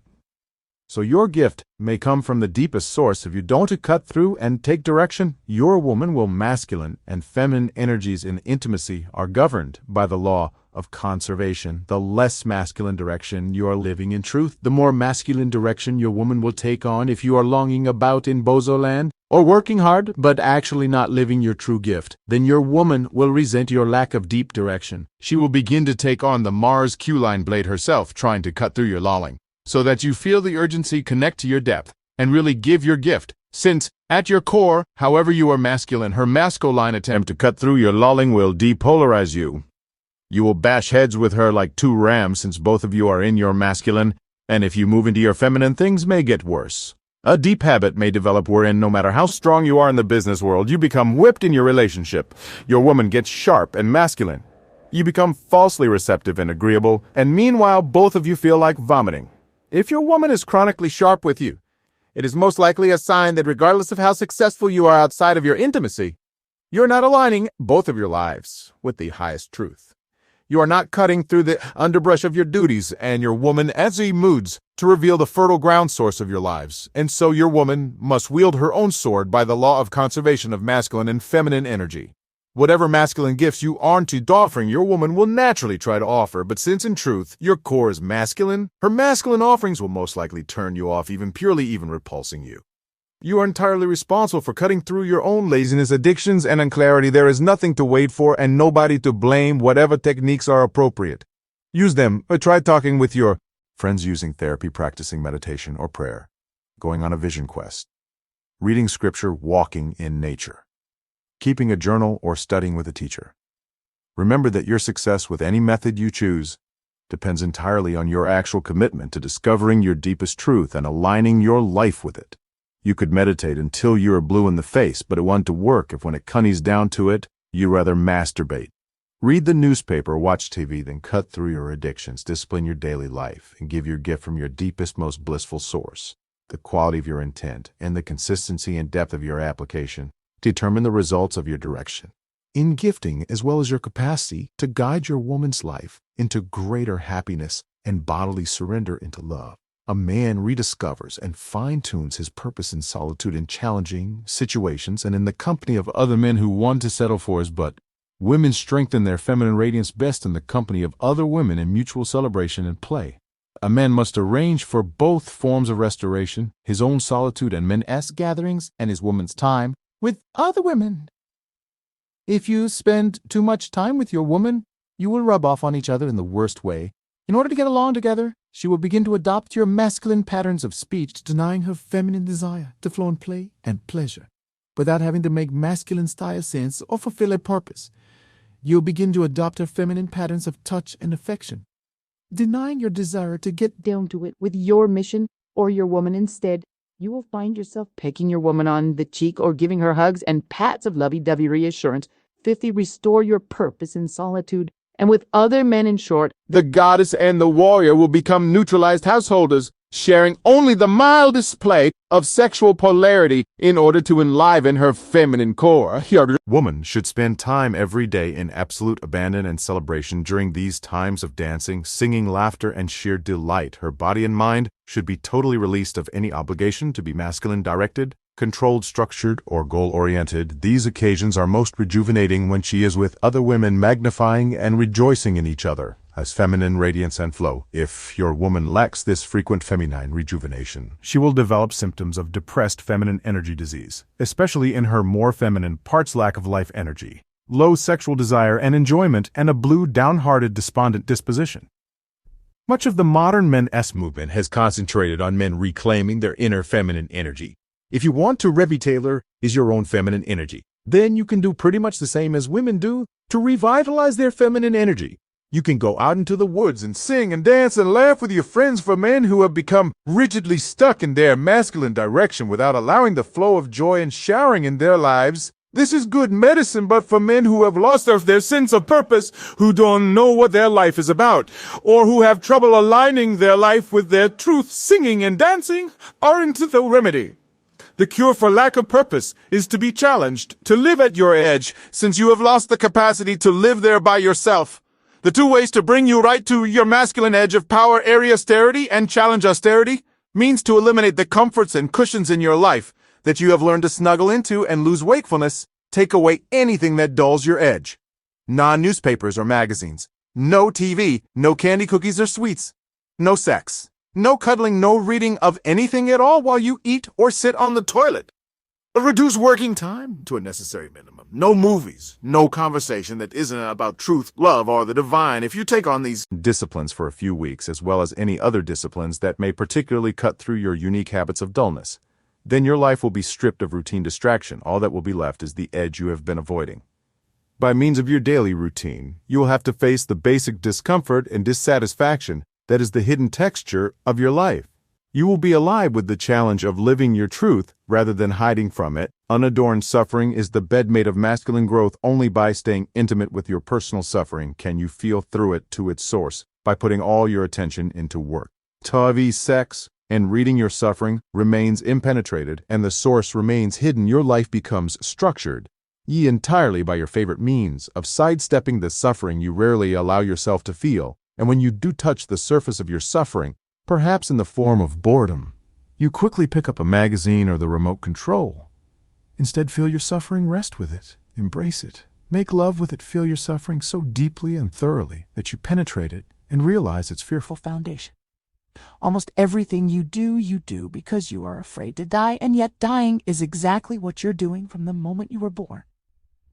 2 hours of absorption in a good Super Bowl telecast may distract you temporarily, but the fact remains you were born as a sacrifice, and you can either participate in the sacrifice, dissolving in the giving of your gift, or you can resist it, which is your suffering, by eliminating the safety net of comforts in your life. You have the opportunity to free fall in this moment between birth and death, right through the hole of your fear, into the unthreatenable openness which is the source of your gifts. The superior man lives as this spontaneous sacrifice of love, the other means besides austerity, for rediscovering your masculine cores through challenge the more. Superficial forms of challenge include activities like mountain climbing, ropes, courses, competitive sports, and boot camp. These forms of physical challenge instantly enliven the masculine sense of purpose and direction in men and women. Deeper forms of challenge involve directly giving your gift in ways that have been blocked by your fear. If you have always been afraid of public speaking, you can take on the challenge of speaking in public once a week for 3 months. If you fail and miss an appointment 1 week, the following week, you must give 3 talks. If you have always wanted to write a novel but could never finish one, you tell your friends that you are going to complete 1 chapter a week or a month for the next year. Every time you don't complete your weekly goal, you owe your friends $100. If you don't complete your yearly goal, you owe them $10,000. The point is, there must be a consequence for freezing in the face of fear. There are obvious consequences for freezing in the face of fear. When mountain climbing or playing competitive sports, you must instill consequences throughout the rest of your life. Unless you want to cling to the safety net of superficial police shores, the most potent forms of masculine reliance involve both austerity and challenge. Go to the middle of the woods by yourself with only survival necessities. Nothing to read, nothing to do, fast from food, and down to sleep for as long as possible. Lend your attention with some practice, like chanting or ritual movement, so that your attention doesn't adrift or become balmy. Open yourself and wait. Do not cover your suffering. Do not quit before you fall through the hole of your fear and emerge with a vision of your true mission, the unique form of your living sacrifice. This kind of isolation and challenge is an extreme and potent form of masculine vision questing, but there are more common forms that are useful in everyday life. Spend time every day in solitude with no distractions. Just sit for 10 minutes. No fidgeting, no channel surfing, no magazine thumbing. Just be exactly as you're, not trying to change anything. Stay with your suffer ink until you fall through it and intuit the groundless source of your life, just as your woman must regularly spend time with only women. You must regularly spend time with only men. At least once a week, get together with your men friends to serve one another. Cut through the... And talk with each other straight. If you feel your friend is wasting his life, tell him so, because you love him. Welcome such criticism from your friends. Suggest challenges for each other to take on in order to bring each other through the fears which limit your surrender in gifting. Always agree on consequences for not persisting in the challenge. For instance, if you agree to ravish your wife for 3 hours every other day for a week, then also agree to mow your friend's yard if you miss a day of ravishment. You should alternate these kinds of cutting through the gatherings with masculine celebrations. Even during these celebrations, though there should be challenge to remain calm, science, and undistracted, they are not occasions for lapsing from fullness, but for communing beyond fear. Perhaps you can all go swimming in ice-cold water together, or drink to the point of inebriation, and then spend the rest of the night chanting hymns of the mystery of existence, nobody allowed to drift. Whatever you do, share as much loving as you can with your friends without settling for mediocrity or less than each man. As fullest gift. Make sure that you arrange for your woman's rejuvenative time and your own, otherwise you will rot in the cushions of bargain, stagnation, and sexual neutralization, which pad your true edge of living your gift in a relationship. 351 practice. Dissolving light, dissolving in the intensity of an orgasm. A man's greatest desire is to be utterly released. Moment by moment practice. Loving. Through your woman and the world, allowing the force of your surrender to transform every moment into an orgasm of divine dissolution. Embrace every moment of experience as a lover, and trust whatever direct tie on love moves you. Die in the giving of your gifts so you don't even notice you have stopped holding on to yourself. Fear is your final excuse, and to fight it, love through it.